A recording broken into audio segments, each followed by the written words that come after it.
Guys, like the video, like the video, like the video, like the video, like the video. Subscribe, smash the like button, smash the like button, guys. Smash the like button, smash the like button, guys. Sorry, guys. It's a Friday night hangout. Friday night hangout. CGI. Thank God it's Friday. Thank God it's Friday. Thank God it's Friday. Thank God it's Friday. Like the video. Friday night hangout, guys. So, guys, we're gonna be talking about Nene. We're gonna be talking about Neymar Junior potentially bid coming into summer to Chelsea. We're gonna be talking about the EPL weekend matches review from the big from the early kickoff to the late kickoff. Surely we're gonna touch on that. We're gonna talk about John Obi Mikel's interview and he did recently. We're gonna have a discussion about it, talk about it with the people. We're also gonna talk about the UFC conversation. We diverse from football to UFC to WWE to WWE Raw and that. And we're also gonna talk about NBA discussion. We're also gonna talk about United takeover because the Qatari takeover has officially placed the bid, and also John Jim Ratcliffe has also submitted his own bid also too. We're also going to talk about the pros and the cons. That's the advantages and the disadvantages of the bid in terms of the takeover, the ownership. Is it going to be the minority or is it going to be the full majority of it? We're going to talk about that. Like the video, guys. Like the video. Subscribe, smash the like button, guys. Smash the like button. Like that video, guys. Like the video, my people. Like that video. Let's go. Let's go.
Yo, my people, I want to then like the way TGIF, guys. TGIF, thank God it's Friday, guys. Thank God it's Friday.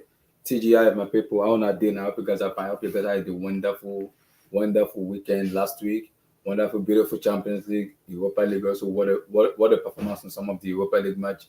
United, Miami, Barcelona, Salzburg, Roma. Some of the beautiful matches, AS Monaco. Some of the beautiful matches we watch in Europa League, especially the Europa tournament has given us so much happy about the tournament. Also, we look forward to the EPL. We're jumping back to the EPL. We're going to play week in and week out, kind of the matches and everything.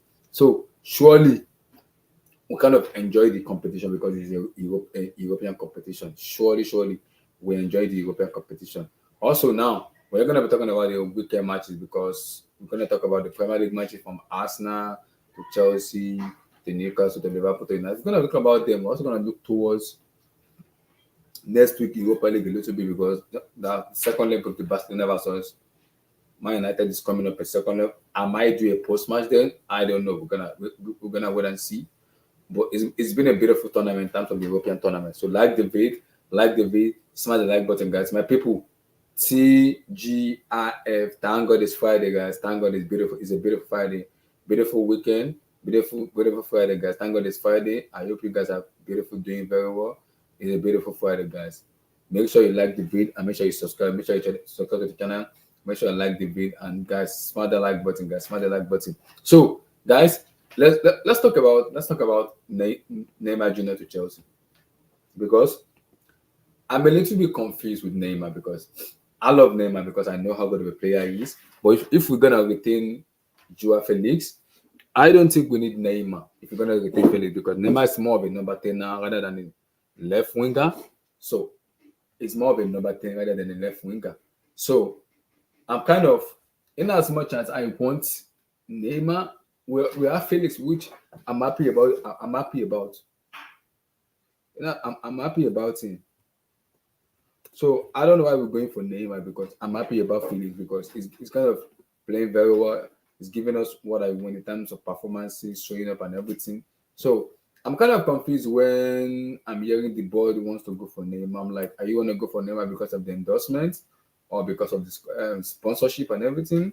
I'm kind of confused because at this moment right now, what we need is a striker. We don't. I don't. We don't need. We need a striker right now because someone that can put the ball into the back of the net. That's what we need. I don't. That's what we need right now. We don't need a playmaker because we have so many playmakers. We have so much of playmakers in the club right now. So I don't think we need a lot of playmaker because we have so much of a playmaker right now. So I don't think we need a playmaker because all we need right now is a striker, someone that can put the ball into the net. Ivan Tony, Dusan Vlahovic, Victor Osimhen, so many of them, like so many.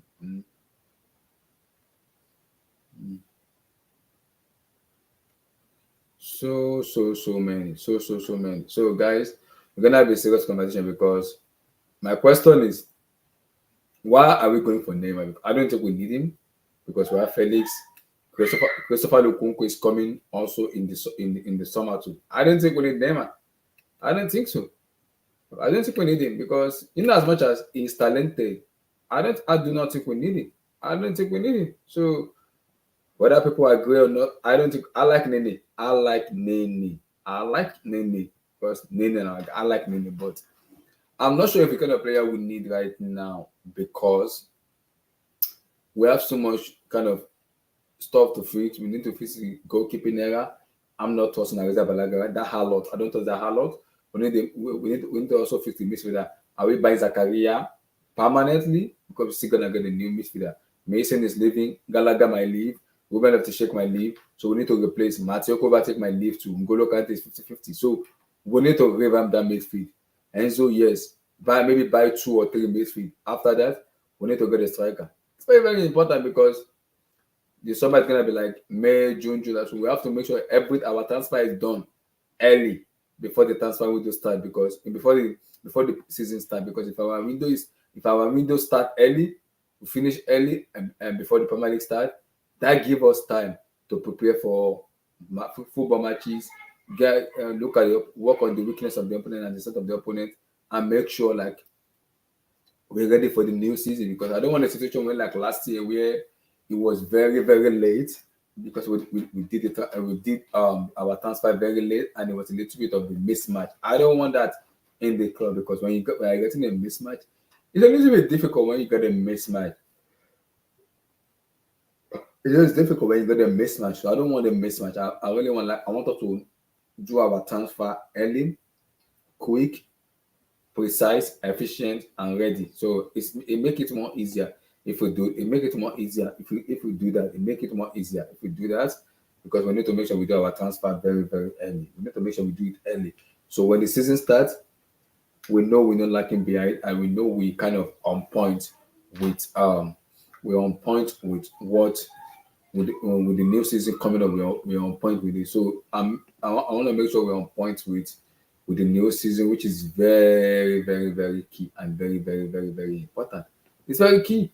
So I don't want us to kind of lag behind when we're signing a player because we're already signing a player. Malo Gusto coming in, Christopher Lukunku coming in. Bless you. Which for me, I'm happy about because Nkunku is here, Gusto's already here already. Which makes me happy because now all we have to do is get is like a striker, a goalkeeper, a midfielder, which I believe the board will look into getting, which I'm sure they will look getting into. And also we need a goalkeeper because that Alot, I don't trust that Alot to be my goalkeeper because it doesn't give me happiness being watching as a fan. I think we might get a goalkeeper. It depends on who. And also depends on the manager. Does he want to persist with Areza Balaga? Or does he want to get a new goalkeeper? It's a difficult situation because Kepa is keeping very well, but sometimes he makes some weird ass decision like, why are you doing this, boy? Why are you doing this? So we will go for a goalkeeper. I don't know who we're gonna go for. I don't know. It depends. I don't know who we're gonna go for. But like I said, it also depends though. Who are we getting? It also depends on which goalkeeper we're getting. Because there are some names that has been flaunted out on the social media. So many names. We don't know. We don't know what we're getting.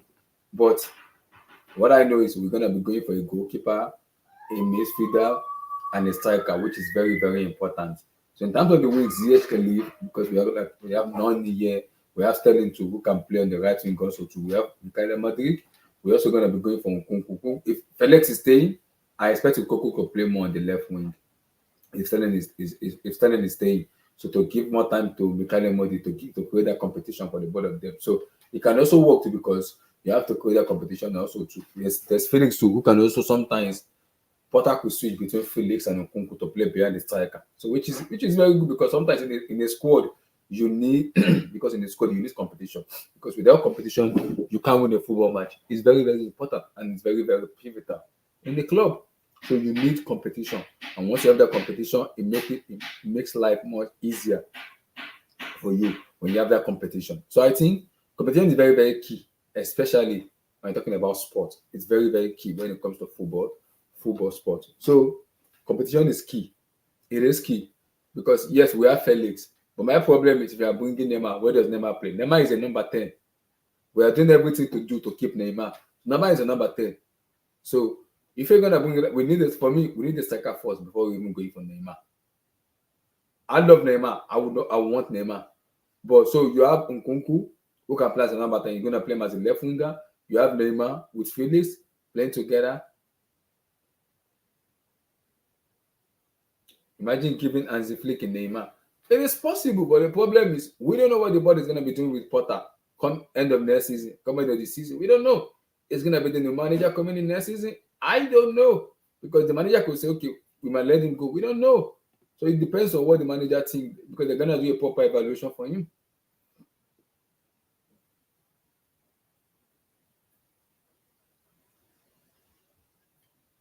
So it's difficult. It's very, very difficult. Will Potter be there next season? I'm not sure. I'm not. I'm not sure. We gotta wait and see. When the season finishes, they will do it like a proper evaluation for him. Then they're gonna make that decision. But I don't know yet. We're gonna wait and see. Because every time I watch Chelsea match, I'm seeing Hansi Flick every time. I'm like, why is Hansi Flick doing in Chelsea match? I saw him against Fulham. I saw him against Borussia Dortmund. So I'm like, what is Flick doing in Chelsea matches every damn day? What is going on? So there might be a scenario where Flick might come in. We have to wait and see. And I think also Champions League also play a very big role here because I think if we maybe manage to win the UCL, I think that will buy Potter some time to kind of galvanize his team together and make us win because we talk about striker this, striker that, striker this, striker that, striker this, striker that. We also have to look at the manager too. Is he the right manager and is he good enough to challenge for 38 matches and also in an European competition? I'm not sure yet because with this team, you need a world-class manager who has the know-how to win football matches, regardless of difficult situation and everything. You have who has the tactical know-how to win football matches. So I'm not sure on Graham Potter yet because he hasn't shown me that he has the tactical know-how. He hasn't shown me. So a kind of world-class manager who has the tactical know-how, who knows how to do it, might officially be doing it very well. So it depends. It depends.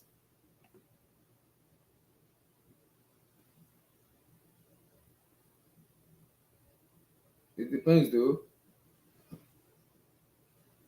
It depends because I don't know. It depends. I don't know. It depends though because are we gonna still prepare at the end of the season? I'm not sure. I will make if okay. Let's say the season finish. Maybe let's say we win the UCL and the season finish. We bring in a new manager. So the way give Potter his money, do we sack Potter? What do we do with him? Do we let him go or do we give him like a role as an assistant manager or a board? Because if you're gonna bring in a manager, you have to sack the entire board. Not even I'm talking about the coach. I'm gonna talk about his assistant, his coach, his goalkeeping coach, and everything. You're gonna let them go. So you bring in a manager who's gonna oversee the squad and make them better. Because I believe a world class manager will make us a title challenge because it will have the ability to have the tactical know-how and it will have the challenge to okay, you can go toe to toe in terms of the European tournament and also the Premier League. Which, like, if you look at United now, they have Ten Hag. Man City have Pep Guardiola. I know Mikel Arteta has been there for 3 years, but he's the same manager that has been there for many years. So if you are bringing a world-class manager, you're gonna bring the manager that you are sure of that. Look at the squad and say, okay, this squad can challenge for the Premier League title to come next season. You can guarantee the boardroom and say, okay, we can challenge and win Premier League title. We have the right equipment. Just give me this, and this. That's it. And if that is the case, and I think I'm on board for that, with Potter, I'm not sure it's the right man because he doesn't possess the charismatic ability to do it. We don't know. The board have said they're gonna kind of look into him in years to come, not months to come or weeks to come. So we don't know. We don't know right now. That's what I'm saying. I'm a little bit in the middle with NEYNEY because I love NEYNEY. NEYNEY is my guy. I love NEYNEY, but we have Felix. Christopher Lukunku is coming in the summer. Who can play as a number 10 too? Where does NEYNEY play? Do you drift from Kunku back to left wing and play NEYNEY and be rotating between NEYNEY and Felix, or do you drift Felix to a left wing and play NEYNEY as a number 10? So it's a little bit complicated because coming next season, Nkunku is coming in. Nkunku can rotate with Felix, and sometimes there might be a rotation in the Premier League matches, and also if potentially we win the UCL, they can switch around. And some matches where you can you can play these players in the UCL because you gotta keep them fresh for the Premier League matches. So that's why I said it depends on the manager we're having because some managers have this know-how that they will always find a way to find a tune in the Chelsea players. Yes, Harry Potter is not the man, I agree, but I'm not sure yet because I don't think he has the tactical know-how to galvanize this team to win a title in terms of Premier League challenge, Champions League challenge. I don't think he has the tactical know-how. But we will not see because the body map said they're not gonna sack him out, they're gonna let him stay until the end of the season. We will see the end of the season. When the season finishes, then I think a proper evaluation will be made then for me. A proper evaluation will be made then for me to see truly if that could work. I'm not sure if it could work though. I'm not sure. If that could work, I'm not sure. But we wait and see.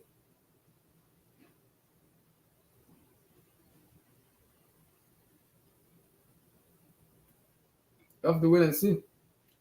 We gotta wait and see. But like I said, I'm not sure of NEYNEY yet. I love NEYNEY, but it's difficult.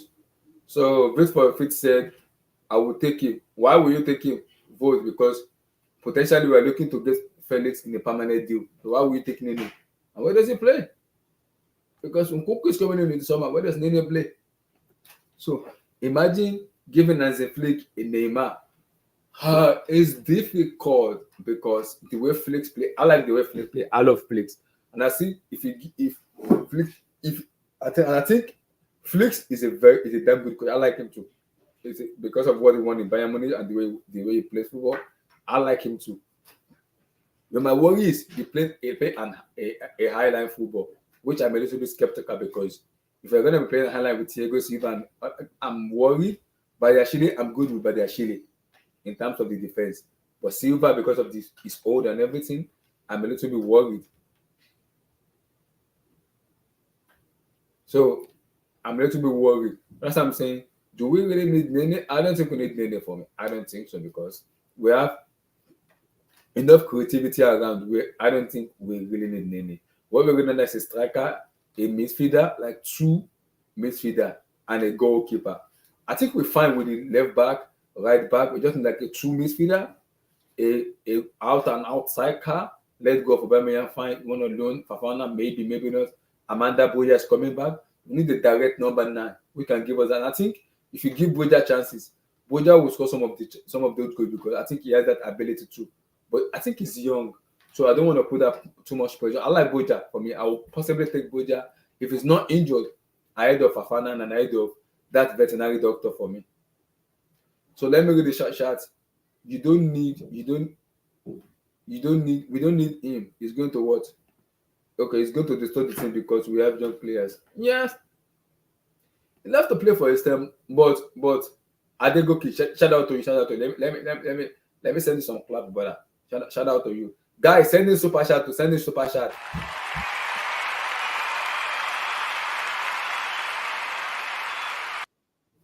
Okay, the problem is, like I said, PSG is a carcass to every player and every manager that goes there. They are a carcass because we've seen Thiago Silva went there and he has a destruct. So he has a destruct. Every player that goes to PSG is like a carcass. He's going to a prison yard. It's a carcass to me. So look at Silva. He went there. He lost. He lost the final of the Champions League, but look at the way he's been looked at. So he left PSG. He came to Chelsea. Look at the way he's been loved and the way he's been played. Silva is 39 years of age, but he wouldn't be 39 because of the way he's playing and he's keeping himself fit. So if Neymar potentially leave PSG and go to and come to Chelsea, he might revamp. He just clocked 30. He will be 31 next year. So maybe if Neymar kind of say, okay, I'm tired of this. I just want to play my football and enjoy myself and be back to my best as the Neymar they know, we might see the best of Neymar. I don't think Neymar is a finished player.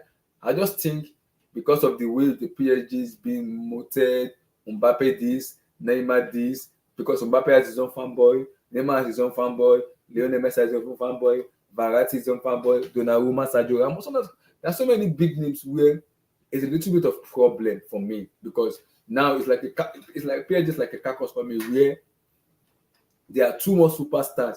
You don't know which one to put on the bench. And if you're gonna bring a Neymar to Chelsea, I'm worried because if you're a reporter, does he listen to Potter? I'm not sure. Because if you're bringing a world-class manager and say, okay, Potter is going to go in the end of the season, you bring the manager like Zidane, maybe Flick, Luis Enrique and co. Neymar will listen because those managers want something. So they will be able to instill what they want in Neymar. And I think we'll get the best of Neymar if we get him because if his head is okay, if it is in the right mentality, the right shape of mind, his brain is okay, everything about him is fine. You will see the best of Neymar Jr. Is one of the most talented players in world football after Lionel Messi. That's how good Neymar Jr. is. But the problem with Neymar is after leaving Barcelona to Paris Saint-Germain, he's been injured countless times, been abused by some of the media and everything. So I think him leaving and going to a different environment with a different mindset, different brain, it might change a little bit about him, his mentality as a player. You never can tell. But like I said, I don't need Neymar because we have enough creativity. In Felix is there, Nkunku is coming in. So we have enough creativity to go for him. But if Todd said they want Neymar, I'm curious to see where does Neymar play because we potentially need a striker. So I'm looking at where does he play?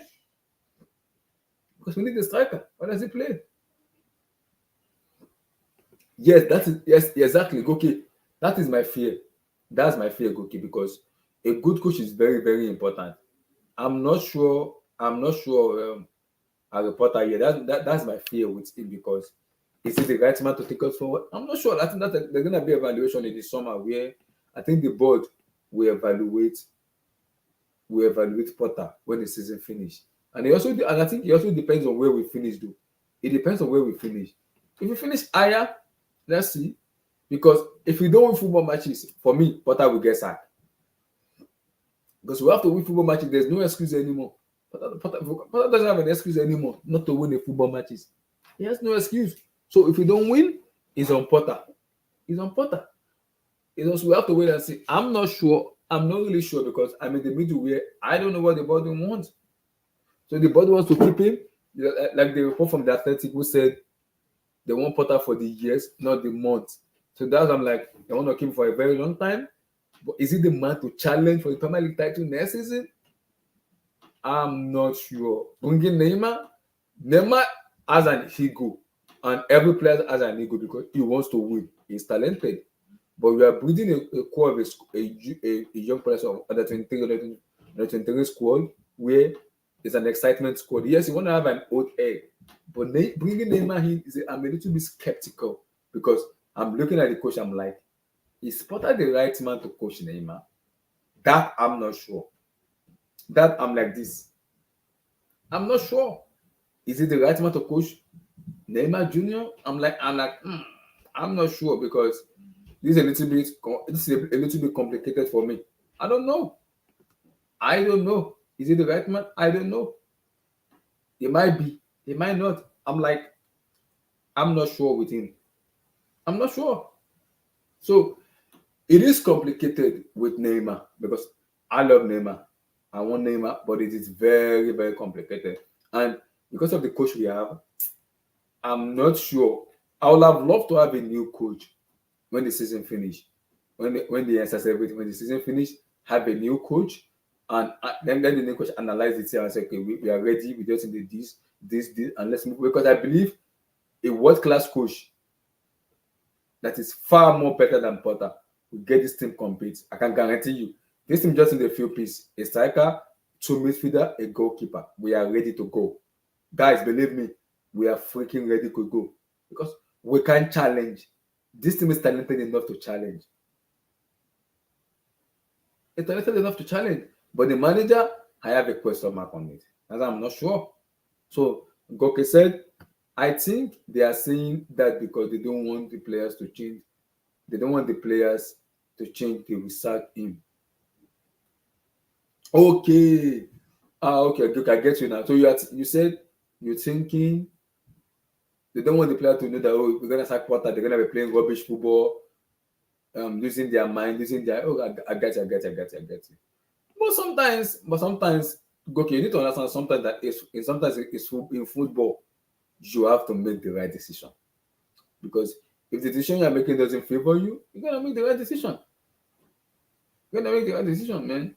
So it's complicated, but you still have to make the right decision because you want the best for your club. If Potter is not the right man for me, there's nothing to talk about. If it's not the right man for me, if it's not the right man, you're gonna let him go. So that's what I'm saying. When the season finish, we're gonna properly assess him, because in as much as the board wants to keep it, if there's no success, there's gonna be a competition in the boardroom that let's sack this man. We can't get successful. Yes, he did this, but let's sack him. If you want within the squad here, I'm very sure the boardroom have an ambition to win. They want to win. And is it with Potter? I'm not sure. If you're gonna bring Neymar, there's gonna be a lot of conflict in the dressing room with Neymar and Potter. Because is Potter the right man to get the best out of Neymar? I'm not sure. Yes, different environment from PSG. I get that. But I'm not sure with Potter. You might say we have Thiago Silva, but Silva is a defender who understands and reads football. He understands. If Neymar comes in, because the best I've seen from Neymar is when he was in Santos and he was in Barcelona. And I think it's in his first two seasons, the 17-18 season and the 18-19 season, where he was phenomenal. That was Neymar. He keep his head up. He was disciplined. He just want to play football. He doesn't care about the media house. That he just want to play football. And he played the football and he enjoyed his football. Assisting, scoring goals, enjoying. I'm like, okay, this is the Neymar we want to see every day. And he was very focused. And when Tuchel went there, they went to the Champions League final. They lost. And they tanked. So PSG is always known with a bling player signing a bling and everything. So that's my issue with Neymar. I love Neymar, but sometimes you have to understand: is he the player that, when the chips are down, you're gonna rely on him to bail us out? I'm not sure yet. Does he want to play for the team? Does he want to play alone? I'm not sure yet. I'm a little bit not sure. That's my issue. Oh, you think they're gonna sack him? Yes, because they made the mistake for giving him 5 years. Are you sure? Adegoke, you can join the stream, brother. You can join the stream. The link is in the description below. You can join. So I'm not sure, because the problem is, yeah, okay. This is a complicated issue for me right now, because okay, what you are telling me right now is you're telling me the boardroom knows they made a mistake in what, in giving him 5 years. If that's the case, why did they give him 5 years? Why? Because sometimes you want to assess a manager when the season finish. You want to assess a manager when the season finish. I know that. You want to assess a manager when the season finish. But sometimes I'm a little bit confused, because you're gonna bring in a manager in waste world class who can challenge the likes of Pep Guardiola and Eric Ten Hag. Because for me, those two are a world class manager, whether people like it or not. Ten Hag is getting the best out of United, and look at the way they've been playing. That's a manager who has a preset of play, who knows what he's doing. So same thing with Ateta too, who has a style of play. Because Ateta is young. Sometimes they might make a naive decision where, okay, I get that, but you can see the implementation in what he wants to do. You can see. in what he wants to do. So I'm a little bit skeptical. I'm not sure with Neymar because Neymar is a player I like. He's very, very talented. But my issue with Neymar is sometimes his brain is out of order. His brain is out of order. So that is my fear with Neymar. His brain is out of order. Sometimes that's my fear with him because does he want to play with the team? Does he want to play because sometimes yes, it's PSG, but now you're going to a different environment where you're gonna play football. I use an example as Felix. Under Diego Simeone, he wasn't happy because of the way Simeone plays. But in Chelsea now, he has been our best player ever since he stepped onto the pitch and he's playing very well. So we can use this as an example and say Neymar could come to Chelsea and become a different player entirely. It is very possible. But with Potter, I'm not sure because I'm confused. I'm not sure because Potter looked like a GSS2 student for me, coaching a SS3 or a university level student. That's what Potter is for me. So I'm not sure if you're gonna bring in Flick. Okay, Luis Enrique. Okay, Zinedine Zidane. Okay, I'm like okay now I know what I want because those are world class manager who will get the best out of this team we have. I think the missing piece in this team is just get a striker that can score the goal, that can put the ball into the back of the net. For me, get 2 or 3 midfielders that can easily partnership with Enzo Fernandez also come in sometimes when you needed it. Get it to go. I don't trust like that a lot called Areza Balaga. Getting a new goalkeeper, and I think we're ready and we're good for the upcoming season. So is Potter the right man to build? I'm not sure. I'm not. That's what I'm saying. When the season finish, the board is gonna assess Potter, and we're gonna see where we are. Because guys, we have no excuse. We have to start winning football matches. It is very profitable. We're gonna win football matches. We can't be giving Potter excuse over excuse over excuse over excuse. It doesn't make any sense. For me, it doesn't make any sense. I do not see any sense in it. I do not.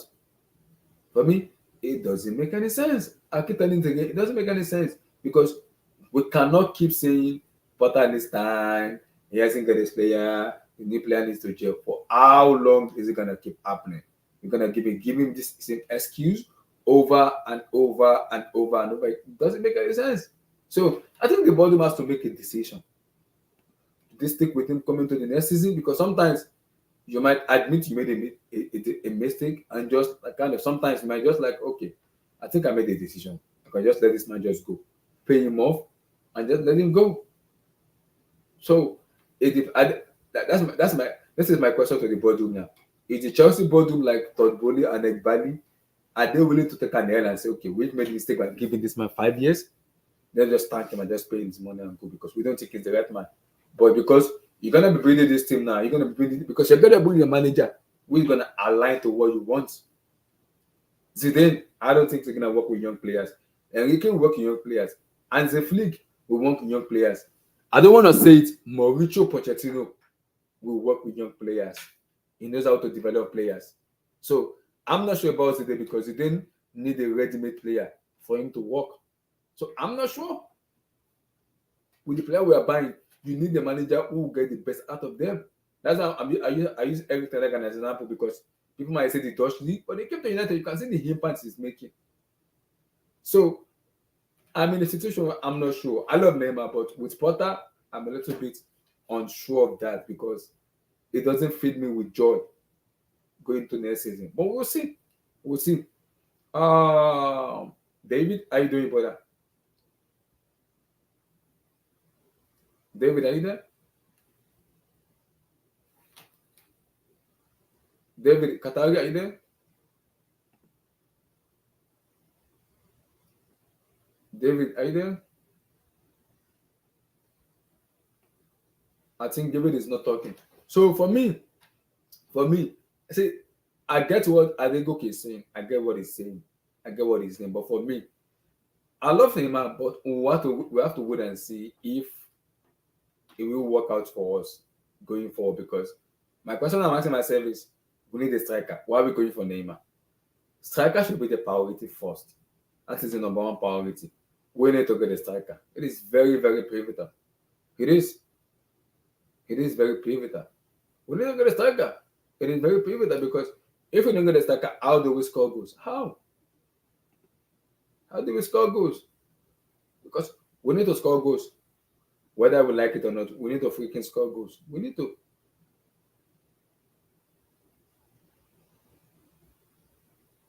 We need to score goals. We need to. It's very important. It is very, very important.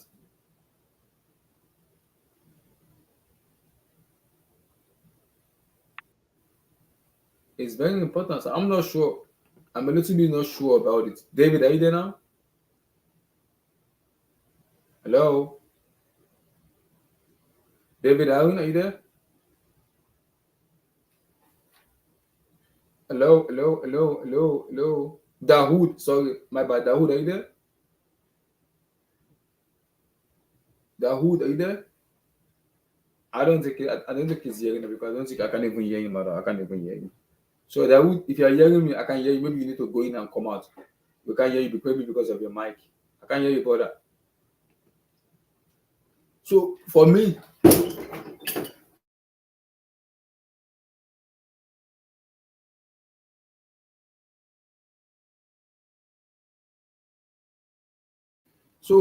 I'm not sure because it's a little bit of complicated. It's a little bit of complicated because it is complicated because like I love Neymar, but it's tough right now to it's tough right now to to bring in Neymar because of the manager we have. So I'm not sure. Dawood, are you there now?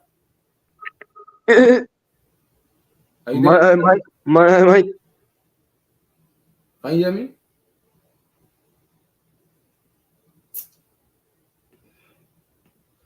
So it's a little bit tough for me right now. It's very, very tough. But we will see though, we'll see. When the season finish, we'll see, we'll assess all the players, including manager and the manager staff. Then maybe we can move forward from there. We can move forward from there. We'll see. We'll see though. Because I don't want a situation where sometimes you might have player power, ego, and everything.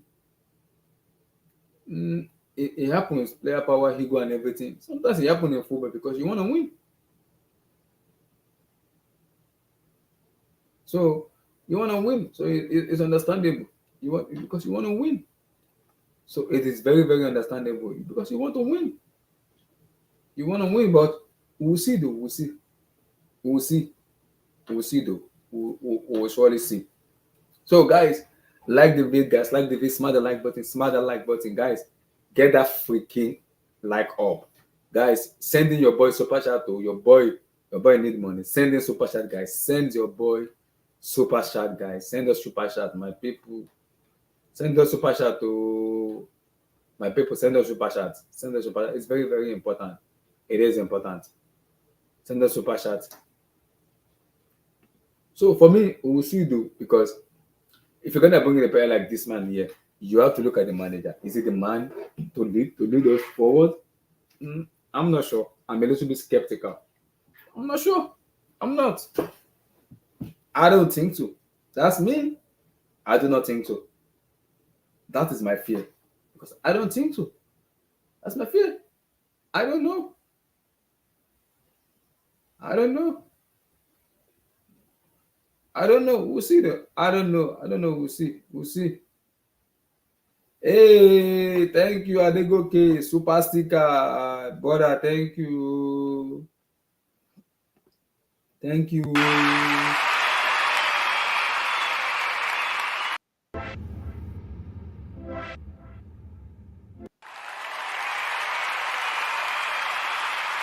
Thank you, brother. Thank you.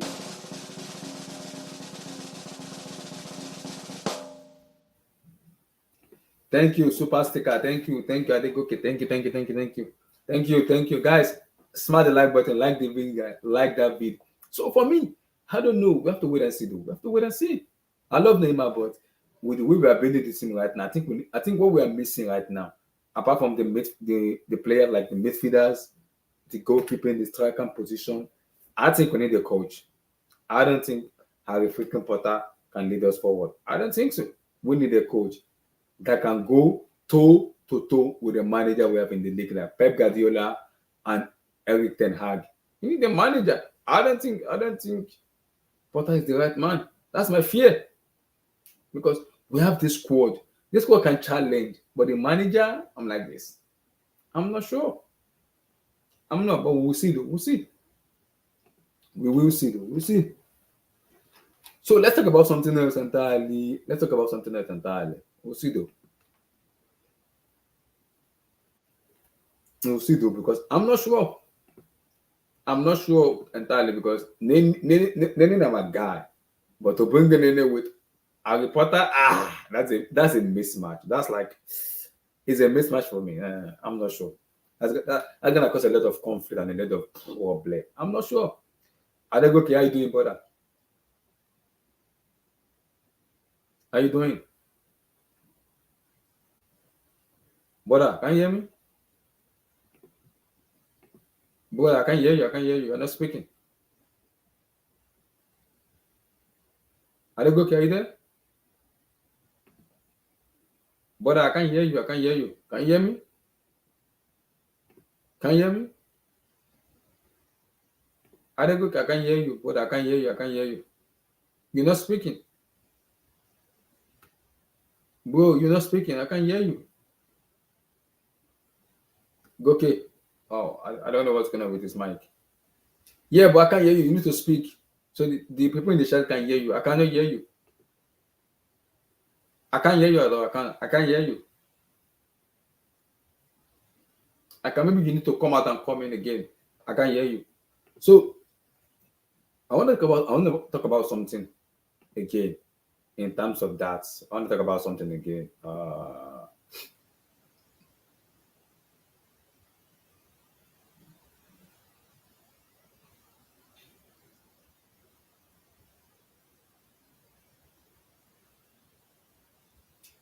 Mm.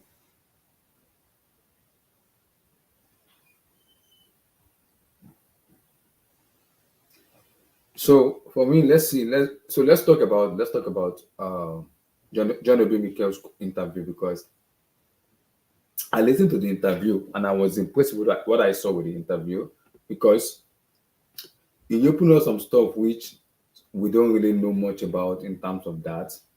Because I'm like, oh, okay, I'm learning something from here.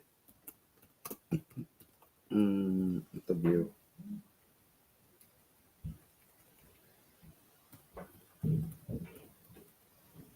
Yeah. So John Obi Mikel interview. I don't know if you guys watched the interview, but I love what I hear. I love everything about what I heard from the interview. The interview was precise, and I love everything I heard about it because it was a very good interview, and I was impressed with what I heard from the interview because the interview was very, very good. I was impressed. I was impressed with Obi Mikel because he talks about Carlo Ancelotti, he talks about Jose Mourinho, he talks about his relationship with Manchester United and Chelsea when he went to Norway. Chelsea paid his school fees and everything. After paying his school fees in Norway, and then Chelsea sent him to school. He comes back again. United came to get him a pre-contract because he was 17.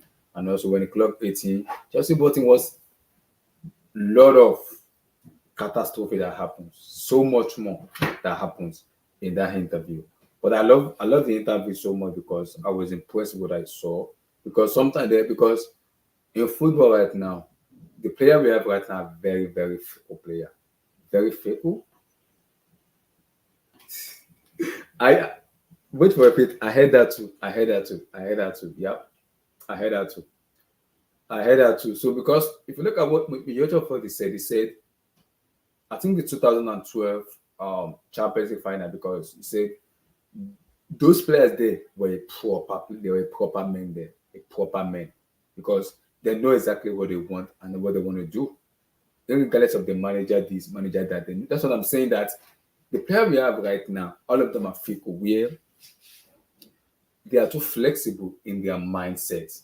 So they know what they want, but sometimes they want to overdo stuff in which when you overdo stuff, you can easily complicate things. You can easily complicate things. And that has been the problem with us in terms of the players we have right now. They have a very fickle mindset, which is scaring me because if you're having a fickle mindset, that could deteriorate your brain in terms of the way you think and the way you reason sometimes. So they have a fickle brain where if you look at this player then their mentality, their brain, their mindset then is very, very, very good because they know what they want. They know what they want. And once they know what they want, they're gonna do exactly what they want to make the team win and to make the team better. Because they had voice there like Lampard, Balak, Deco, Essien, MIKEL, so many of them, so many, so many of them. So there were voices, there was so much more there. Yeah, remember they said it. Abramovich got down from the helicopter to sack manager. Yep. Mikel said that, yeah. I love the interview because the interview was precise and I love the interview. It was very, very good interview. It was a very good interview. It's the interview I love more because I learned a lot in the interview. It was a very good interview. Mm. I love the interview. He also talked about Eden Hazard too. That Hazard is one of the laziest players he has ever seen in his entire life because he doesn't do too much in the training pitch, but when it comes to football matches, he is the best player and he always kind of you always get the man of the match. He will. You always get the man of the match for me. Yeah, Emily Sky, Wagwan, brother, Wagwan. TGIF, brother, TGIF. Wagwan, brother, Wagwan. TGIF, brother. Wagwan, TGIF. So, like I was saying, I love the interview Mikel did. I love the interview because I was pleased with the interview. With the interview because it says so many stuff that sometimes we don't even know because he spoke about Jose, he spoke about Ancelotti, Rafael Benitez, mm, Roberto Di Matteo, mhm, so many. He spoke about them. He talked about how they become they become a proper man in terms of those era of football then to this era of football now. But the era of football now, majority of the players are social media era. I'm not gonna say precisely social media, but because of the era of social media right now, players are allowed to do stuff the way they want to do stuff, which is understandable for me. But sometimes they overcomplicate things because it's the era of social media. So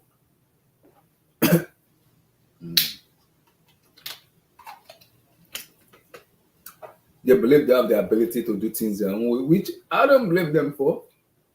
I don't blame them for because it is the era we are right now. But sometimes we have to analyze things very, very well because if you look at this era, then when we had Mikel, Lampard, Drogba, so many, they were very, they were more than a team, but they were proper ballers and proper human beings. So it's difficult because everything Mikel said in that interview, I was very, very impressed. I was impressed with what I saw with the interview because when he was doing the interview, they asked him so many questions about Chelsea where he was able to analyze, even with the fans, we don't know much about it, but it was easy for him to give more clarification about it, to give more clarification and to be like, okay, this is what happened, exactly this is what happened, this is exactly what happened. It was precise, he gave clarification about it, which is what I like because sometimes you have to be clarified, you have to be clarified in what you want. It is very, very important. It is important. It is.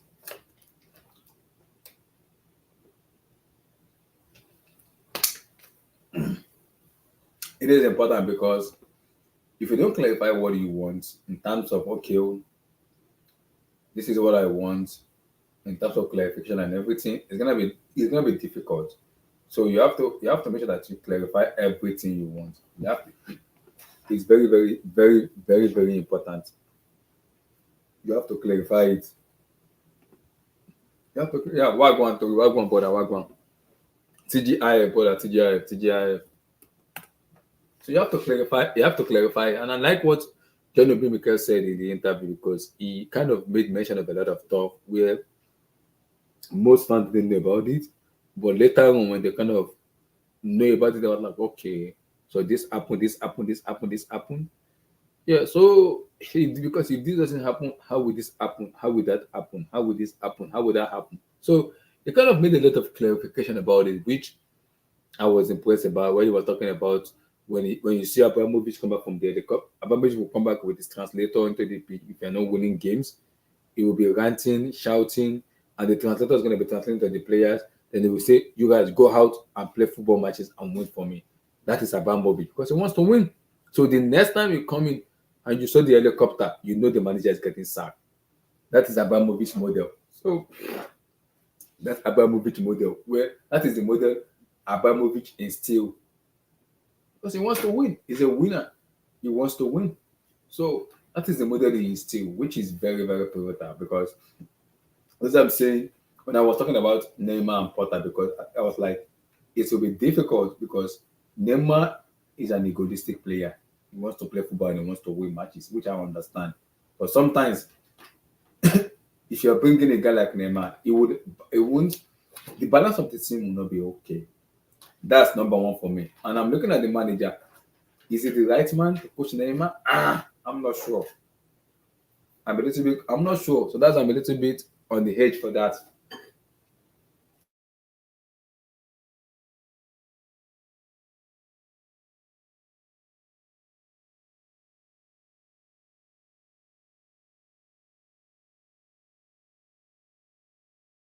So I'm a little bit on the edge for that because I'm not sure.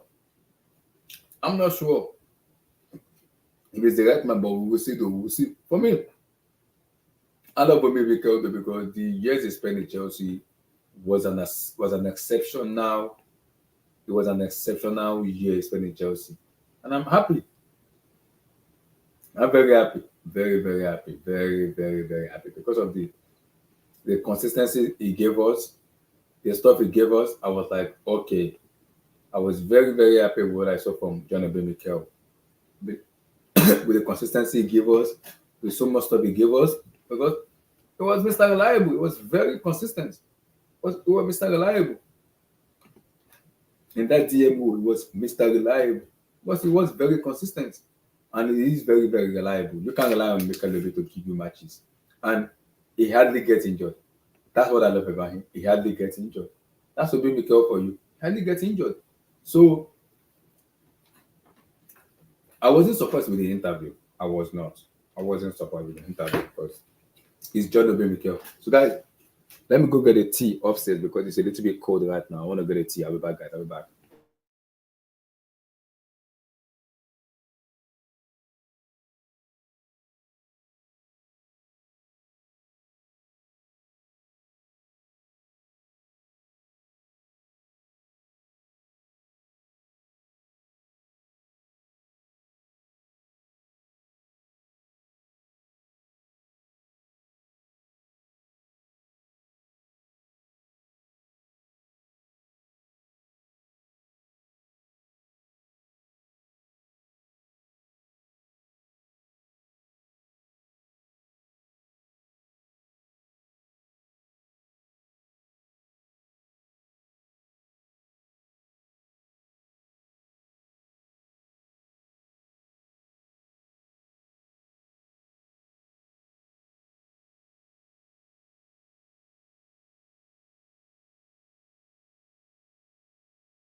So guys, I'm back. I'm back, guys. I'm back. I'm back. My people, I'm back. So like I was saying, I love what he did in the interview because I was impressed with the interview he did, and which is key for me because they asked him so many questions. Who was the best manager you work with? And he said Carlo Ancelotti because he said Ancelotti make it more easier that because every manager have different personality. Because Ancelotti personality is different because he doesn't talk, but you know exactly what Carlo Ancelotti wants as a player. You know exactly what he doesn't talk too much, but you know exactly what he wants. So Carlo is like Ancelotti is like a manager where when you go into the training pitch with him, you already know what he wants. He doesn't talk too much. But oh my days, Ancelotti, when you play under him, you know what he wants.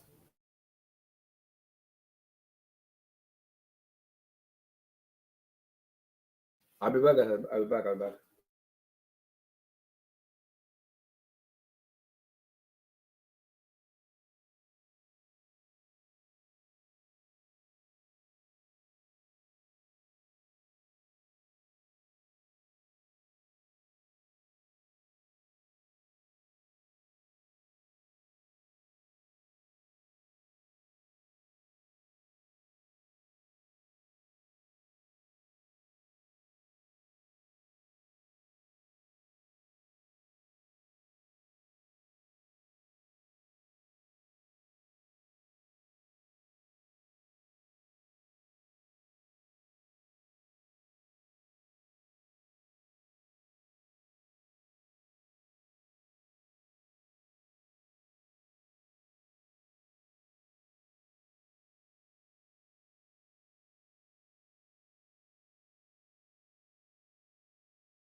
My people making a new very so I was checking my food. Yeah, I was checking my food upstairs. So I'm back. I'm back fully now.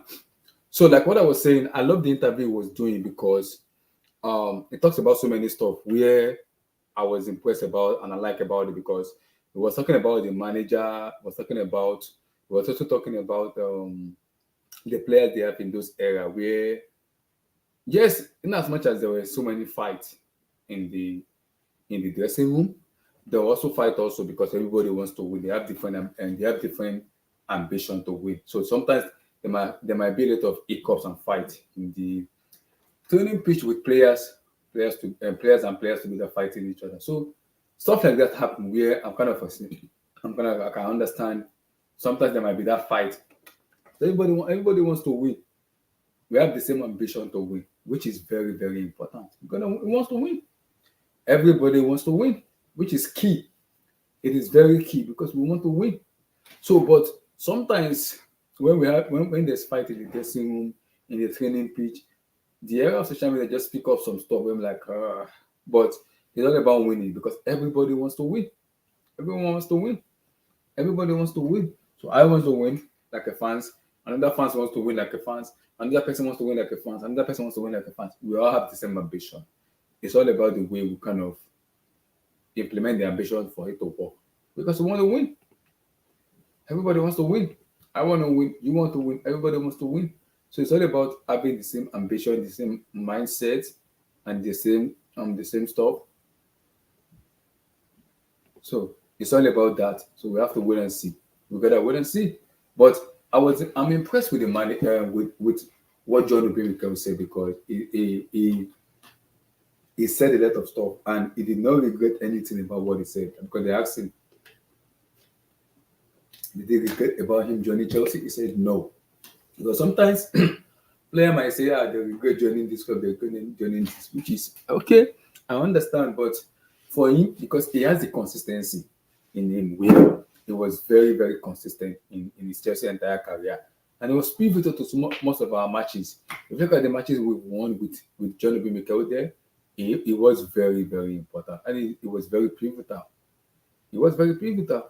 So I'm happy with what I saw with Obi Mikel because I was impressed with him. And like I keep telling people, we might talk about Drogba, we might talk about Lampard, we might even talk about John Terry, which I don't dispute, but you can't tell me John Obi Mikel is not a legend of Chelsea. No, no, no, no. I'm gonna disagree with that. He's a legend. He's a legend of the game. He's a legend.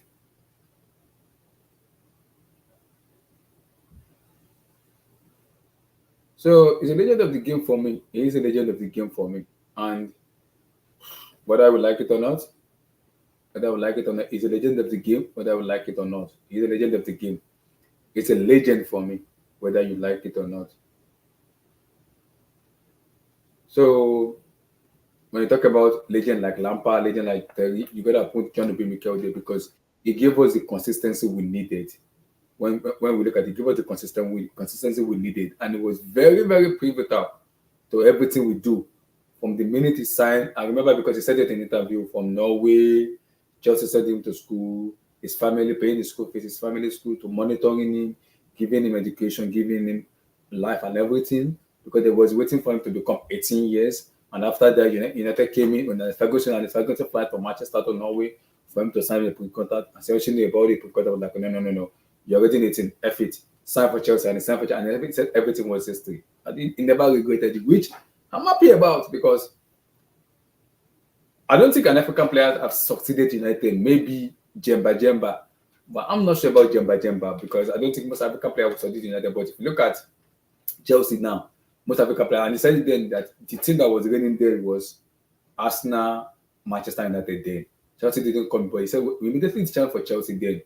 Then the break in between Arsenal Chelsea comes in where Chelsea began to succeed. Chelsea began to succeed. There was much more African people coming to Chelsea from him to Drogba to Solomon Kalou. He mention of African people that come to Chelsea to succeed, which is key because I like that.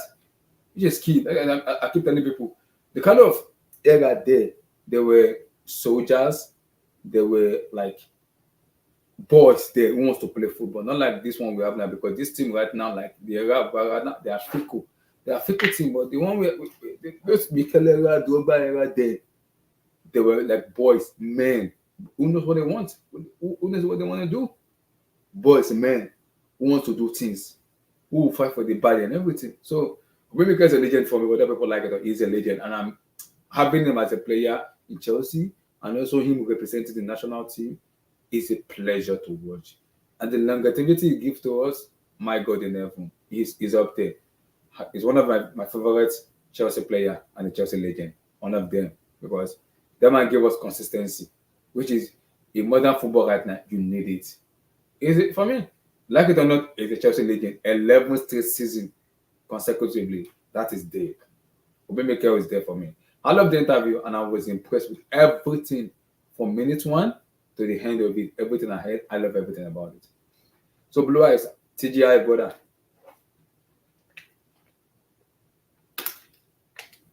Abdullah, my brother, have fun now. Brother, I do. How's your week, man?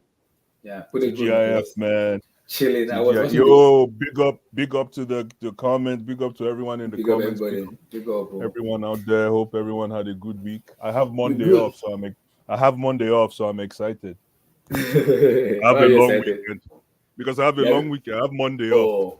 Okay, now you can talk football. Yeah, so now so from now till I'm back on Tuesday, so I get chance now. Yeah. No, so I know, let's talk about NEYNEY to Chelsea. Listen, that interview. Mm-hmm.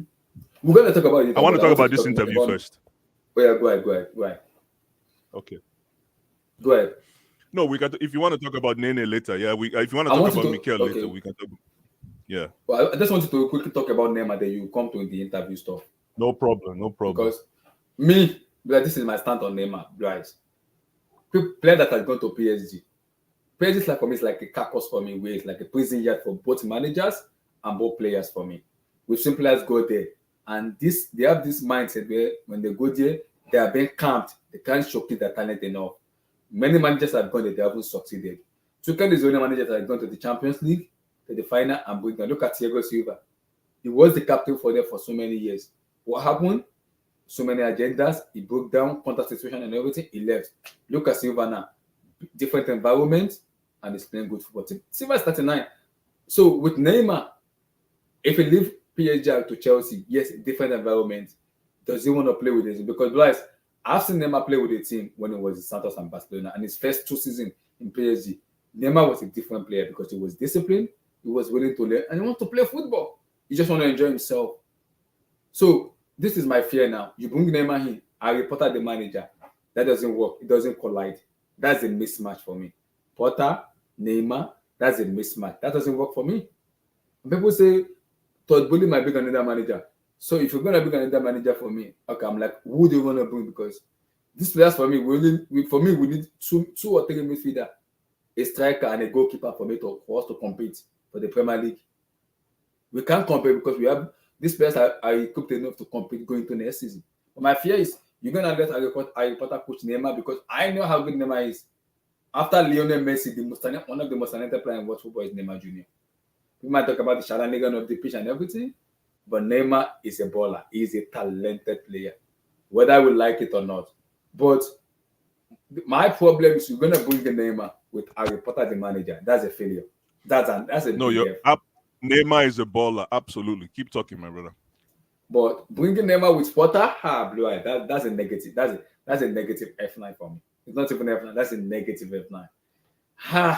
I'm like, I love Neymar, but Potter is an unknown entity for me. Where I'm like, okay, I don't see this working, brother. I do not see this working. So, Blythe, your take on that? So let me get this straight. Neymar is in the news that he's coming to Copa. He wants, yes. But PSG want to sell him, yeah. And there was a conversation between Ale Khalifi, the president of PSG, and Todd Bowley about talking about Neymar Jr. coming to this summer. Interesting. On loan or on a no, 60 million, I think so. I think they're looking to 2 things. Either they terminate his contract or Chelsea buy him. But they're looking to sell him for like 60 million though. So that's the conversation we are hearing. Interesting. Yeah, man. Hey, Ney is my guy. But Blue Eyes, we Neymar have is the my manager. guy. What we have a I manager. know. What I don't even trust. Just so you know, Blue Eyes, I'm taking notes. Okay, my guy. Just so you know, Okay, I'm taking okay, notes for market future never even reference. start. For Okay, future market never even reference. start. They give you wahala. No problem. Okay, now I see how this works. I see how this works. Yeah, but for me, can you hear me? Yeah, I can hear you. Yeah. Okay, perfect. For me, man, it's got my whatever my convictions are going to be almost agenda based because Neymar is my guy. Same Neymar is with one me. of those players that he is. What do you call it? He is.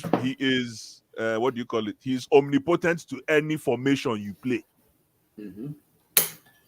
Back three, back four, back five, back six, back seven, back eight, back nine, back 10, back 11.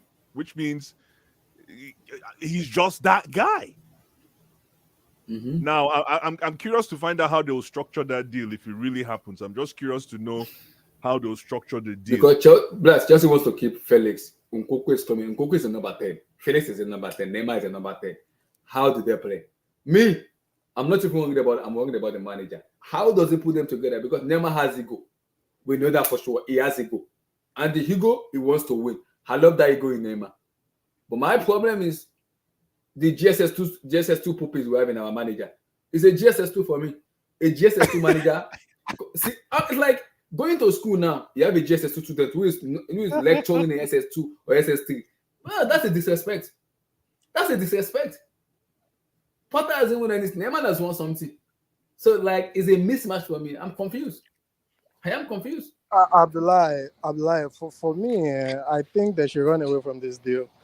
I think Chelsea even considering Neymar shows to me those guys at the top don't know what they are doing.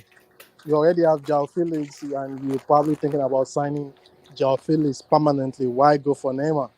He's at the tail end of his career. He's on a decline. There is no need you go splash any money on Neymar. He's one of those Why not? guys You that, sell shirts. Neymar will sell shirts. yeah, that's not the club we're trying to be. We are not trying to sell shirts here. Meanwhile, We try, but meanwhile, I want to win trophies. You want to sell shirts? You want to wear number 10 or number 11, but I don't want that. On the pitch, I want my team to win. The banter I'm getting from my friends is too much. I know it's wanna too win. much, man. It's too much. It's too much right now, so it's not even good for mental health. So I don't want Neymar near my team, man. Let him go to Manchester United once the Qatari take over or whatever. No, I don't want someone that's gonna come show off, not put in their hard work, do all this crazy stuff in the dressing room. No, he's not that guy anymore. Let's go for the project they're doing is for the young and upcoming. Let them just keep to it. Don't try to derail it with this Neymar BS. No. Run very, very far away from Neymar. He's not that guy anymore. I can tell you right now, he's not that guy. Even at PSG, it hasn't worked out. The big guy at PSG, if you want the big guy, go for Mbappe. Then I'll know you're serious. Give them a blank check, go for Mbappe. Then I know, okay, you guys are really serious. Don't Neymar? No. He's not that guy anymore. He doesn't offer the team anything. So I'll just No, say but you haven't run told away. us why he's not that guy. Have you seen the new king ruling?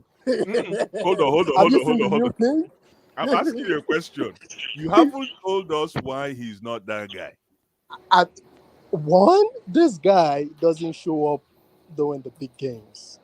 The big games where you really needed Neymar the past 3 or 4 seasons after he left. After he left Barcelona, okay? Mm-hmm. After he left Barcelona, a lot of us expected Neymar to be like a successor to this Cristiano Ronaldo, Messi regime. He hasn't worked out, obviously. So he's not that guy anymore. The only person right now pushing that regime is Mbappe or Haaland. All of those guys, not Neymar. The same thing happened to what's his name, Hazard. We were thinking, oh, Hazard once he moves to this Real Madrid is gonna push all those guys. No, he's not that guy anymore. Let's let me stop.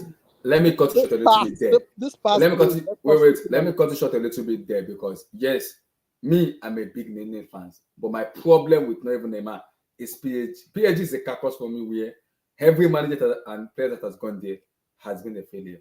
Manager that has been world class has gone there has failed. Same thing with players too, has failed. So I'm looking at the entity of PSG. I'm like, you bring in bling. You put in superstar plus superstar plus super. How do you want to succeed? Because those players you are making those players override the manager, which doesn't make any sense to me. Thiago Silva went there. Wait. Silva went there. He didn't succeed not as much as he won. He did not succeed. He left because there was a problem with him and Leonardo, the sporting director. Sometimes a player needs a different environment where he can shine, he can thrive. I still believe Neymar can still ball because he has the ability. It's all about him moving to a different league with a different mindset, different mentality. All I want from Neymar is I just want to play football and enjoy myself. Let me correct you there. You said it didn't work. PSG, a lot of people just have an expectation that they're going to win the league. They played the UEFA Champions League final. They've done decently well, But the only problem is they don't have a structure. They are just signing everyone left and right. They needed a structure. There's no way Danilo Ferreira should be starting in that lineup. Their midfield is so weak. Like they don't have like a real structure to take the team to that next level, and that's their only problem. But it has worked.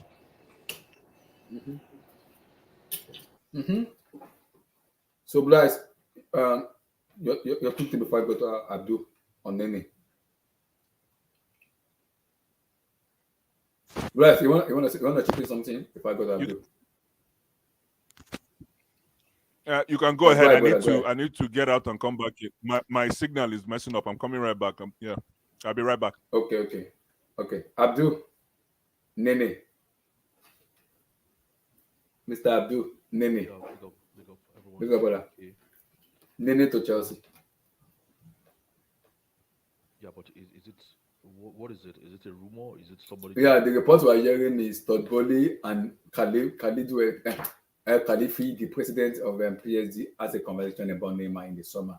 They are looking at two things: either to terminate his contract with PSG or to sell him. PSG want to sell him or terminate his contract. So 60 million for Neymar to terminate his contract and 60 million to buy him. It's not a confirmed report. It is a tier one. No, it's a tier one PSG reporter. Hold on. Mm-hmm. I think the issue is people just saw two people together and just put stories together. It could be for anything. I believe they're trying to smooth what went wrong, the disagreement they have that went on in Ziyech's deal. I believe that was like the main objective of them coming together. So I wouldn't say it's because of Neymar. I don't really truly. What I'm trying to say is I don't really believe that story. That they went. But this is not the first time. This is not the first time it's happening with Neymar Chelsea. Even Julia Lorenz, that work in ESPN, confirmed that. He said it in ESPN. It is true. Ali Khalifa met Todd Bowley to talk about Neymar in the summer. He said it, and this is the question he was asking: why Neymar? Why not a striker? Why Neymar Junior? Yeah, but somebody has to come out and confirm that story for me. But that's not even the issue here. The issue is we're trying to discuss Neymar being at Chelsea or playing for Chelsea, isn't it?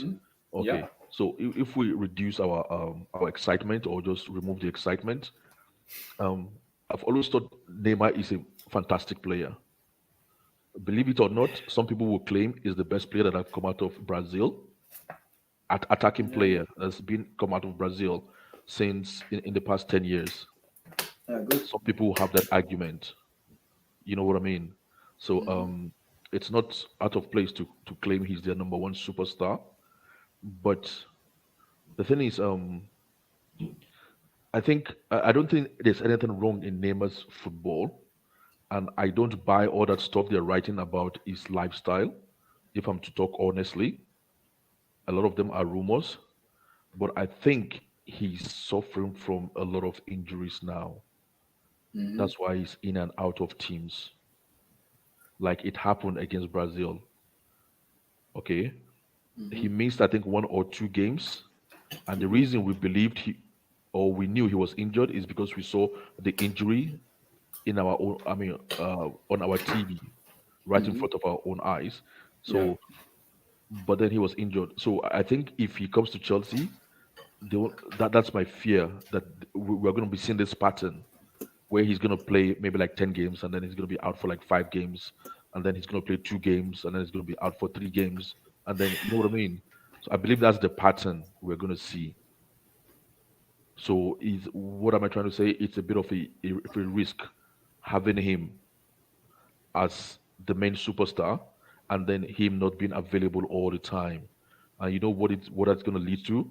Neymar is just going to be the story of Chelsea because he's going to be in and out of the team. But when you talk about football wise, okay, and we're talking about our attacking personnel, okay, he's better than anything we've got now. Yeah, I agree.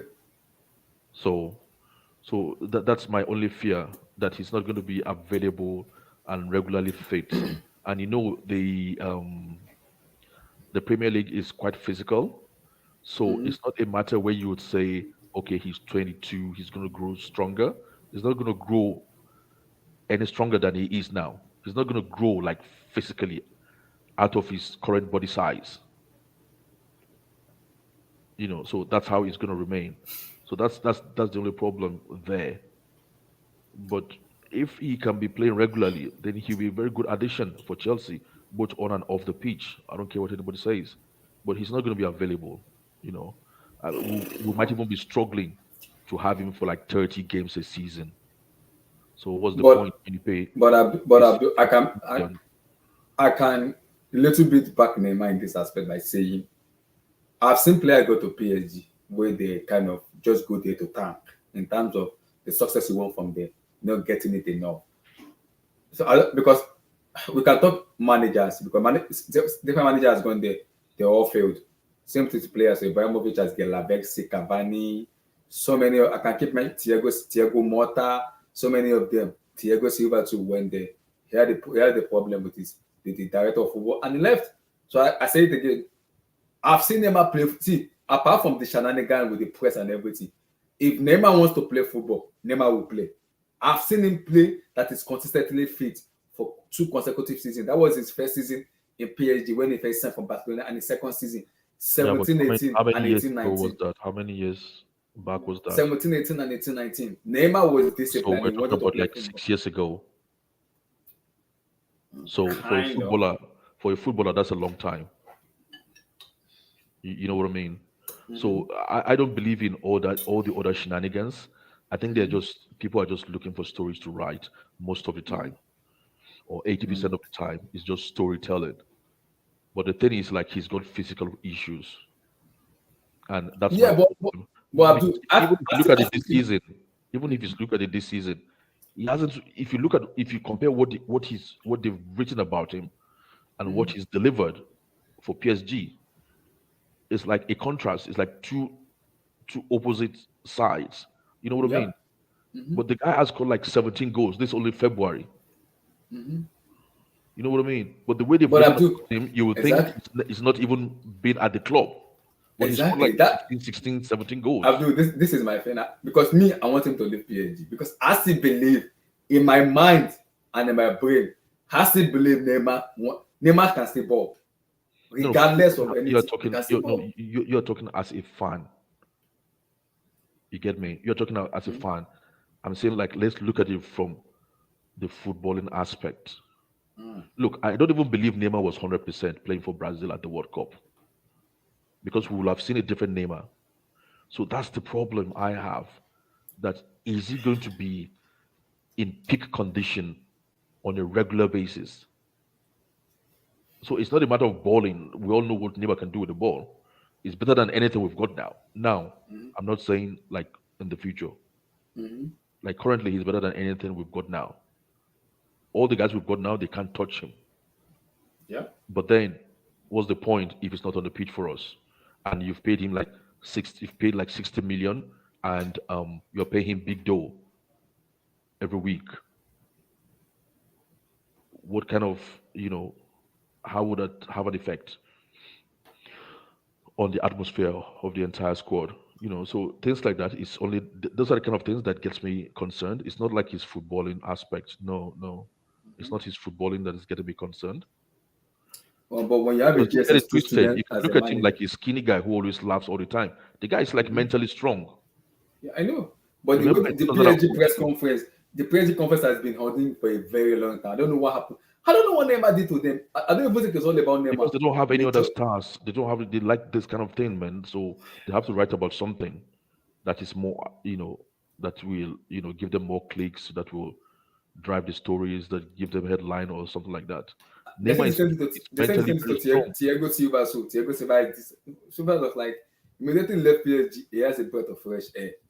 His brain, he can enjoy a football, just play your football because my Lord in heaven. You see those French reporters, especially L'Equipe. Oh Lord in heaven, oh Lord in heaven, help us. Lord in heaven, help us. So Blue Eyes, Neymar Junior. I'm all I'm all for it, man. I told you already, he's my guy. I'm all for it. He fits any which way we want to play football. But Blue our manager, I'm not sure. That's the only problem. That's the not problem, but challenge, number one. And then number two is I'm not like that's why I'm very curious to find out if it is true what the structure of the deal will look like in terms of tenure. How long? Neymar is 31. I know. He's So 31. if it's one of those 1 year, 2 year, when we picked up Eto. Thiago Silva. No, yeah, no, even like we know when we picked up Eto, when we picked up Denver, Yeah, that wow. kind of Baba, yeah. exactly that kind of But deal plus, where Neymar is a superstar, so you don't want to give him 2 years, 3 years, yeah, that's true. No, personally, I don't see anything wrong with that deal, but I just want to know how valid that story is before I start. You know me, I like to sensationalize and bask I in know. the potential of these deals. I know. But like somebody was saying, Because Julian Lawrence confirmed it in ESPN that it is true that Todd Bowley and Khalifa met to talk about Neymar. He said it in ESPN because they asked him and he said yes, it is true. They met to talk about Neymar Jr. in the summer because PSG want him gone. The fans want him gone, Blue Eyes, and they want to sell him. They want to sell Neymar. They have been saying it for like last season, 2 seasons. They want Neymar gone. They want him gone out of the club, and he wants to leave too because he's tired of PSG. for me, another thing that I'm just thinking about right now is I need to understand what I know. What, like I said, Neymar will fit in anything, any kind of formation. But it would be nice to know what the balance of our midfield would look like before he comes in. But again, like I said, Neymar plays in any platform you put for him. But it would be nice to know what the manpower in the midfield would look like. Is it a Felix, Enzo, who else? Because Neymar is a number 10. Blue Eyes. Sorry? He's number That's 10. what I'm saying. That's what I'm saying. He's Let's a number 10. let's even do it for let's say a signer. Let's talk about formations to see where Neymar can play. Let's see. I'm curious to see. If for me, I'll play if I'll play that thing that he plays behind the striker for me. Behind the striker. Nkuku play behind the striker. Felix play behind the striker. So that's what behind the striker and right in front of the midfield. That whole space. So where do we play Neymar? That's what the problem is. Where do we play him? Again, depends on formation. So any formation you put, then you ask where you think he will fit. So where do we play him? That's my problem because yes, he can play on the wing too, but I don't want him on the wing. 4-4-2, I'll put him as a second striker. I don't want him. Plus, I don't want him to play as a left wing. No. I don't want him out there. He's a number 10. I said in this 4-4-2 right now, I'll play him as a second striker. But a second striker that will operate right in front of that midfield and behind the striker. And so you're saying a 4-2-2-2. Abdullah, like let's this. run away from this Neymar guy. Neymar Let's run away from this Neymar guy. Felix plays a number 10 too. Felix plays a number 10. Abdullah, let's run away from this Neymar guy.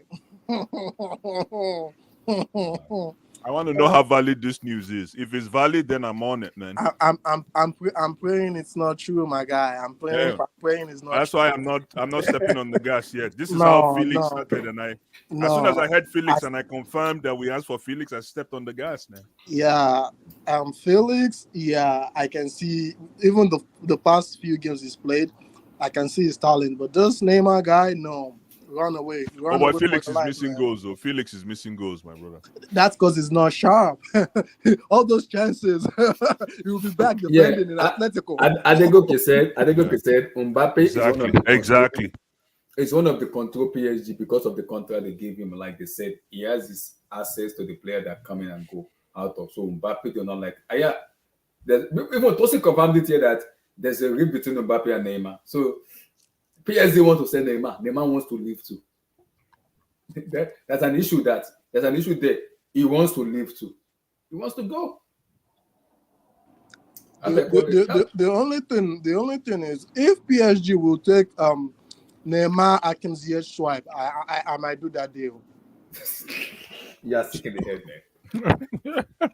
Yeah.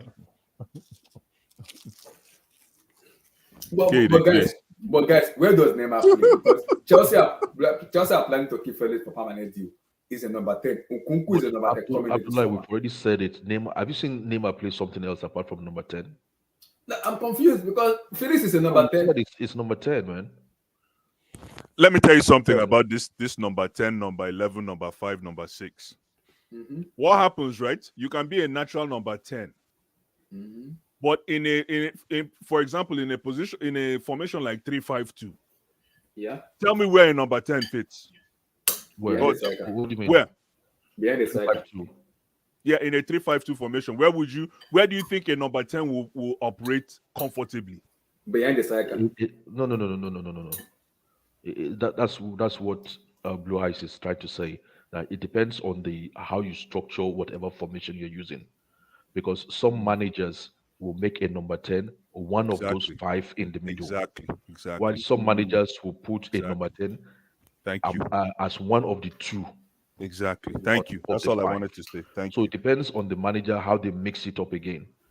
Exactly. Even if now back to but Abdul, the reason I say that is because you bring up a good point. Now you called Neymar a number 10. Does it mean that if you put Neymar in any position that he will still play as a number 10? No. Yeah. Will he revert to his DNA in whatever position he plays? No. You see, I was having this discussion. I had this very fruitful discussion with somebody today. And funny enough, it's about number 10. You see, a typical number 10, we're talking about a pure number 10, not the current. Exactly. A pure 10. A pure 10. Like Okocha. A pure 10. What they used to call a pure 10 in those days, they used to call them free spirits. Okay. Free roll. And the reason why they call them free, why they attach that free to them, was because they are expected to be anywhere on the pitch. They should have the ability to be anywhere on the pitch. That is why you saw when Maradona scored that goal against England, he actually picked the ball in the center circle. Because a number 10 is meant to be like a free roll. And a very durable number 10 is expected to be anywhere on the pitch. So they are the ones that they are the only free players on the pitch that is not restricted.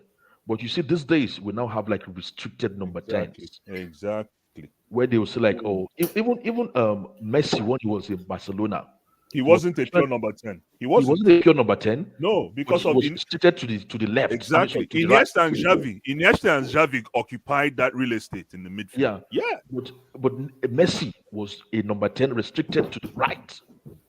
That's why you still see him scoring like 40 goals a season. And he was always coming in anyway. So number 10 So here's another question. Which attribute should a typical number 10 have more of? Assists or goals? No. So this is why you are given that. There's a reason why you are called free and why you hold on. Answer that question. No, hold on. Let me give. There's a reason why you are entitled to that free. And the reason why you are entitled to that free is because you are probably the best at receiving the ball, the best at delivering the ball, and you're probably maybe the best dribbler in the team. Okay, but you are not attached to scoring goals. If you can score goals, fine, but you are not attached to scoring goals. So let's say, for example, number 10 now. You shouldn't expect a number 10 to say, "You give me 20." I'm talking about a pure number 10. I'm not talking about this number 10. A pure number 10, you're not expected to say, "Oh, give me 15 goals a season," or at least we get Okay. 15 goals. So what is Kai Havertz's position? Kai Havertz's position, when I started knowing him 2 seasons, 1 season ago, at the beginning of the season, I used to think he was just a goal scorer. And what do you call those goal scorer? You call them strikers with a number 10 skills. That's what they used to. That's how you say they are goals. That's why you call it. They are not strikers, but they are goal scorers. So you talked about somebody like Romario, like Dennis Beckham. They are goal scorers, but they have the skills of a number 10. Okay, basically you are saying they are more complete strikers. Okay, but so as I kept watching Kai Havertz every day, I started thinking this guy is not a goal scorer. He's not a striker. He's an arriving goal scorer. An arriving goal scorer like Frank Lampard, somebody who runs into the 18-yard box and scores goals for you. You cannot put him there as like a static number 10 and a big point of helper. reference. I don't think he can do that. Yeah.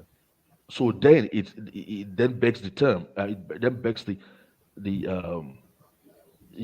that where do you now play him?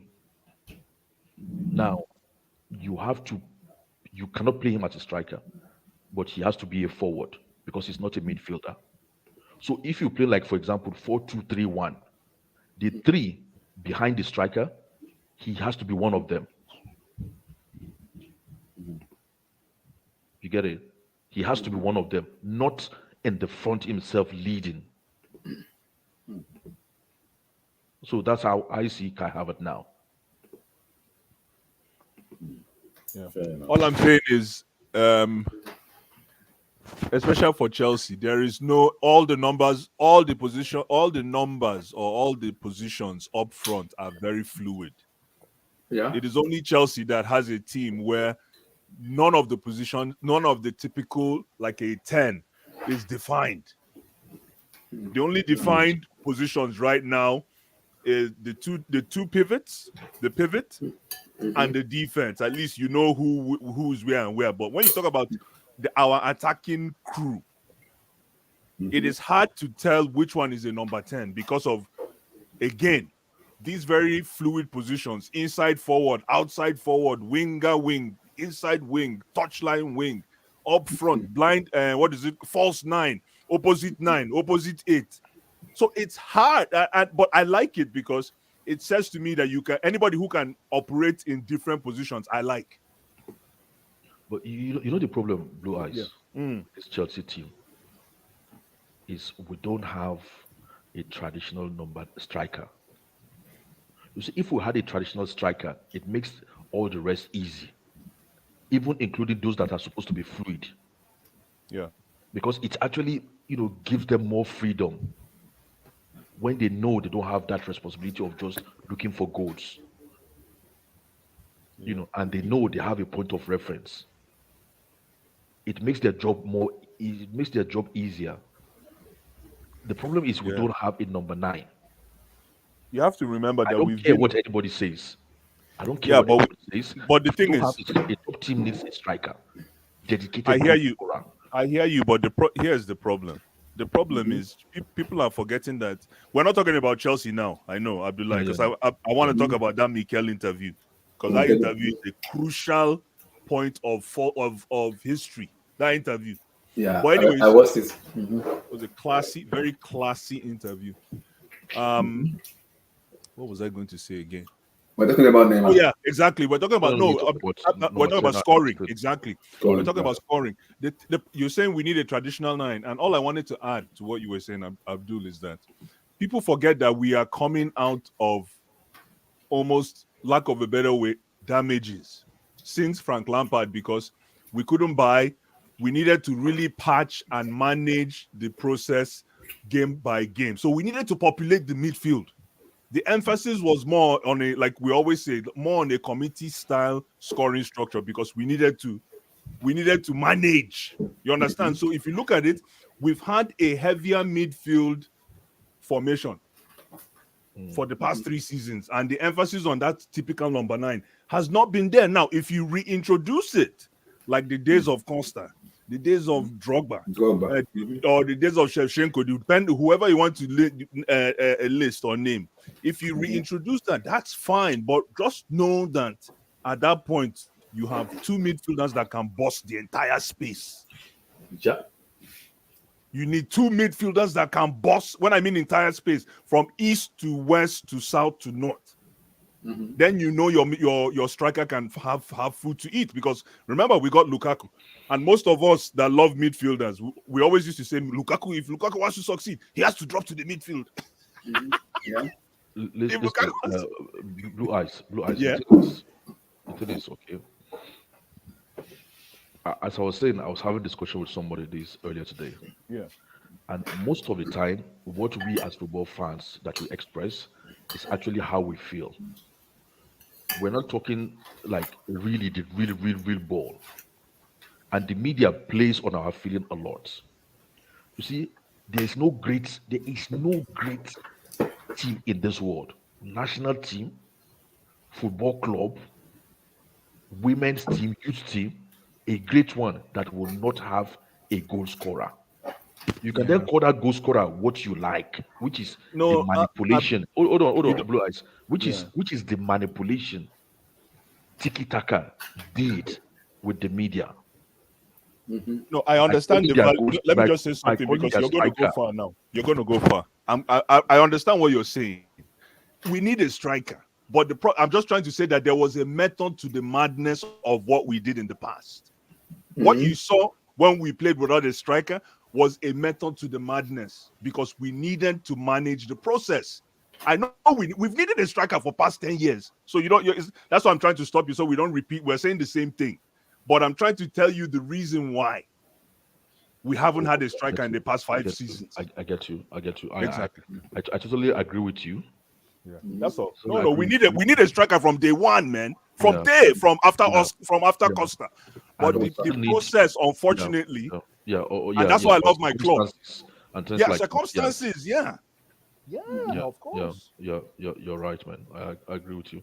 I agree. So let's talk about guys now. Let's talk MIKEL.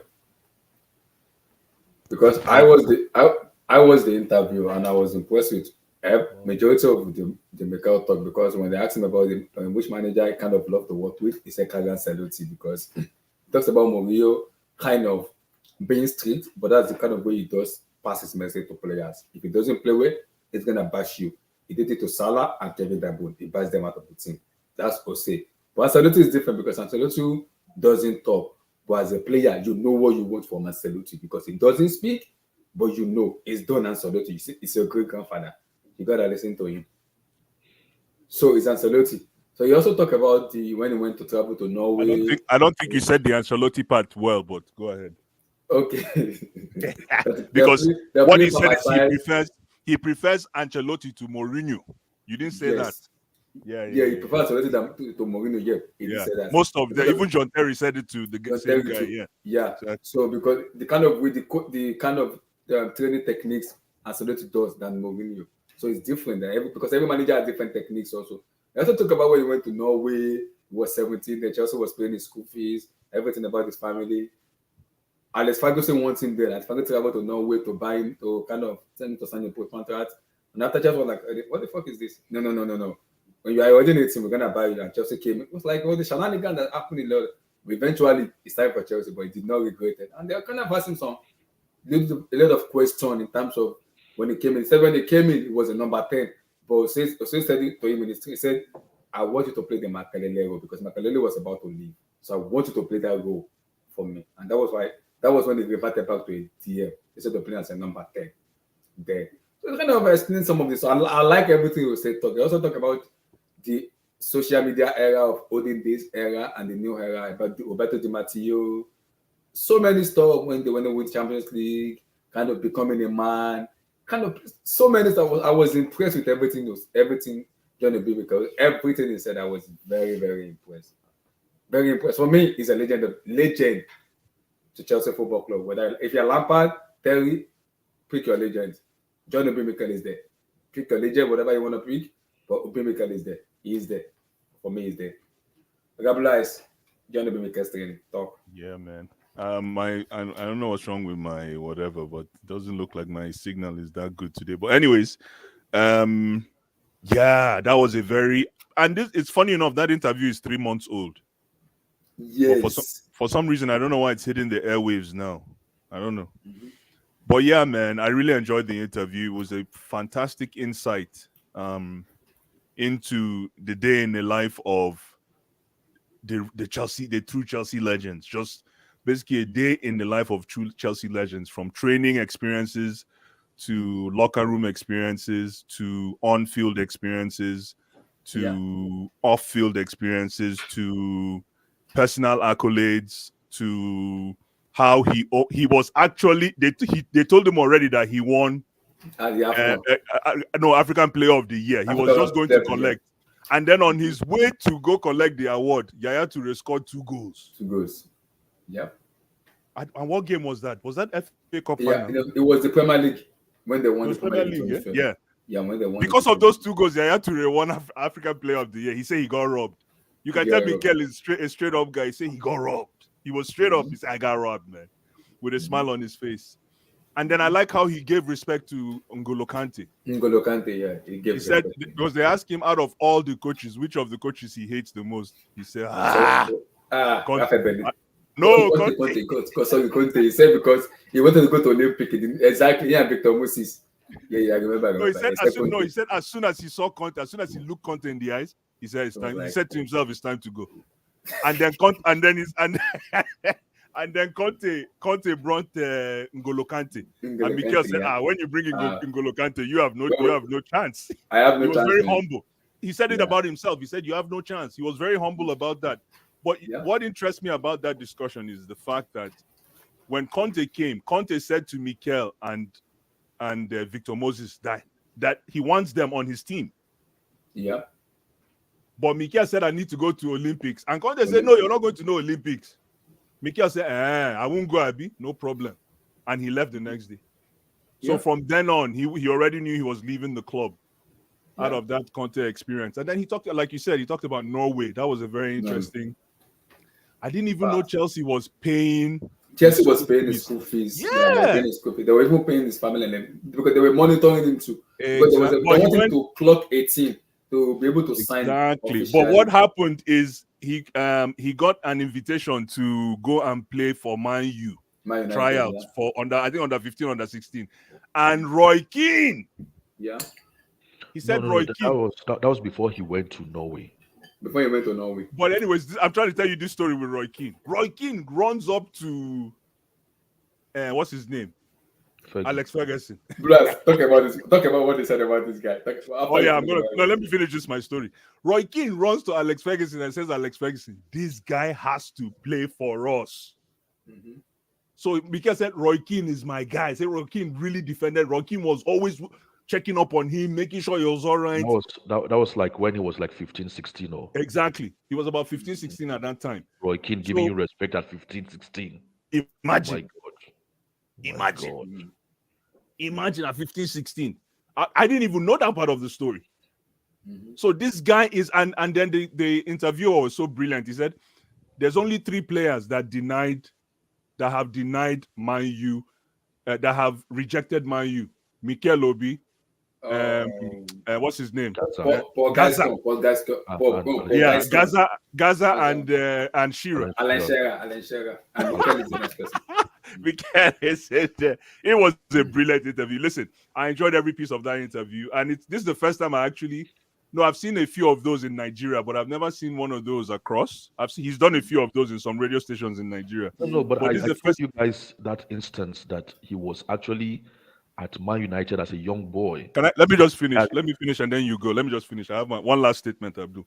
So again, about this guy, you can just, when you look at MIKEL, his comfort level, I can see why he retired. This is what I'm trying to say. You understand? There's no, like, even though some of his mates are still playing. When you look at them, now it's becoming work. It's not effortless anymore. If you look at Mikel, you can just tell. And when they asked him, they say, "Hey, Mikel, are you thinking about coaching?" He's like, "No, coaching is not for everybody." Exactly, he said it.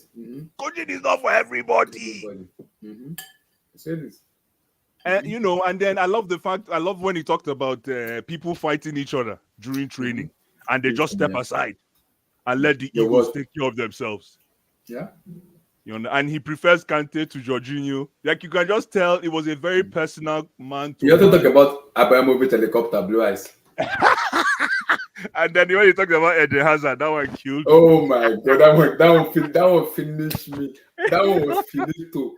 It finished me completely. Eden Hazard was eating what do you call it? Rice, what did they call it? Rice something crispy, yeah. But on game day, man of the match. On game day, man of the match. On game day, man of the match. Yeah, go ahead. One of the most laziest players you have ever seen in his life. Ever. Very lazy. I said, after the time, give me the ball. I said, excuse me, give me the ball. We are running. You didn't even. I said, don't worry. In March, if you get him, I had to come to him. I said, you better tell you now. You better tell you. Like, what kind of human being? Another funny one I liked was when he said when they won the Champions League and John Terry put on everything, shin pads. Yeah, exactly. That's funny. He was like, Abdul, go ahead, man. Abdul, go ahead. What's this? Abdul, go ahead. Yeah, so the thing is, I will be a little bit critical. And I'll be critical from a selfish point of view. Because the first time I saw Mikel, oh my God, that was in the Under-20 World Cup. I thought this guy would end up being one of the best players in the world. Just like the first time I saw Eden Hazard. Unfortunately, I think the both of them did not have the mental desire, the mental desperation to be one of the best. That's the only thing that I just don't like about that makes me feel sad with both Mikel and Eden Hazard. Like, the two of them did not really, what you say, want it that much. And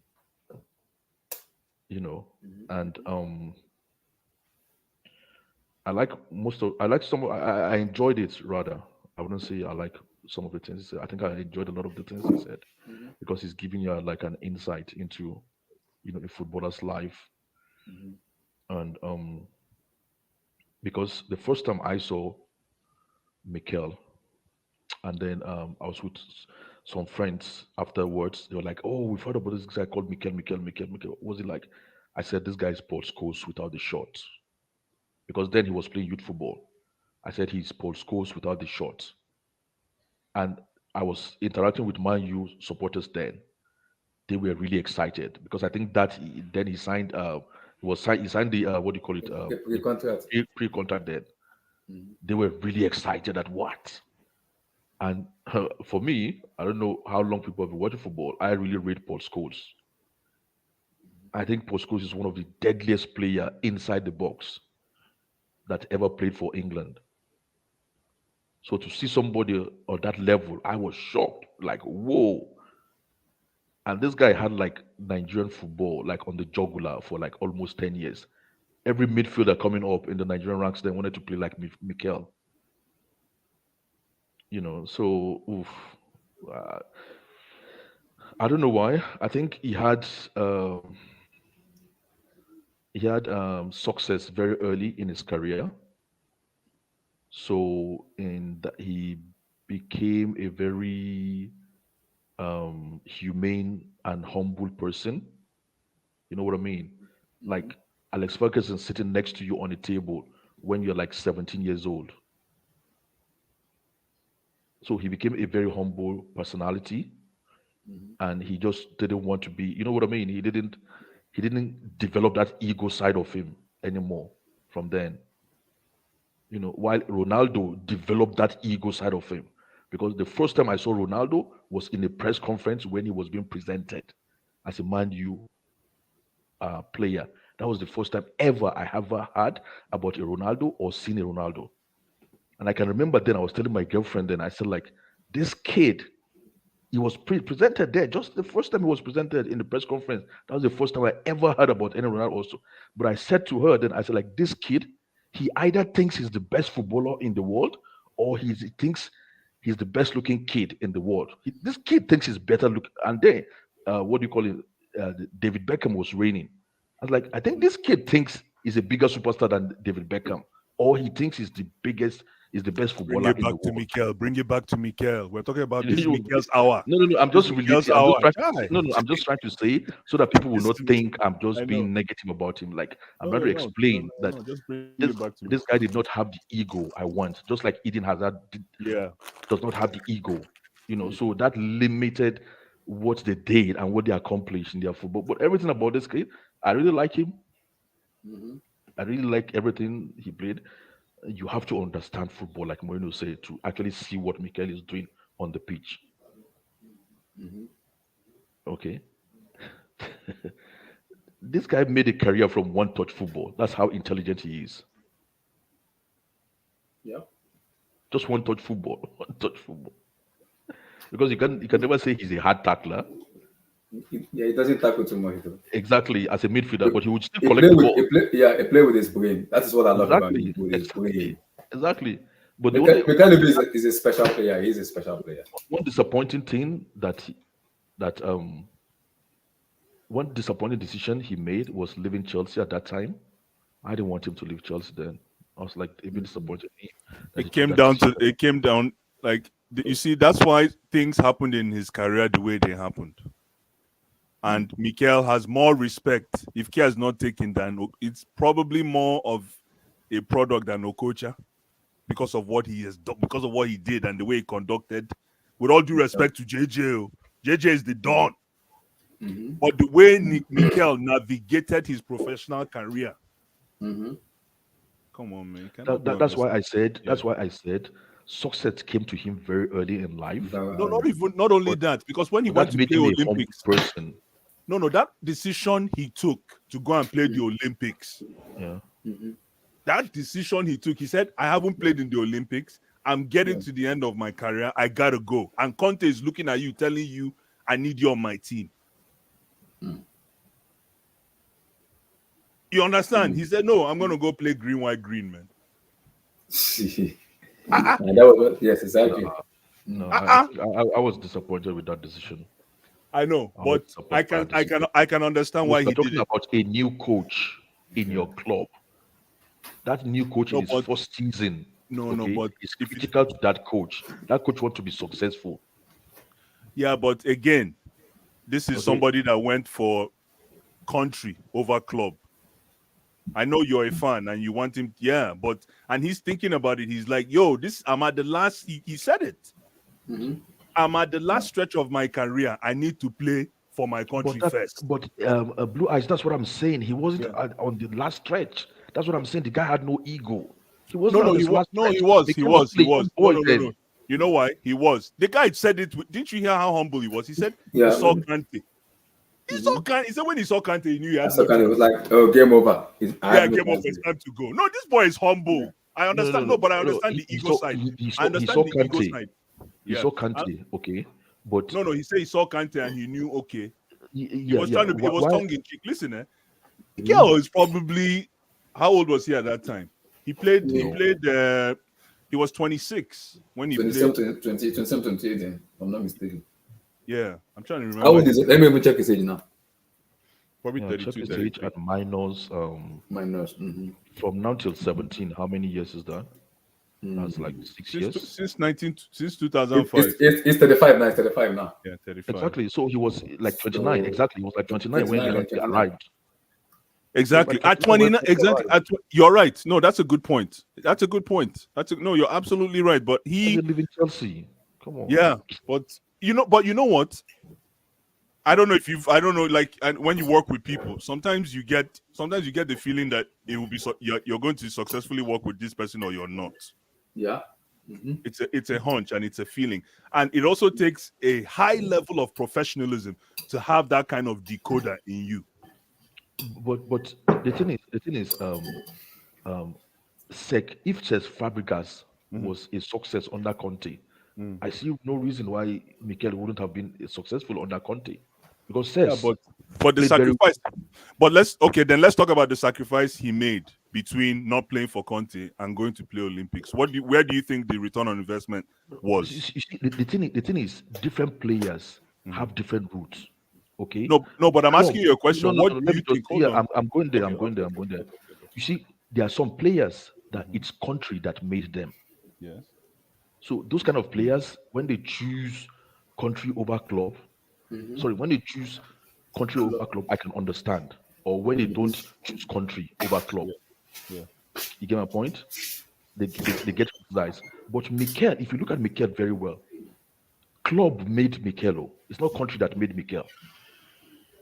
Yeah, This but guy was already as a schoolboy training with Man United. Alex yeah, Ferguson but running after him.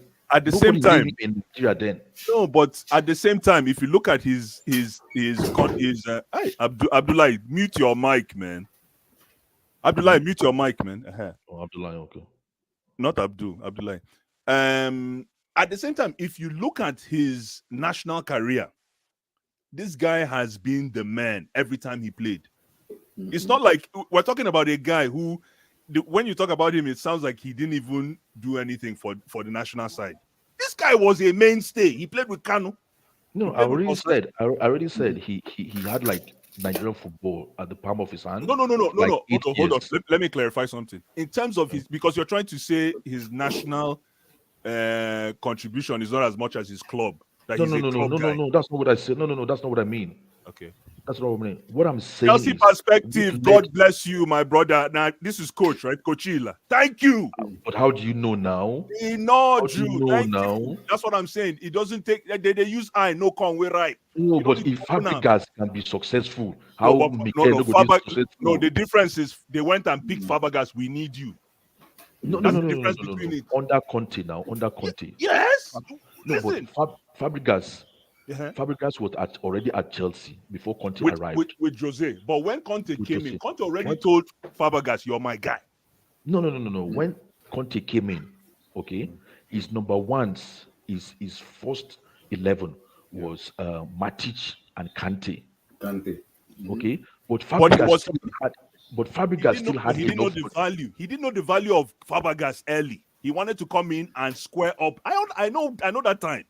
Yeah, He didn't know the yeah. value of What Fabregas. I'm saying is, some coaches will come in, okay, they will have their preferred starting, Yeah. but other players will still have enough contribution. Okay, what I'm trying to say is Fabregas still had enough contribution Listen, in that season, and I the have following season, Uh-huh.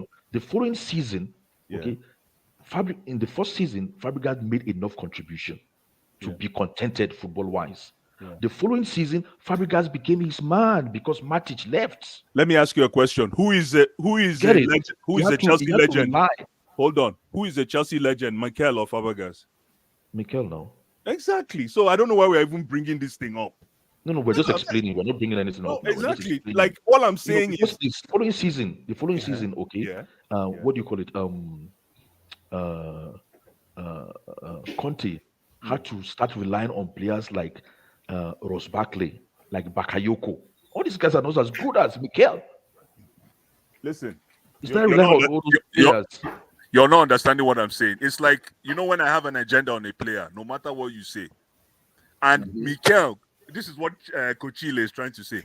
Mikel got that vibe from jump when he saw Kante. It's not about whether he doesn't have He said it ambition. in an interview that it was If never you're not gonna. comfortable with somebody, it's like a relationship. You see a girl, and then all of a sudden you just know day.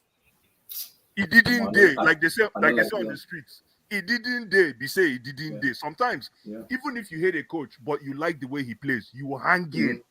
Because Mikel said it in interview that when he saw Kante, it was like, no, it was over. This whole thing you're trying and he even said it that when he saw N'Golo Kante, it was like, oh my god. Not even about N'Golo Kante. I'm just trying to say it takes a level of professionalism for you to know that this is not. I don't have room here, and I bet you that was the main reason why he went to that Olympics. Even though, yes, sorry. Well, I said Yeah. I was disappointed him leaving at that time. Because I believed, in my own opinion, he would have still been a success. Yeah, I agree too. Of course. I'm saying I I was so was disappointed in Conte. I know. I was disappointed in him. And if I it's was just so going to disappointed. represent Nigeria, the guy, you've already won Nations Cup now. What can you win that is bigger than Nations Cup? Oh boy, that Olympics. Oh boy, what he did in that Olympics is the reason a lot of those kids are playing in big clubs today. As big brother, that big brother role he took. I know some people don't stay away for too long. They don't understand that level of contribution to your nation. What he did as big brother and dragged them to bronze. He dragged them to bronze. Come on, man. Come on. Yeah. Come on. Let's not even go there. And this, I know it's the philosophical side. I know it's not the footballing side. Mr. Blue Eyes. Hey, Olua, my brother. Olua, what did I say wrong now? No. I've been listening. It's been good. It's been good. So obviously I'm a Mikel fanboy, but I really Yeah. I don't know. Olua, do you rate Mikel? Do you rate Mikel? Oh, absolutely. What do you mean? Superb. Superb player. Everybody rates Yeah. him. For me, it's for a national team, for example, like I think as a player, every young player should be looking up to in terms of what he's achieved, how he conducts himself, professionally. Yeah, for me, he's top legend for Nigeria national team and for Chelsea as well. He's a good servant, and I think I've got good things to say about my Nigerian brother. So many, because you know what I like about him. Very reliable. Because yeah. I hate to do this because when we talk about register as a player, when we look at Andrea Pirlo, and I think Jorginho now playing that register role, Mikel is that guy where I can say, okay, you can play him as a number 6, you can also play him as a number 8, and also as a number 10, where he will guarantee you that ability. He has the ability. That's a word. He will guarantee you that ability that pass me the ball, he will pass. You know one thing about him? He can tackle. He can tackle. He can pass. I think he's very good in ball retention. I think his only flaw is maybe ability to shoot the ball. That might be his only weakness. But other than that, I think is in that midfield. Yeah, it's hard for you to dominate John Obi. It's very hard. That shooting was I think he was one of those midfielders that will pass the ball into the net. He just exactly wasn't his thing. Yeah. I agree. And then Etienne had the shooting part down. The Bison. The Bison. Yeah. His mentality for me is what I admire the most. He has played under 5 different managers. He has a winning mentality. A lot of players will have left the club, go play elsewhere. But this guy stood his ground. He was able to compete with the very best. A lot of egos in the team, like you heard him say. He's the most underrated. Yeah, and a lot of Chelsea fans, I tell you, a lot of fans don't appreciate him. I'm not saying this is bad. That's the truth. The same way they don't appreciate the Bison as well. I don't know why we do this. Yeah, I don't know. This guy was the engine, man. This guy the engine in our team that year. That's that decade. This was the engine. John Obi Mikel, wow, what a player, man. Coachila, absolutely the cleanest tackle. One of the craziest games I enjoyed with Mikel Obi is actually, I think it was one of his latest games at Chelsea before he left.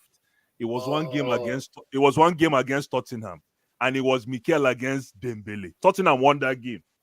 Hi, I can't remember. What's that guy's name? Dembele that played midfield for Tottenham. Musa Dembele, yeah. That game was die. I think they beat us 2-1. It was Dembele, Wanyama, and who was in that midfield? Dembele, Wanyama, and someone. I think maybe Sandro. Was it yes, Sandro? I think he scored. Scored a stunner there. I think Sandro scored in that game. Yes, scored a fantastic goal. I remember. Yes, absolutely, man. It was Sandro. Whatever happened to Sandro? That's the same thing she asked about Dembele as well. If you remember, Dembele had all the attributes to play for the Real Madrid as well, but this guy never took on from there. Dembele was a hell of a beast. Dembele was always injured. Was injury prone to some extent. And then he just retired.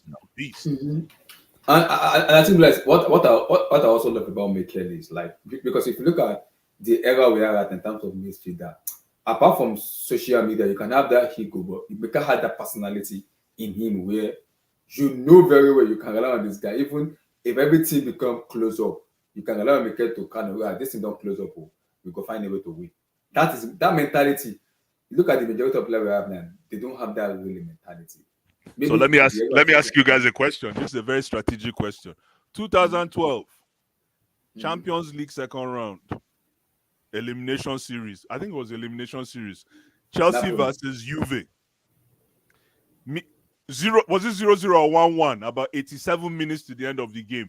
Mikel receives the ball at the mouth of our 18-yard box. He turns and lays the ball to Hazard, but it was a bad pass. Who do you think made the mistake, Mikel or Hazard? I think it was Hazard, because Hazard didn't anticipate the pass very They came well. on Mikel. They came on Mikel in that situation. It wasn't Mikel, because Hazard didn't anticipate the pass very well, and he didn't make the right run. Because if he had made the right run, would have anticipated the ball very well and would have looked of the ball. I don't think it was Mikel. People thought the pass was too weak. I don't think it was too weak, because sometimes as a player, when you know the attribute of the player you want to pass, who wants to give it the ball, you have to make the right runs, and you have to know the right time to make the right runs, and when you have to make it, it's very, very important. Because I listened to Thierry Henry too. He said it on Paramount Sport when he was comparing Harry Kane and Erling Haaland. He said Harry Kane knows, okay, De Bruyne, we want to pass this way. I know when to move to this position. So he knows when KDB hold on to the ball, immediately he's on the bicycle kick. He wants to start running because he wants to move into that space. And De Bruyne is going to pass him the ball. But they said it's different when you look at Harry Kane. When he hold on to the ball to his feet, who is he passing to? Son and who? Nobody. So that's a difference between them. When you look at the comparison. Overall, he said Harry Kane is a better player. But when you look at overall the way Man City has been playing though. Now, looking at Saikana, the anticipation in terms of moving into spaces, you want to give it to Haaland because you know at that stage of time, I know KDB wants to pass me the ball. I have to make the right ones to get into the position. It's all about anticipation and positioning. Because gives so much for Chelsea, so much. I'm like, wow, this man is we're just too good, man. Phenomenal player. Because I'm curious to see his next move. I'll be honest with you. He has won everything in football, and you can see how he's saying. You see when he was talking about most players in his position end up being coaches, like because they're always directing. Most players in that midfield position that are always directing end up being coaches. And he talked about when you watch Pep, so you can tell this guy has watched people from. He said if you watch Pep, when Pep played, Pep was always directing, like Jorginho. You go there, you come here, you know. Mm-hmm. But again, like they don't. I don't think he will be a coach. I don't think Mikel will be a coach. I don't think he will be a coach. I don't know. He just want to enjoy his life and just chill and watch football and enjoy his life. I think because they asked him about the new Chelsea strategy. He said people are coming too much and Chelsea. He said, I can guarantee you the next season Chelsea will be ready. He said it. Chelsea will be ready next season. He said it. Just give them time to gel. They will be ready next season. That's what they said. He never hosted a testimonial. I'm surprised. His testimonial would be grand if he had a testimonial game. I think so, though. I think so. I want to see him ball again for the last time. No. After retirement, I want to see him ball again. I don't hang in boots, man. Completely. Guys, testimonial. You can always play football. It's testimonial now. You can only showcase your talent. It's testimonial, guys. It's normal. Just show your fans you still get it in you. It's normal. It is normal. Mr. Tosin, you came in. Tosin here? Oh, my people are hello now, man. Tosino, how far, man? What's good? John Mikel, your take on our Nigerian genius. Look, honestly,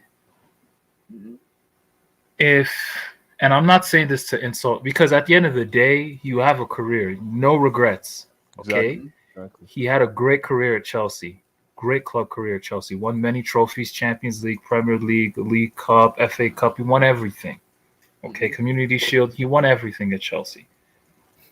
But I just feel we should be talking about Mikel the same way people talk about Juan Roman Riquelme at Argentina is how we should be talking about John Obi Mikel.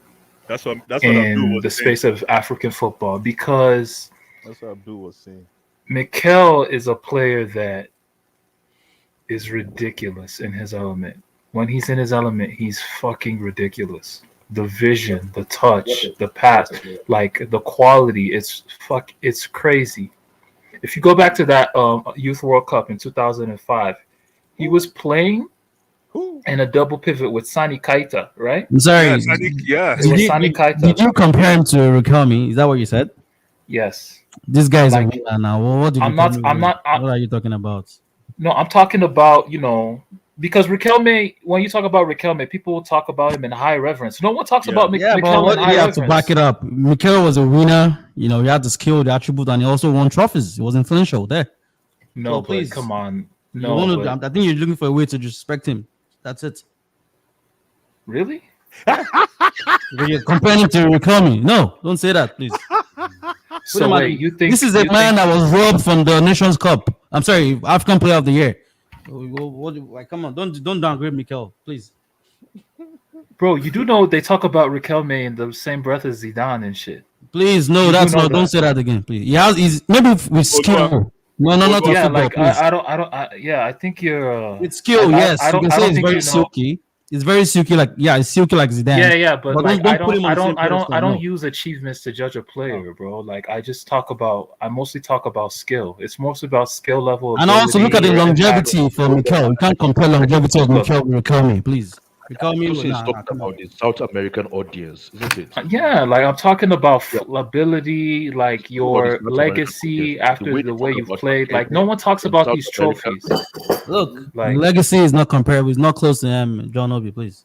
Let's kill it there, please.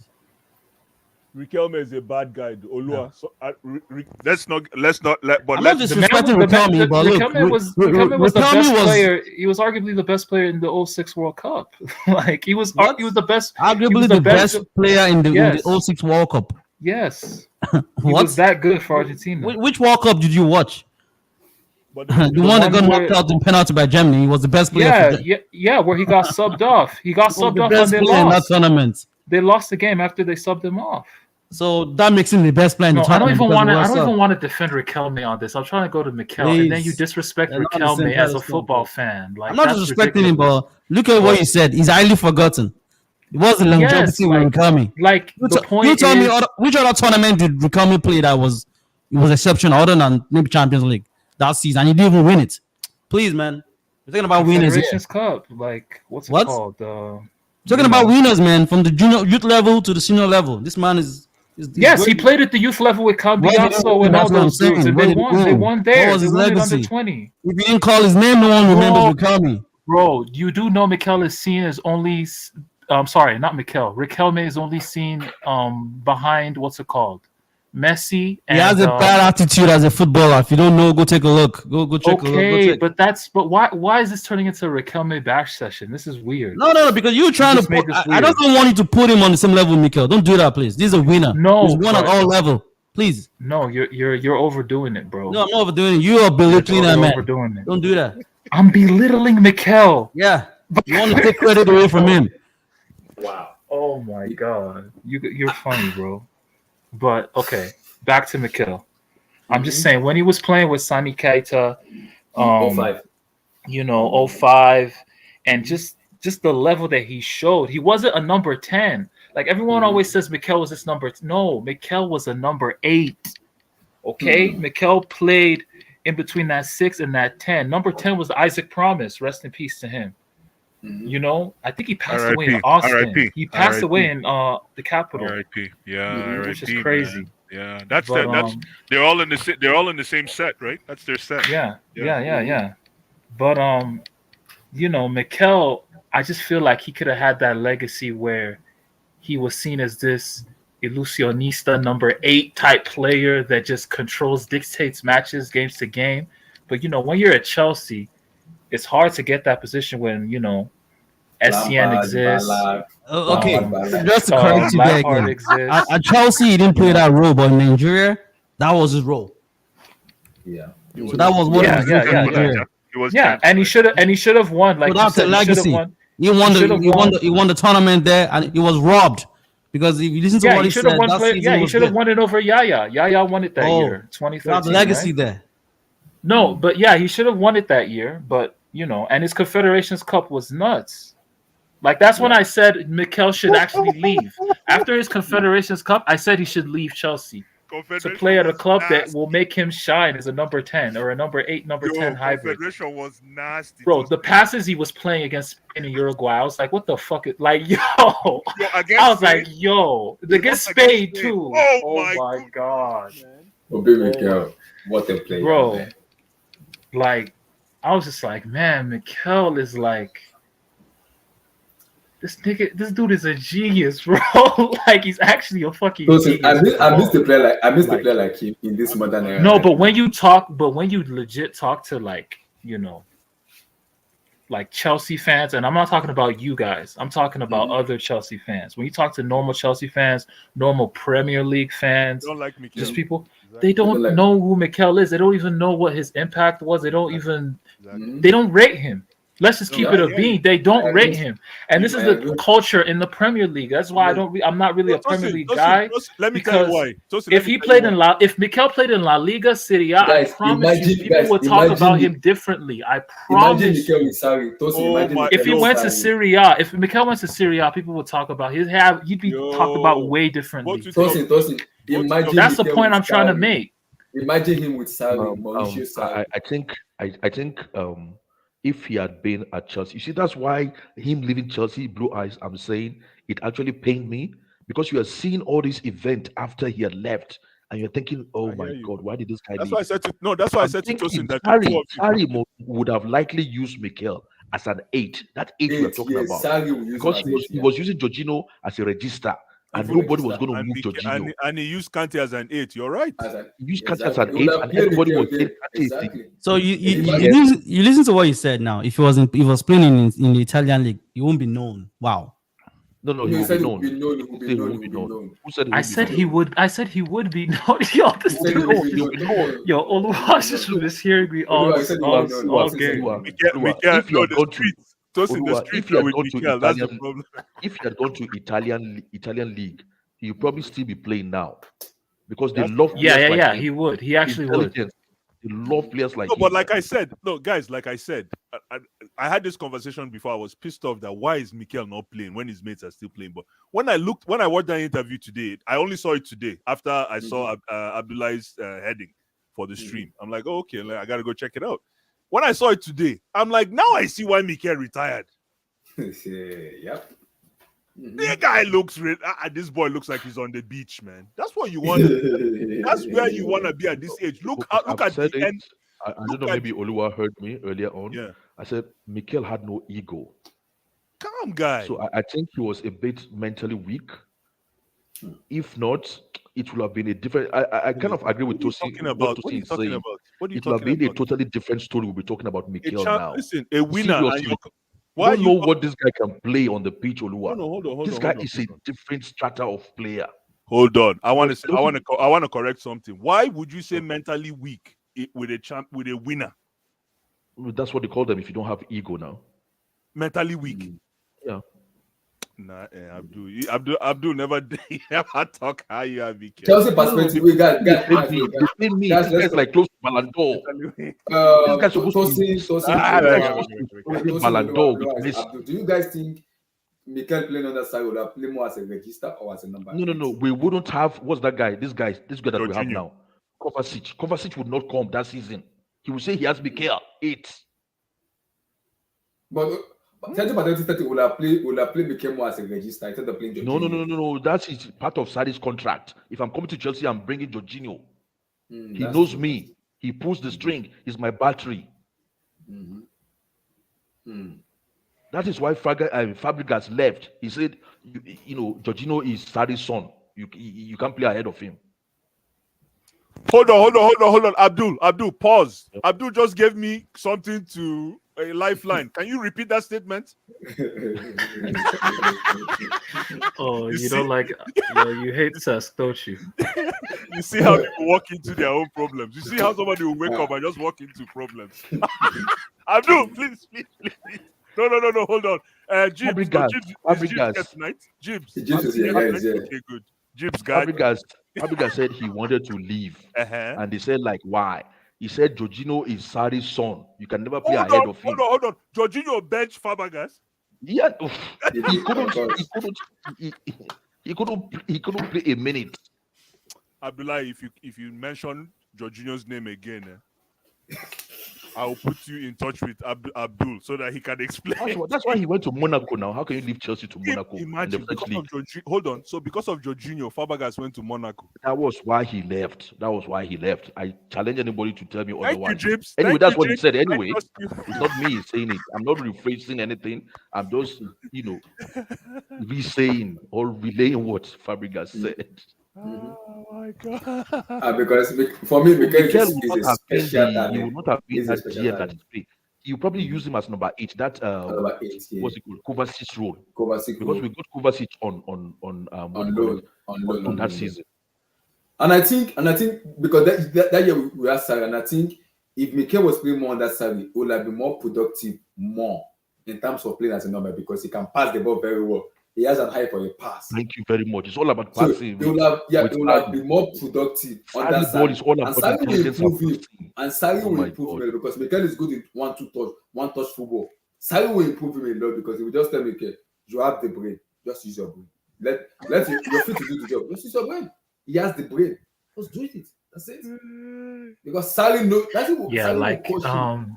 that's actually super underrated about Mikel. His football intelligence, man. Like where to position himself. Absolutely. And he always said he always looked up to Makelele when he knew that he was going to be a 6. Yeah. When it was definite that he was going to be a 6, so he just always looked up to Makelele in training and stuff. And nah, man, Mikel, like he sacrificed it. That's actually true, man. He had no ego, and he really sacrificed other dimensions of his game just to be part of. Yeah. I'm a fanboy, so I can't have a logical debate about Mikel because I'm just going to be defensive. Let me be straight up. It's Obi Mikel na player, man. Correct player, correct player, man. Gonna be Mikel. Whatever player. What coach you think was he the best with? He said Ancelotti. It's not even close. It's not even close. Yeah, I was watching the season reviews. I think I watched the 2009-2010. Like Mikel played a lot that season. He was really good. Like really good. Game. Absolutely. Absolutely. But the thing is, Ancelotti said Mikel reminded him of him. Yeah. Okay. Yeah. And Ancelotti was, don't forget, he was a former midfielder as well. Exactly. Yeah. Exactly. But I still think Mikel got witch hunted in that game against Barcelona that we lost 2008. 2009, you mean? 2000, the game that Essien scored. Yeah, that Iniesta sent us back. No, Mikel didn't play. Mikel didn't play that game. Exactly. That's what I'm saying. That's why I say he got witch hunted. That's why I said. Yeah. I think he should have played that game. Wait, did he have the red card? Yeah, he probably should have. No, he was on the bench. Yeah. But that was the Gus. That was with Gus Hiddink though. That wasn't exactly. Ancelotti. That was with Gus. Absolutely. Yeah. And what did Gus Hiddink say about Mikel? Gus Hiddink was just like, what an elegant player. What an elegant player. What an elegant player. Yeah. And then what did he do? He started trying him in center half. See, Mikel had no ego, man. Honestly. I understand that both, but I understand this point. I can feel at this When point. you allow all these guys to just put you anywhere, anyhow. No, yeah, even under Mourinho, he would have said, "I'm not a GM." But there was an incident. I remember there was an incident. Yeah, there was an incident. Let me just mention this. 2 seconds. Sorry. Yeah. Why did Arsene Wenger not sign Yaya Toure? Because he told Yaya Toure, "I don't even understand. What position are you? What position are you good in? I think you are a striker. I think you'll be a good striker." Yaya Toure was like, "No. I'm like Patrice. I want to play like Patrice." But Mikel just like, "Oh, play like Makaleli." He said, Okay, I'll play like Makaleli. No. Because he said some coaches would, when he said, "I want to play like Patrice," some coaches would say, "Okay, come and play like Patrice." So it depends on the coach. But he voiced his. But listen, Mikel, opinion. I don't think. Mikel, you see the position Mikel played, number 6, was the position ordained for him. That is I understand all of that. That is how. understand all of Hold on. okay? I'm just saying that is how the cookie crumbles. Yeah, he could have still been one of the like he was still one of the best in the world in that position. No, but Well, then genuinely. from the Yeah, horse's mouth. he's still one of the best in the Listen, world. listen to this, Tosin. You understand my frustration. From him, Mikel said this. I'm not saying this. Mikel said, I started studying Makalele. Why can you start studying Makalele when you're already better than Makalele? That's the painful side to me. That's what I'm trying to tell you guys. No. Let me Why are you studying? Yeah, I get what you're saying. No, You're better than Makalele. Why are you studying Makalele? No, but Makalele is still an OG in that position. That's the thing. He's still the guy. Let me tell you what Abdul is doing. Abdul is forming victim. He's trying to hide his despise for Mikel. No, I understand. I've drunk beer with this kind of people. I know what I drank beer with this kind of people. Come on, man. He can't even hide it. He can't even be coy about it. If you're not a Mikel fan, call it out.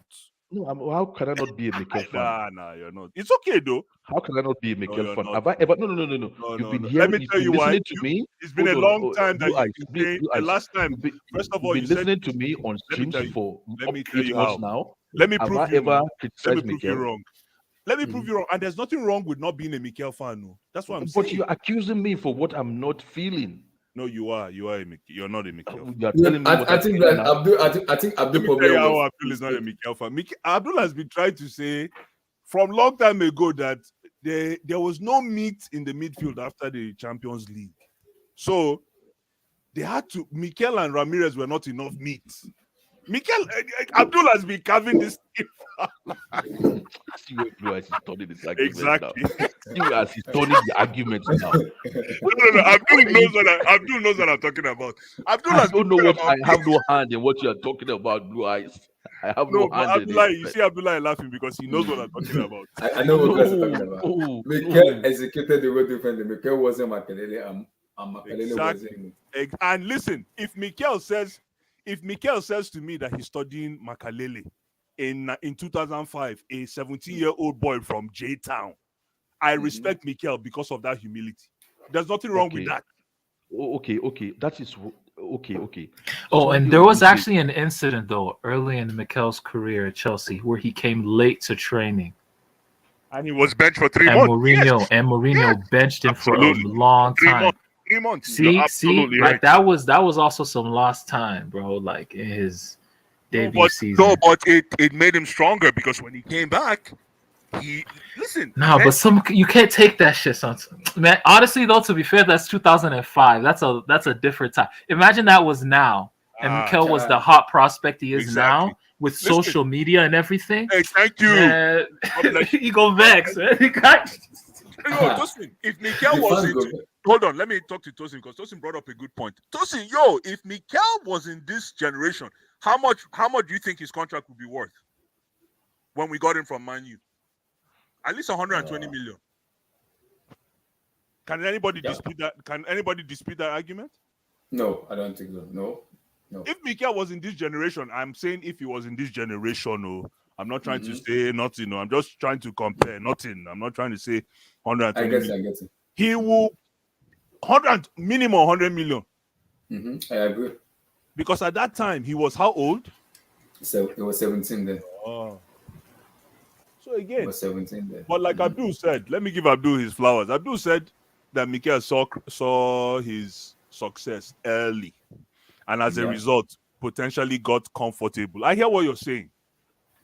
He got comfortable because he got his success early. If maybe he had to walk, if maybe the carrot was hung higher, maybe he would have. Maybe if he never gone to Chelsea, maybe if he started from Crystal Palace and worked his way up. What I also love in that interview, what I also love about what he said is because he talked about different manager with a different business style of play, and he said that makes me kind of looking at social media. I need to watch this interview now, man. Like it was classy. It was classy, man. It was classy. How long is it? 30 minutes. You gotta take your when you have time. Maybe I'm off on Monday. After we're done, I'll play it on the backstage. After we're done, I'll play it. After we're done. No, you gotta have time, man. I'm off Monday. That's why I took a look at it. But because there was something he said that inspired me. I look at it in this generation now. We don't have it. He said, then they were proper players there, and they were Is it proper player or did they put that name where No, he said men. You call them proper Is it- men. They were proper men? Sorry, Yeah. they were proper men then because they were Essien, there were Balak, there were so many of them, Lampard, proper men. They know exactly what they want to do. You don't even need to tell them. They did their job and they were executed well. But in this generation, blacks without proper men. All we have is social media and lazy player crying. This is not my position. Play me my position. Blah blah blah blah. Player crying for because you come from Cobham now. You're not getting chance. Excuse me. In those era, apart from Terry, who else came from Cobham then when they were men playing football? Bone versus bone. Physicality versus physicality. If you kick me, I kick you. If you bully me, I bully you. So Amala versus Egusi soup plus fufu together. Excuse me. When do you want me to start finding that Cobham up and down? This Chelsea fans are annoying the heck out of me. What the heck? They're annoying the heck out of me, man. I think they say kind of anything in my brain when you look at it. When I'm talking about proper man, like, this era doesn't have proper man. Now only lazy player we have. That's annoying me. Only lazy player we have. I'm a fanboy. When it comes to Mikel, I'm a fanboy. I can't have a logical Yes. debate. That Chelsea team I can't have a logical debate. Guys, that team has leaders. We had leaders in that team. Of course, man. Of course. And this is why when Abdul says Mikel that Mikel was too humble, I'm like, you're an 18, 17-year-old boy that came from Lyon, Oslo in Norway via J-Town, Jos. Mm-hmm. You come into a club when people have already been cooking for the past 10 years and you want to come and do more than them. I know Ronaldo. I know it's impossible. It's impossible to do and that. And then Abdul used the Ronaldo example because Ronaldo came in at that almost as a young pup, and he came into a situation with Roy Keane and them guys and Scholes and the bad boys. Mm-hmm. Yeah, and he was starting games. Yeah, and he was starting games. So I see the comparison that you're talking about. I see the disappointment you're talking about, Abdul, but different. I just think it's two different trajectories, man. Two different trajectories, man. Good. Yeah, and Mikel, I think first season he won the league. The next season he played a fantastic game in the FA Cup final against United. Woo, that game. That game, Tosin. Can you please, Tosin, do you remember the Man U midfield he played against? Sheesh, I don't really remember. I don't, but I have an idea. I don't know if anybody remembers. I'll leave this as a riddle to everybody, even in the comments. But probably, I would guess Carrick, maybe Scholes. Keep talking. You're not off, bro. Yeah, something like that. Yeah. He also said something in the interview that made me like said when Chelsea played against United that when Chelsea won that the way Ferguson looked at him after that Norway deal to Chelsea, it was somehow to him. He said, "Oh my!" He almost fell off. He said, "I almost fell off that." Ferguson never spoke to him. He never spoke to him after that Norway deal collapsed. He did not speak to him anymore. He did not speak to him, and I was like, "Wow." Oh man. Listen, that interview for me, minus the fanboy bullshit, that interview for me just proved to me that if you package your football career nicely, it will come to a complete cycle. You know. Chelsea perspective said Mikel was so young that the players had to caution Tim Kate with the regard of how he treated Mikel. Yeah, exactly. The thing is, Chelsea perspective, Coachella. The thing is, and he knows, Coachella knows. Mikel came with so much regard. He already had the bless, even like on the streets, like Mikel said in the interview. Roy Keane, was already singing his praises. When the most rugged number 6 in football or number 4 in football, world football, up till almost today, is giving you accreditation. Man, Roy Keane was a player, man. Oh, yo, man, come on, man, come on, Mhm. come on. When you get props from Roy Keane, Oh, that's my guy. Come on, man, come on. Why are you talking about Roy Keane, man? Just leave him alone, man. Please, just leave Roy Keane or Scholes. Roy Keane or Scholes. Woo! You cannot do that to me, man. I think I take Roy Keane, man. I'm not even Yes. trolling. Different roles now. Different roles. too. Different roles. Yeah, I No, know, but if they you gotta both play take in one, midfield. If you have to take one for your exactly, you midfield, gotta take one. That's a good question. Mm-hmm. You gotta take one. It's got to be That's why I Roy haven't. Keane now because Paul Scholes can't tackle. But like Abdul said, Oh, Roy he also said, Keane- he also said something I remember. But do you remember when when he talked about Benitez? That Benitez came in and Absolutely. he took John Terry out of the team, and everybody was like, "John Terry is the captain of this team now." if the He captain said, is not playing, what about me? "What Exactly. about me?" Exactly. It was like no explanation, no nothing. I was like, "Excuse me, why are you taking the captain Well, out?" you know what, Explanation? Abdullahi, I like the fact that you brought up that point. I hope I'm not derailing this discussion. So, I respect tongue in cheek, even though I can't stand. Yeah, listen, Benitez, he knows how to find a way to win. That's why I hate him, because he coached, an opposite. He coached Liverpool, so I can't be with Benitez. But Benitez found a way to win Europa League with us, and it kind of got my attention. Yeah. It kind of got my attention. That's why when he couldn't make it at Everton, I'm like, how? How? And from what Mikel was saying today in that interview, he said, Benitez will never tell you why he benched you, and then he will see you the next day, and he won't even talk about it. You guys will be talking about something else. Yeah. He said it. So you can now see that a lot of these players they need to be treated like babies, not like babies, but you gotta really. You know one thing, Blue Eyes. You know one thing I like Benitez for. Who? Benitez. Yeah. You know one thing I like him for. What? When Mikel went to the African Nations Cup 2013, and he started seeing the long ranges of passes, he brought him back. That Nations Cup.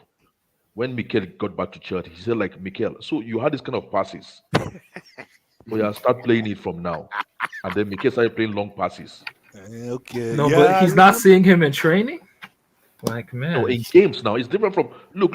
See what some of these players play in training is different from what we see in games. So in games, that is true. Yeah, I know somebody who went to watch Chelsea train, and this guy came back and he told me Mikel was the best player. I was like, what? I don't doubt Mikel that. was the best player in that training. I was like, so why doesn't he play? That. He said, like, I think this guy just plays what the coach asked him to play. Yeah, but if you're going by Mikel's conviction today in the interview that I watched, when Havertz is eating Dunkin' Donuts in the training and then game day he's man of the match, then Hazard, sorry, Hazard. Yeah. If Hazard is eating Dunkin' Donuts in training and is man of the match game day on Sunday, then training don't mean anything. Yeah, for a player like Hazard, Hazard, you taught Hazard, Hazard was like, Hazard said, pass me the ball. I was like, excuse, why will you pass it? We have been doing the running. You standing there, pass me which ball? Are you okay? Pass me what kind of ball? I was just laughing at you. Are you okay? Excuse me?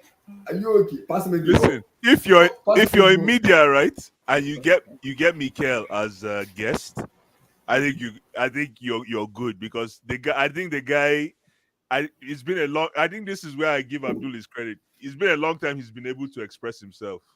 Yeah, it's been long. It's been so if you get him in an interview now, you're gonna get money. But Blaise, I have something. I'm not. It might be controversial. I think Mikel can be a very good coach. In as much as I don't want him to be coach, because he has that intelligence. I see him having that football brain in him to be a better coach. But I don't think he wants to be a coach, but I think he has that brain. He said it already. Yes, I think he has that brain. I see this guy being just that typical businessman shipping containers over the sea. I'm serious, man. This guy, he married a Russian I know. of That's that. So true. Mikel That's is true. fine. I see this guy just being a businessman. I'm telling you, like just looking at the way he conducted himself in this interview, and you can just tell Mikel is The good. guy's he's a businessman and He's a a businessman. business and a Yeah. business man. It's exactly You know, Jigga. Who's talking Jigga? You want to go there? We can go there. You know what I think Mikel can be? Okay, Yes. I think Mikel can be a good football executive. Like somebody like, Rui Costa, for example. I'm not saying a president of a club, but a football executive, not like a coach going to wear tracksuit and go to training every morning. I think like, boardroom. You call it boardroom. Yes, I agree. 100% I agree. Possible, man. He has the demeanor for it. He has that calmness. He has that. Potentially, and it looks like the guy is tall. Maybe like 6'1", 6'2". I don't know. I agree with that. I agree 100%. Agree with that. I agree. Because let's always criticize when a player come out to do interview. So I was surprised that they didn't even say too much. I was like, players always criticize when a player come to do interview. Like, how kind of rubbish is this? Chelsea perspective. Chelsea perspective. Respect yourself, man. Look at this guy. Again, Mikel has the football intelligence to become a good coach. That being said, Anambra man, oh my God! Anambra man, always ship. My brother, man, your brother, man, preach. Chelsea perspective, Coachella, preach. That's why I said I just see Mikel. No, but right now he's 35, man. Like he's still young. Like that's what Abdul is saying. But that's if you want that interview, Mikel, he retired. It looks like he retired at the right time. I'm one of those like Abdul. I'm pissed that Mikel is not playing like Busquets. Mikel should still be in the game like Busquets because they both played that 2005, if I'm not mistaken. Did they play 2005? No, Messi. It was here Messi, but it was Messi. Yeah, it was Messi. Yeah, but he's played against Busquets for probably the past 8 seasons, man.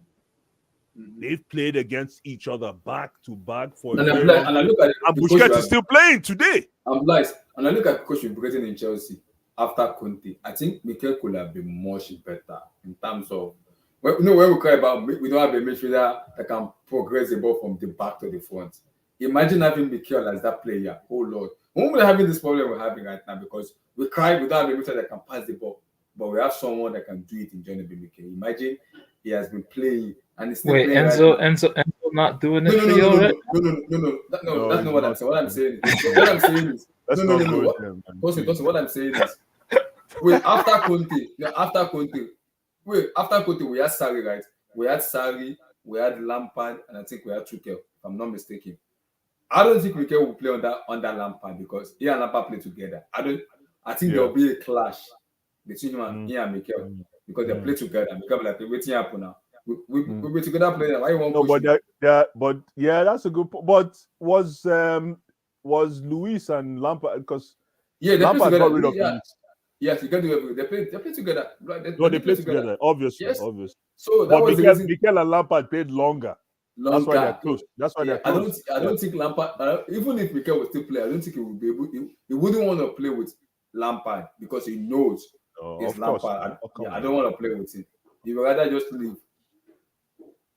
But I think under like Tuchel will love play like Mikel. If Mikel continued, like Abdul is advocating, if Mikel continued, I think he would have ended with maybe Sarri.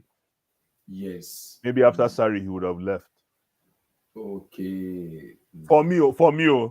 But some people believe he would have continued after Sarri. But for me, after Sarri, I think.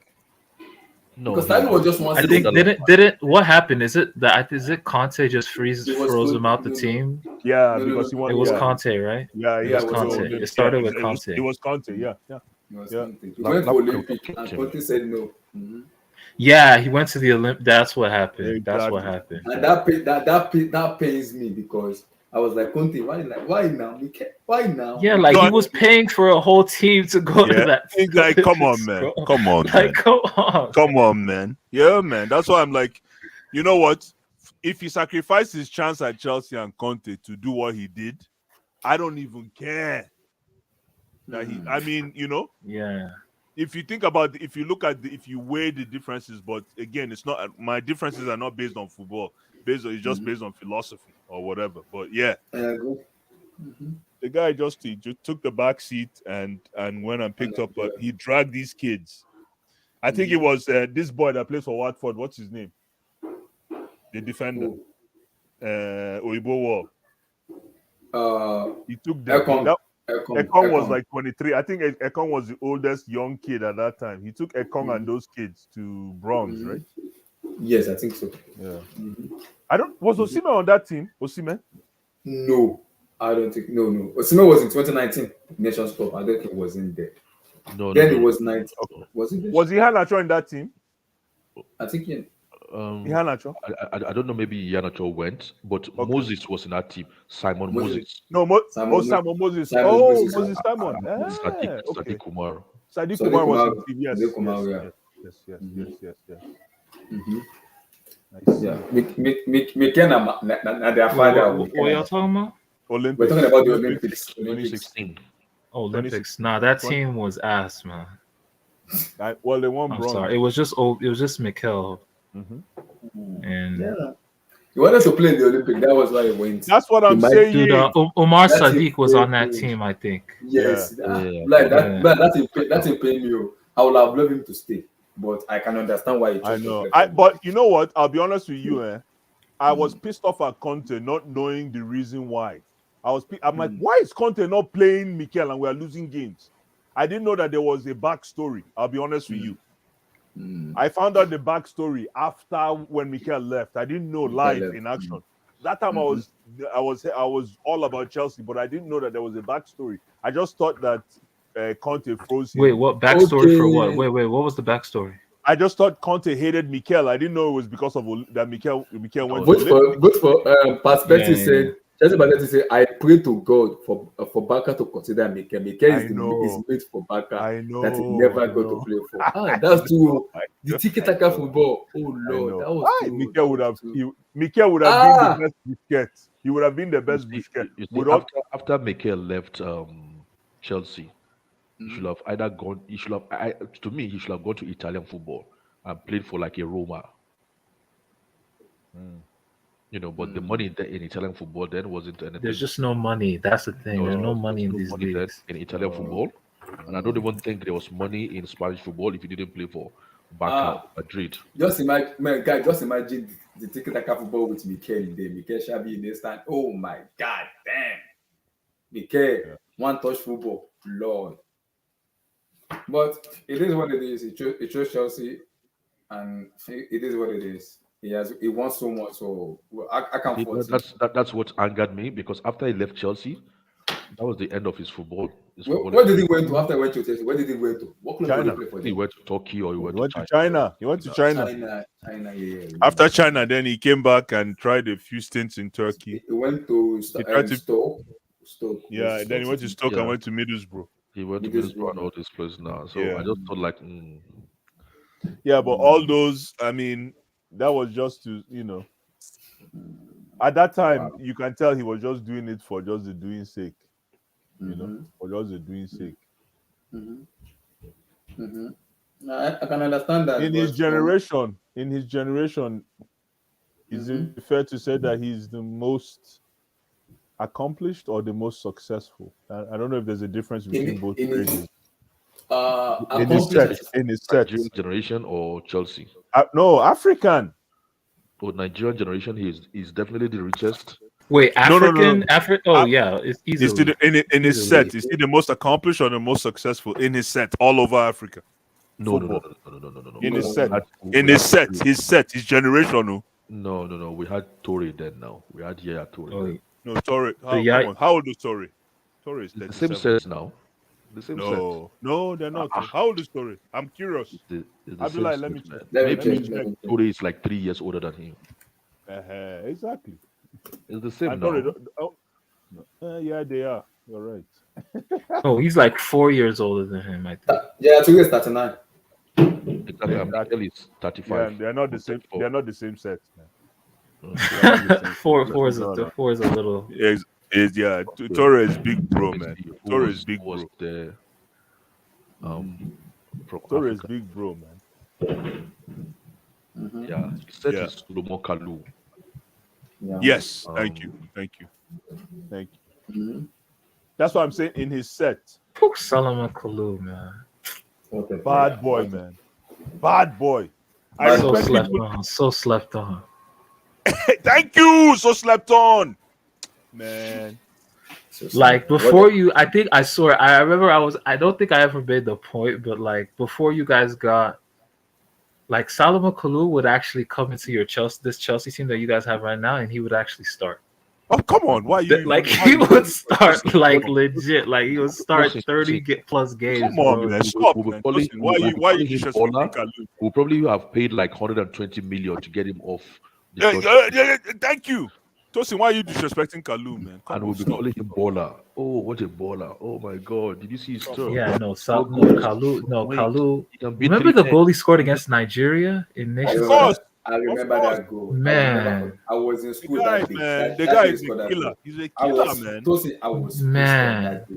I supported Nigeria that day. That goal he scored against Nigeria. I was in school that day. All of us went to African Cup of Nations. I was pissed off. I was mad. Abdullah you used to dodge class. I see your head. I don't know. The West African Cup. Because You used to jump first.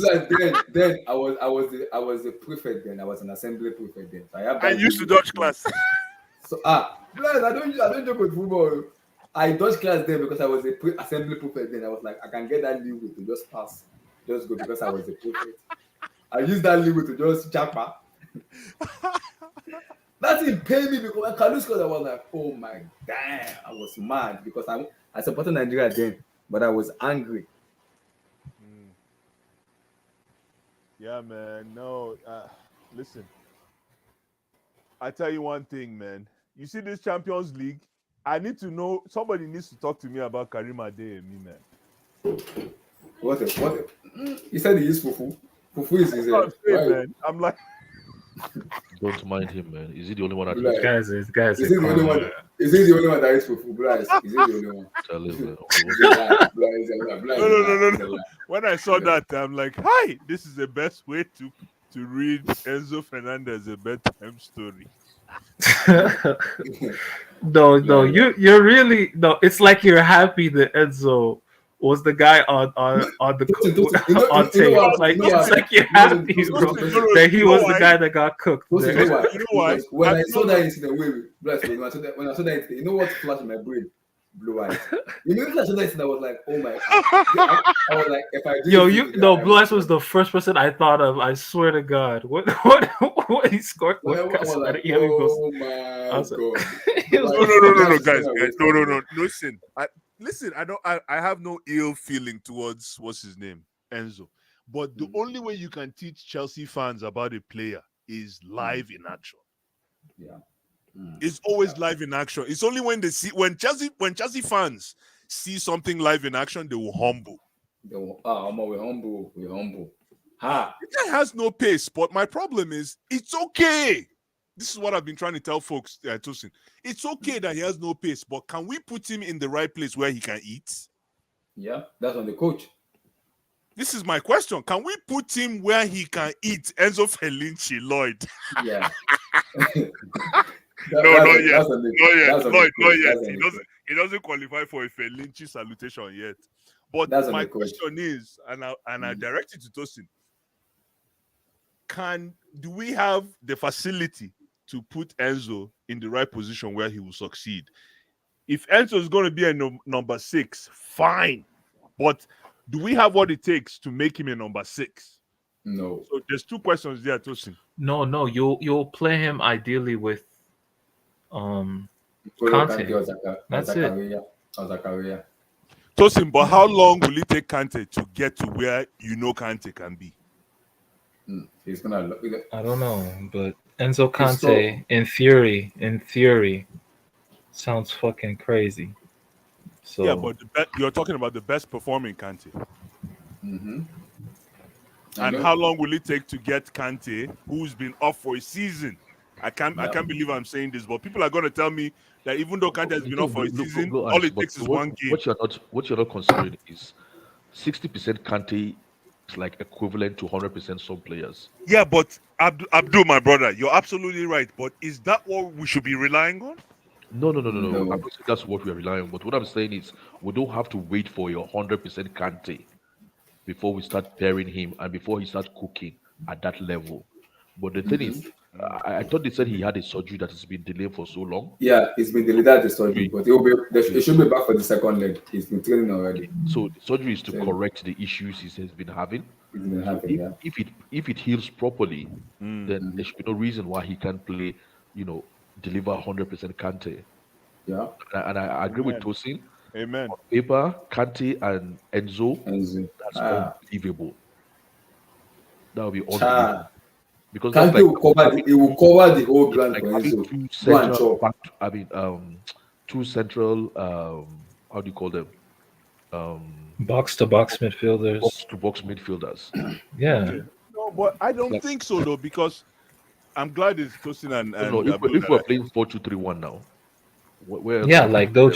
just and you who know, would stay? Who would stay and who would go? I think Kante will stay. it'll depend. It'll depend. It depends. It It'll depend on game, the because phase of sometimes- play. Like Because sometimes in Kante the does game. stays blood. Sometimes he does stays in a match. You can see him staying, and the guy will go because he has the footballing intelligence.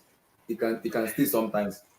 And The issue is in big games you'll probably need to play a third midfielder, obviously. So Yeah, that's the Yeah, But- but then that means that we still need three people in a two-man midfield situation. Yeah. What do you I mean, three agree. people? wait, what? You see? No, I say that again. I'm sorry. Like In a 4-2-3, in a 4-2-3-1, which three people are you talking about? Oh, exactly. I like the fact that you guys say yo, say that again. That's what got my attention because Tosin said something and he was right on point, but I had to say something else because Tosin, what did you say? I forgot what I said. Exactly. Like You talked about N'Golo Kante and Enzo Fernandez in terms of you need a third midfielder. yeah. Like in big games, maybe away from home, you will go with the option of playing. Well, you a third guys know midfielder. that the best pivot is a 2. The best pivot cannot be a 3. A pivot, the Yeah. best pivot can never be a 3. True or false? Yes, it has to be true. It has to be true. No, Jib, I calm believe. down. Well, I Jibs, this thing, uh-huh. you see, Jibs, calm down. Me. Jibs, calm down. to me, if you want to control the game, Yes. is to use three, in my own opinion, 3 pivots.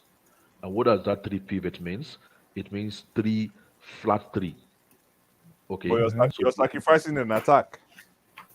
No, but you control the game and you're more secured. Exactly. No, you're right. But you sacrifice an attack. You have 3 central midfielders. Mhm. So you're not sacrificing the attack, but then you have 3 attackers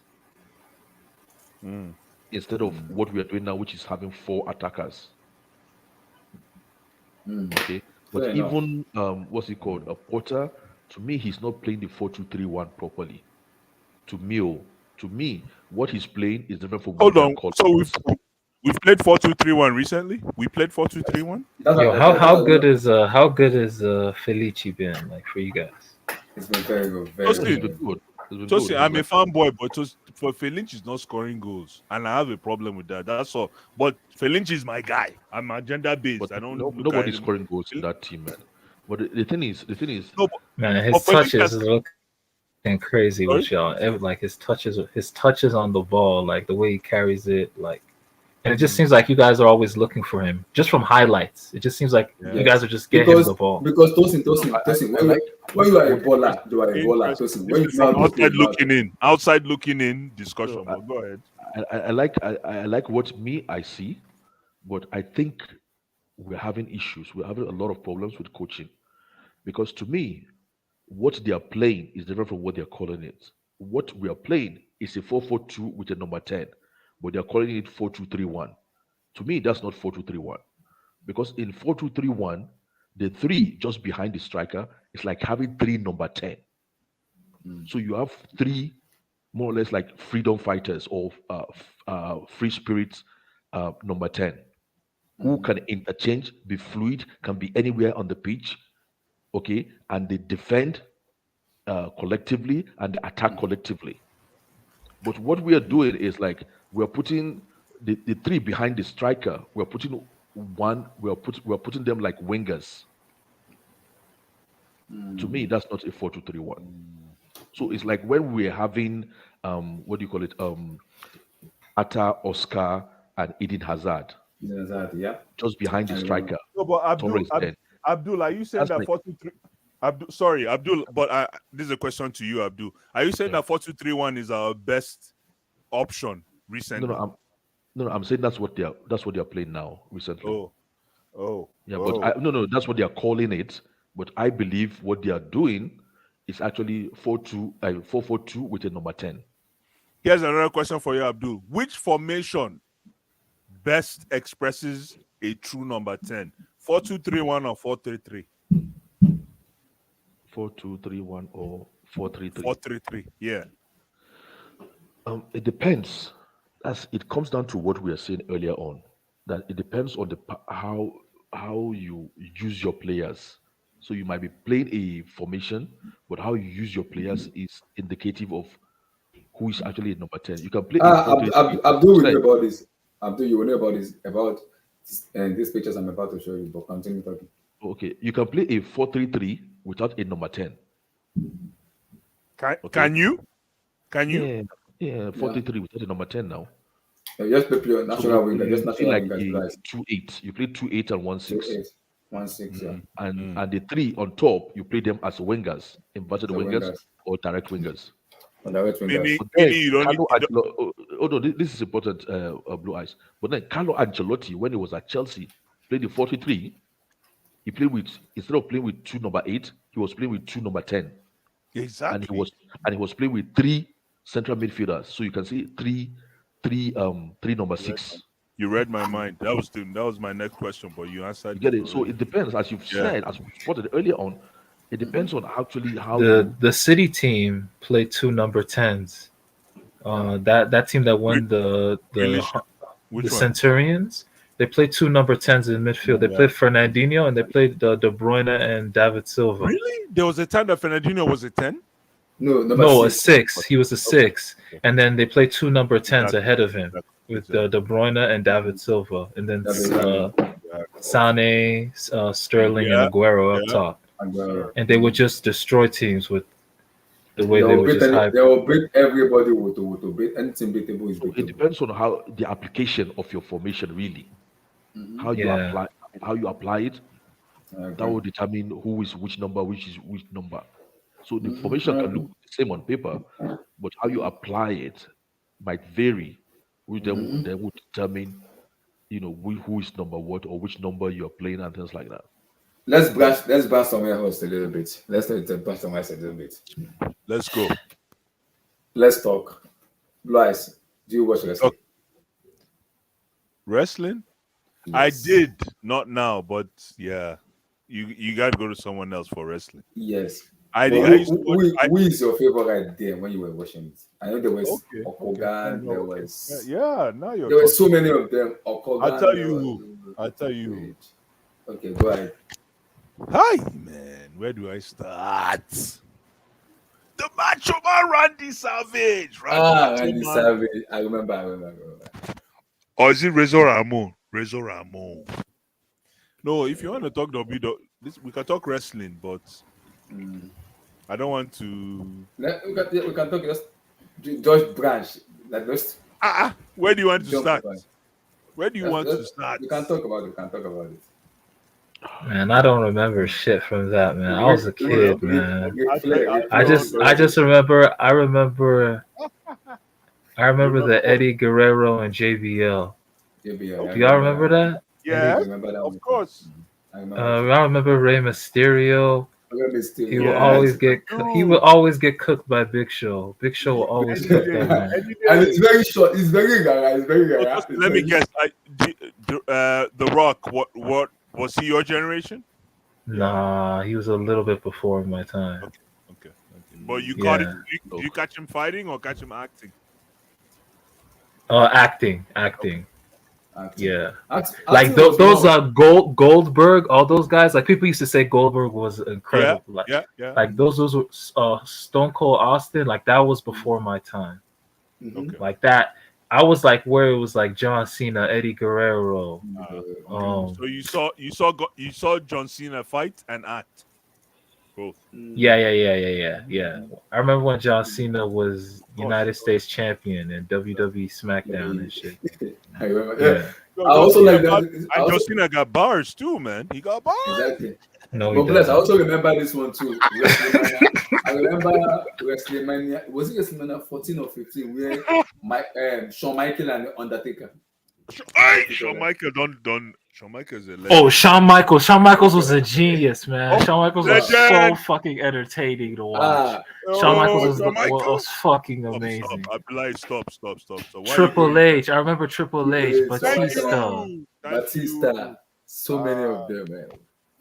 No, Shawn Michaels. That's one I also want to remember. No, wait, too. who was this guy's name? Undertaker? What the Viper? Is it what the Viper? Yo. Nah, I don't remember. Yo, Is it what the Viper?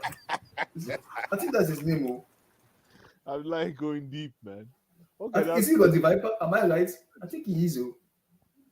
Damn, I remember Chris Benoit, man. Damn, that dude. There's nothing wrong with that, man. My question is Chris Benoit Canadian or French? That last name. Can somebody tell me? Benoit. I think that's French. Okay. Yeah, it is French, but I don't know if. Yes, guys. Blood, do you know these people? Jeff Hardy, Matt Hardy. Jeff Hardy's the goat. Listen, the goat for me is I'm just gonna say my own. Macho Man Randy Savage. Yeah, I remember. And you know why? Because he always had a fine bint on his side. Abdullah is laughing. See, Abdullah there's also Ric Flair. Thank you, Ric Flair. Yeah, Ric Flair too is good. I like Ric Flair. Of course. I also like this man too. What's his name? I forgot it. He fought with. Emily is Canadian. Okay, good. Thank you for that, man. I thought it was. No, that's not Stone Cold. Not Stone Cold. Or Hogan. My brother. Hogan. I like Hogan. I'm the Hulk Hogan. I think best. Yeah. Ultimate Warrior. Yes. That's what I was gonna say. Exactly. So 3 names: Yeah. Hulk Hogan, Ultimate Warrior, and Undertaker. Yeah. Respect yourself. Abdul, what was yours? No, I didn't watch wrestling, man. What? You didn't watch wrestling? No. As a kid, my dad just told me it was not real, so I stopped watching it. Abdul doesn't watch that kind of stuff, man. Abdul watch. Wow. Abdul, you don't watch Once my dad told me it wasn't real, I just stopped watching it. I stopped. You know, watch Mighty Eagle. I know. Wow. I don't watch it. I didn't know watch wrestling. I don't watch any wrestling. I'm ashamed, man. He just encouraged me to watch boxing, and that's it. Well. Okay, Ultimate Warrior doesn't lose. We can talk boxing. Who's your favorite boxer? Hold on. Yeah, we can talk boxing. Of course, we can talk boxing. Let's talk UFC. Let's talk UFC. UFC, okay. Sorry. The one I know, and you guys could correct me, is the one. I don't know too much, but the only two I know is Adesanya, whatever his name is, and Kamaru Usman. Bad boy, man. Adesanya as a bad boy, man. That guy is a fighter, man. But if you want to talk about boxing, I want to hear Abdul. Let me hear Abdul's take. Boxing, Abdul, who's your guy? I can talk boxing all night, all day. But who's your guy? I want to know. Let me understand. You know why I'm asking this question? Abdul will say, Abdul the best. No, hold on. The reason I ask this question because I want to understand how Abdul appreciates Chelsea. So, who's your boxer, Abdul? What do you mean, boxer? Who's your guy in terms of boxing? I don't have a guy. There plenty. Yeah, that's the difference. Individual sports now, you can have a guy. But Abdul, I'm willing to put you in an uncomfortable position. Who is your guy? Go ahead. Who's your guy in boxing? Yes. I already said it. There's no guy. No, but I need you to Boxing is answer too it. much. Exactly. Boxing is you That's cannot why Just have a speak, guy man. in boxing. Abdul. That's why I said I'm Just speak, willing to man. take the risk and ask you the question. Who's your guy? Oh, to pick the risk. Oh, you Yes. for me to take the risk. Yes. Who's your Okay, guy? okay. Exactly. Yeah. Thank You you. know the first person I was really captivated with, Who? what was his name? There are even plenty, but the Let me first see. guy I was captivated with is what's his name? Evander Holyfield. Okay. That's the guy Why? that captured me Why? because So, I hold on. once So you don't respect Tyson? no. I respect Tyson, okay, but the guy that really captivated me was Evander Holyfield, Based and it's the on only, and it's actually the only boxer I've actually met one on one. I bumped into him in London streets. Mm. And the reason why he captivated me is when Tyson was explosive, then they said there's only one guy that can beat him. That the guy is Holyfield. but the problem is the guy is in crucial weight. So Meaning? there was this debate, but then they showed one of his fights, and this guy's then in that time it was like 15 rounds, Hmm. and Holyfield was boxing, was throwing punches from round 1 to round 15. See, this looked like impossible, like a Superman. Like, how can somebody be throwing punches for 15 straight rounds? I didn't even think Muhammad Ali. I've never seen a fight of Muhammad Ali even doing that. So he's the one that really captured me, actually made me think, like, wow. But What is it? then, What do you call his name? Evander Holyfield, Olivic. it means you're not a boxing fan, man. Holyfield was Olivic. still fighting till 10 years ago. Abdullah, don't say that loud. I Abdullah, said, please. I said I Don't didn't say know that him. loud. Holyfield? I did, yeah, I did. Bro, I didn't know much about him. Please don't say that loud. I beg you. I beg you. But So, keep going. so Keep going. Keep going. Holyfield was the guy I was like really captivated with. But then Okay. boxing, it keeps changing. Like boxing is so interesting. Like I'm really into boxing in terms of the knowledge and Oh, this even the guy. training. Like I Okay, can okay. I can keep talking about boxing. I don't know what else you want. Abdullah, Oh, wait, you know I've seen this guy before. I've seen him before. I've seen of him. course now. If, Of course. okay, I didn't know it was him. I didn't know you were talking about this Mike guy. Tyson took a piece of his ear. Yeah. I remember him. I remember him. I bumped into him in the streets of London. He was walking just by himself with somebody else, Are and you then he walked serious? past me, and then I turned. I saw like, hang on, is that not Holyfield? And I was on the phone to a friend. I was like, I think Holyfield had just walked past me. It's like, oh, go talk to him then Are you because he likes serious? boxing as well. And then I ran to him. I was like, excuse me, and then he turned. I was like, Wow. Evander. Actually, he was walking and I was far from him. So I had to race to catch up with him. So when I got Mm. close to him, I said, Evander. And then he turned. I was like, oh, I was like, it's like, hi, I was like, how are you? It's like, oh, I'm fine. I was like in shock because he was just walking with somebody casually. I'm looking around, I'm thinking, like, can people recognize this guy? And I was like, oh, can I take a picture? He's like, oh, sure, go ahead. And I wanted to take the picture, and then my phone went off. I was like, God, my battery went off. And then he just shook his shoulders, like, well, sorry.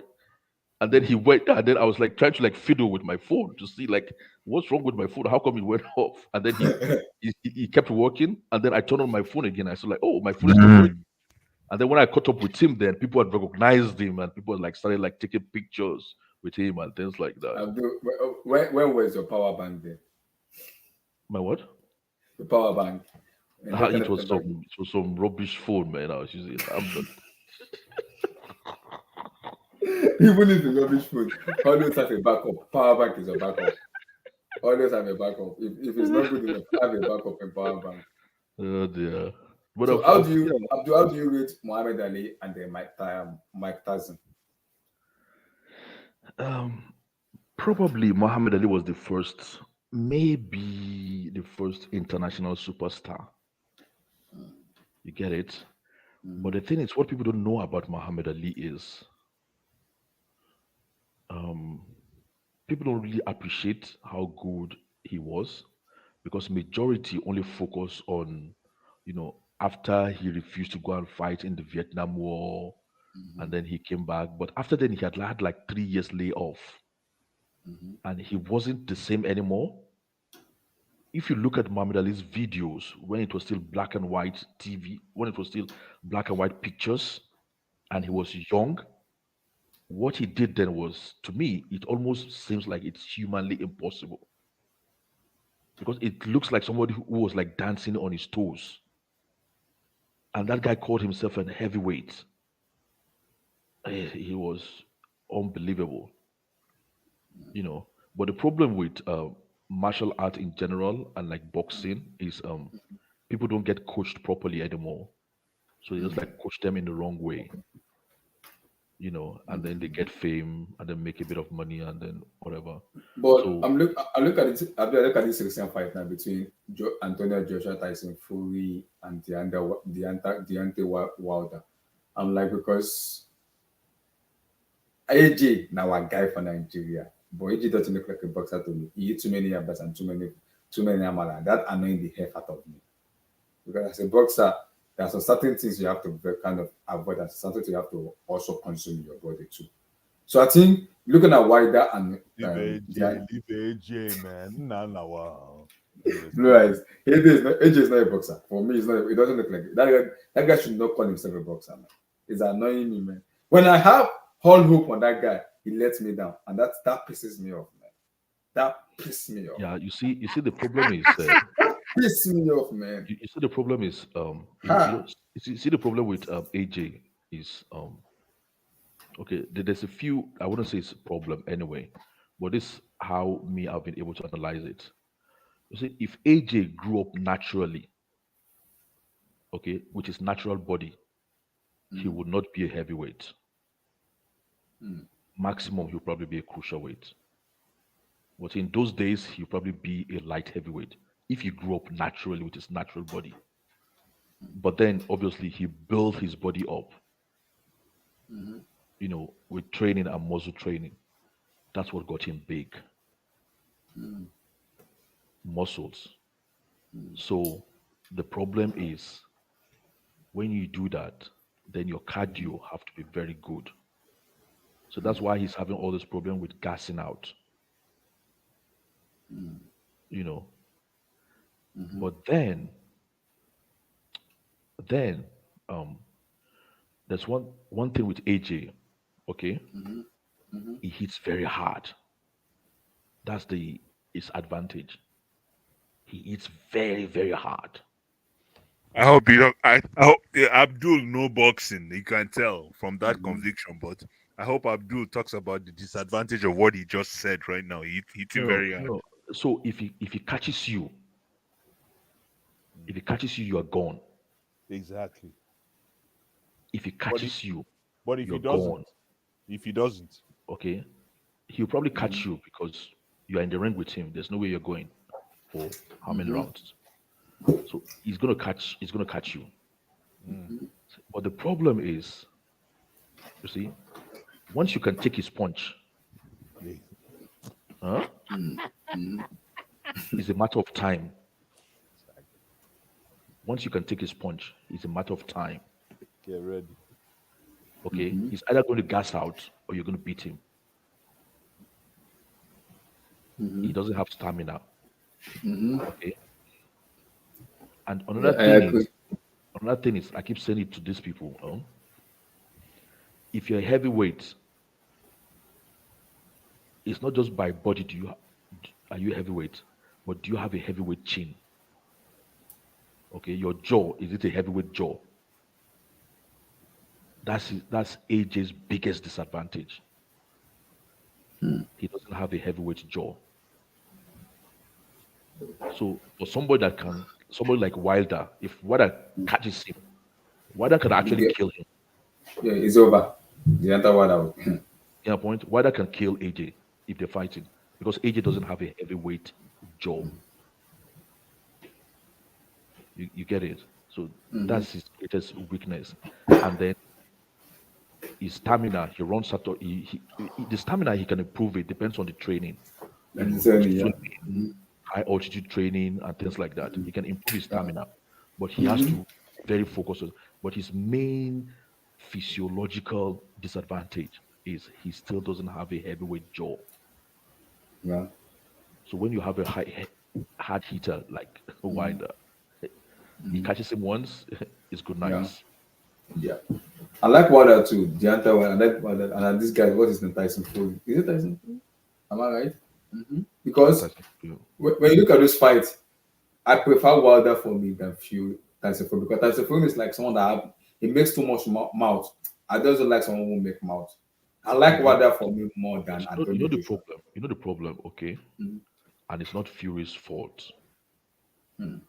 Fury is too big for all these guys in body size. He needs to be fighting WWE, man. He doesn't need to fight Exactly. UFC, So man. even if he's not fighting boxing with you, and he's just wrestling and holding you and grabbing you and pushing you, that is enough to even get you tired. You get it? So he's bigger than all this. That's his problem. He's bigger. But then what most people don't know is Tyson is not just big as in tall and huge. Tyson, I suspect, might have what they call gigantism, which is like almost like a defect in the gene. Okay. So you go big and tall, but genetically it's like almost like a defect. So you can still do things normally. So that is why you see he's very light on his feet. Okay. Yeah. He's very what do you call it? He's very agile. As if he's not even a heavyweight. He's agile like somebody who is light heavyweight. No, I'm doing no what pisses me off. So this is the trick. Imagine you, Abdullah, okay? You fighting that with somebody that is twice your size, okay, that is almost 2 times as tall as you, and 2 times as big as you, but he's even lighter and quicker than you. He will beat him. He will beat me. I'm not gonna know how to get. Exactly. So Because I want to say something, because I watched a little bit of UFC, especially it's like the Sonya and Kamaru Usman. But what annoyed me most about AJ, because the fight between him and is it Cruz? Is his name Cruz? I don't know if it is Cruz. If I spell the name rightly, that guy that gets his belt from me, that guy is WWE heavyweight belt and everything for me. That annoys me, because when I was watching the fight, Cruz was showing off his hand to that Cruz guy. So I think that Cruz guy kind of know how to beat Antonio Joshua, because I think he mastered. Okay, you're gonna give him this point, because sometimes when I watch AJ get tired when it was after 7 rounds, he get tired. I think that's why you have to beat AJ, because once you don't beat him after 7 rounds, it's game over. He's gonna beat you. So I think after 7 rounds, he gets tired and it's gonna be like this. So I think that's why you have to that's the problem. They say he normally gasses out. Yeah, so he you run gasses out out of enough. breath. Okay, and when you run out of breath in boxing, so it's like imagine you when you're running. Okay, you're already tired running, but at the same time somebody's punching you. So, yeah. You get it? Because I still don't believe AJ should be a boxer. It doesn't look like a boxer to me. For me, it does not look No, like he's a boxer. He's a boxer. He's a boxer. You know, But the way anybody, it doesn't look like anybody can be a boxer. You just have to have two hands. He's a boxer. But the thing is, okay, he's not fighting his natural body weight. He's fighting with a body he has built. Because heavyweight is most exciting, isn't it? If he wasn't heavyweight, maybe nobody would know him. Yeah. Anthony Joshua. You get it? So he built his body. But then imagine they say you should build your body, but then you should be very athletic. It's not easy. It's not easy training. And then some people, I don't know about him, AJ in particular, their nose is not constructed where it can take in as much air. The way their nose is constructed, it's not easy for them to breathe. Especially when they are doing something respiratory that requires oxygen. Oxygen, okay. And the problem is when you start breathing with your mouth, that's a problem. I agree. I agree. So Blue Eyes, do you know AJ stuff and everything? You watch AJ? I know Blue Eyes. I know Blue Eyes will watch AJ. Our African brother. Okay, Blue Eyes, or you watch Usman I and watch then both of them. his realization. Yeah, I love his realization. Yeah, but I watch both of them. Those are my brothers, man. I don't like. For me, AJ is easily predictable when you're fighting. It's very easy predictable when you're fighting. When you watch him one or twice, it's very easy to beat. Because when I watch the Deontay Wilder and the Tyson Fury, they easily beat AJ because they can easily predict his move. And that in the boxer, that is the weakness of a boxer. That's a disadvantage because you are giving the opposition an advantage. Because when you watch AJ, he only has one move. do you know It's do you like know do you AJ, know do you know why are you doing this Abdullah, every day? Abdullah, what you've just said now, Mm-hmm. do you know how important what you've just said is? Okay, what you've just said is AJ's boxing skill is basic. Yes, it is basic for me. It is. That's why it's predictable. It's very predictable. It is very Okay, predictable. so that is another thing with him.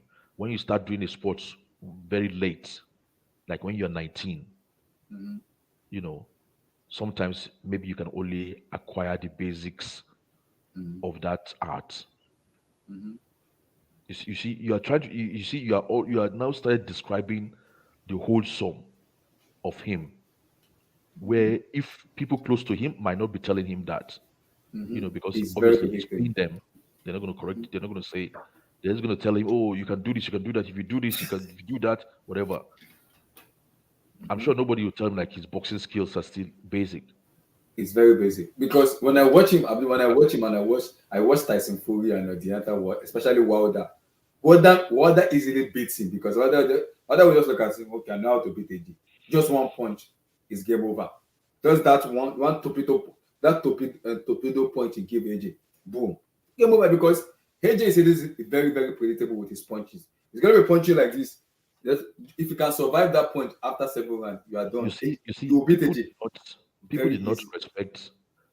respect Wilder till those 3 fights he fought with Tyson Fury. Tyson Fury, yeah. People just thought he just threw punches. They did That not torpedo know punches. that Hey, that torpedo. Oh my they don't god. know that Wilder, right? He, you see that everything Wilder says about himself is actually true, but people don't take it serious. When Wilder says, I'm a killer, when Wilder says, you know, you have to drop him dead before he leaves the ring, people used to think he's just joking, he's just doing PR. Those 3 fights against Tyson, nobody can survive those 3 fights the way Wilder survived those 3 fights. Nobody. Okay, there is nobody that can beat Wilder except maybe Tyson Fury. Tyson Fury, Because yeah. when you see those punches Wilder throws, Mm-hmm. it's like being stabbed. Yeah. That's the kind of punches. That's why sometimes it looks like he just touches somebody and that person fall over. Yeah. Because if you just touch somebody with a knife, they will bleed.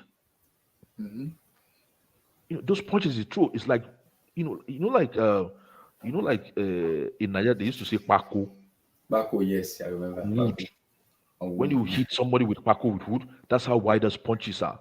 That's Yeah, why you see yeah. sometimes he just touch. Especially Sometimes that Paco torpedo. just touch somebody's head with Paco, they'll feel the Baku. pain. Yes, he will pin person. Exactly. He will That's pin how person. Wilder is. That's why how Wilder's punches are. Mm-hmm. So I don't know how he trained himself to be like that, or where he got that kind Wait, of power. and there's this one I don't like too. He always very high. I'm like, yeah, I think he's retired now, but he's just making money. They call him a money man because he's very popular. What's his name of this man? Oh, I Floyd, think it's Floyd Mayweather. Floyd Mayweather. I do not like Mayweather. I do not like me. It's too, he like to hide too much. Mayweather, come and fight boxing. You're hiding too much. It's because the guy is making money. Come and fight. You see I what don't like people don't Mayweather. I know. don't like Floyd Mayweather. What people don't know about Floyd Mayweather is like, okay, Floyd Mayweather is a goat. Hmm. Okay, Floyd Mayweather is a goat. But the thing is, what people don't understand is, see, Mayweather's heritage and family background is boxing. So he grew up with a dad who was a professional boxer. He grew up with a uncle, with uncles who were professional boxers. But do you know what Mayweather captured as he was growing up? He saw how good his dad and his uncles were at boxing, but then he saw how poor and wretched they were. You get it? So he said to himself, I ain't gonna be this broke with this kind of skills I have. Yeah. I have seen great box. He grew up around great boxers, but then he saw how broke he was. So what did he do? He developed a marketing strategy. Yeah, like I said, yeah, I He agree. knew if he started talking trash, people like you will start hating him. But at the same time, you start dropping money to watch him. Yeah. And he'll be making his own money. I So all agree. that stuff he does, come around and like talk all kinds of stuff, right? It's just marketing strategy and sales and marketing strategy. I Floyd agree. Mayweather is the only sports person that is one of the highest paid. I remember one year he was like one of the highest paid sports personality of the year, and this guy did not get one endorsement. I agree. Most sports people, it's from endorsement that takes their earnings high. That is what annoys me. You're right. BS it gonna exactly. He dog opposition a lot. I don't like No, no, that. no, no. That is what I'm saying. He devised a way of being marketable, and he devised a sales strategy because he knows in boxing 99% of them are broke. They get broke before they even leave boxing. But he's still making his own money. So he started, look, in as much as you can hate him now, this guy is still what do you call it, um uh getting millions of pounds from exhibition. I agree. I agree. You get it? Wait. So this guy, he realized that he has to be money conscious, and he was doing everything to earn that money. I You know, agree. he's actually a very, very, very, very nice human. I've actually met him once. Oh He's a wow. very, very nice, down to earth guy, Wow. like Floyd a Mayweather. regular guy. Like if you didn't know him, you wouldn't know he's that rich if you meet him. Mayweather is a millionaire. He has But money. Yes. imagine you like growing up, seeing your parents being great and teaching you all these great skills, and then you see them living like, you know, like homeless people. So It's tough. boxing, what I'm trying to say is he realized from a very early age that boxing is not enough. You've got to have other skills. Then he joined with marketing and sales and You have to make realized like, money. oh, it's difficult to find a boxer that that that is or was as professional as Floyd Mayweather. As Mayweather. This guy goes to the HA. strip club, he runs back to the gym. Exactly. He goes Floyd is a clubbing, definite he a runs great back home. businessman. Yeah, I agree. I agree. And there's this guy. This guy that I know about. Manu Pacquiao. Is it Manu Pacquiao? Pacquiao. Pacquiao. Yeah, Yeah, Manu the Pacquiao. Yeah. Filipino. He's Yeah. like It's good too. I like him too. He's good. yeah. He was a good boxer as well. Yeah, He was a Manu good Pacquiao is a boxer. good person. I like him too. I But like him too. he might why is he still fighting um professional fights? He w- I think they said I think maybe they said he's going to fight very soon again. And what's the cost of him just fighting? Because he's fighting through a promoter, and this guy's just giving percentage. So in boxing, You need to you be can a just business. rely. You need to be a businessman. Like, Exactly, you can't just rely on your boxing.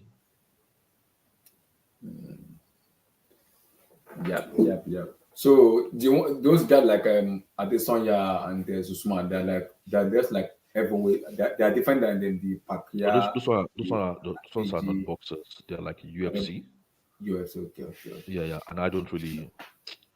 I don't really follow UFC. You know why I don't follow UFC? Because Is I think UFC like just normal? Is it are they like basic or no you know there's high school, UFC, there's university, there's are they like that? no UFC is like a totally different kind of um uh not martial art, but a different kind of you can say sports. Mm-hmm. So it's totally different from boxing. Okay. So just like the way you see, football is different from ice hockey, different Yeah, from yeah. basketball, whatever. So Basketball, yeah. UFC is different from boxing. Mm-hmm. But the reason why me I don't follow UFC is um it's so unpredictable. Mm. You know, like you can beat one guy like 3 times, and then the fourth time you fight him, he's gonna beat you. Oh, I'm doing, You know what I mean? it's an African saying that it can't be a Yambi every time. One day you go lose. It's like Yeah, that. but you know what I mean? It's like unpredictable. Like some guy might like you might think like this guy is gonna win, and then when he fights, the other guy can sort of like break his leg, and then he's gonna win it. So I don't really Blaise, like. Blaise talk about UFC and other boxers too. Just keep it quiet. Blaise, you there? Aga His Blaise, mic. are you there? Blaise is there. He just muted his mic. Because I watch so many boys, I watch so many of them, and that's why I'm always very annoyed with AJ because AJ na my own guy, now my guy T1 Tiwa. But for me, AJ sometimes it just piss me off and annoying. Sometimes for work, I'll be watching AJ. I will be skipping work watching. I wonder, this man doesn't just wasting my time. I'll go back to work. I'm like, what the heck is this man doing? Yeah, but Everybody will but not sleep. Everybody start you watching. I was like, what the heck? but are you AJ fan or you are just a boxing fan? I'm a boxing fan. I'm a boxing fan generally, but Because I'm not like if you're AJ fan. AJ fan, it's a different thing. If you're a No, I'm boxing not. fan, then you will I'm you not. will understand the kind of fighter AJ is. I'm Like not a when boxing when fan when because when when I AJ watch came, him, I immediately I know he has a disadvantage because he can easily be beaten. But that's what if you look at Tyson Fury, and I said Tyson Fury, Deontay Wilder and what's the guy's name? Tyson is that Tyson Fury. They easily beat him because they know his weak point, and that's what annoys me about AJ a lot because when they fight, it doesn't kind of give me the happiness. Okay, this man is a little bit different than this person. He has a specialty. He has his weak. Yeah, despite him having a key point, he has a specialty. AJ can easily beat him through his weaknesses, and that is very bad. It's like a red flag to me watching him as a but boxer but fans. but you know what, Abdullah? When AJ first got on the scene, Mhm. and I started watching AJ, I said to people then that it's just a matter of time he's gonna lose His belt, because yeah. I recognized that his boxing was like quite basic, but then Mm-hmm. he has very dangerous punching power, and that Yeah. was what he was using to overcome a lot of his opponents. Mm-hmm. But I recognized that his boxing skills were actually basic, and he didn't have a heavyweight jaw. Yeah. So if a heavyweight catches him properly, So they he's will gonna easily beat wobble. him. Mm-hmm. He's gonna wobble. And the guy, the So guy, the guy that get his best from him, I don't even know that guy that get his best from him. That guy is just he disgraces Jay. That thing pissed me off, man.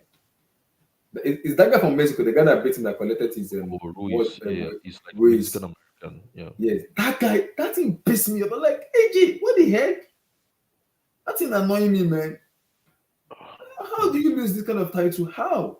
Because that what annoyed me most is the guy studied because that thing annoyed me because the guy studied AJ weaknesses, and that's exactly what he used to beat AJ. It was all those punches, those fast punches. The guy was like coming down, absorbing it, absorbing, Mm. and that is how you beat AJ because if you can absorb his pressure, Once you absorb his can take his punch. punches, it's a matter of Exactly. time. You easily beat him because he Yeah, get easily weakened yeah, down, because you're gonna get catch him. tired. You're Immediately gonna you catch catch him him. exactly because he's And gonna get tired. that is what annoys me most about it, because that was the thing that guy was absorbing he has been watching AJ. Okay, I know this man will, but I will beat this guy. Mm. He's been watching me, watching him, watching him. Immediately he was using those fast moves, like, don't worry, I will absorb this. Just get boom, game over. And I think what that guy used to win, because the other one that said it, that he said it publicly. I remember that if you want to beat AJ, as long as you can absorb his punches, you usually beat him. I think that was why that Ruiz guy usually beat him, because what that was saying is that AJ is a boxer, but he doesn't fight as a boxer. He can easily beat him, and that is the red flag. I'm like, yeah, I can see that. Everybody can see that, because he can easily get beaten without weaknesses.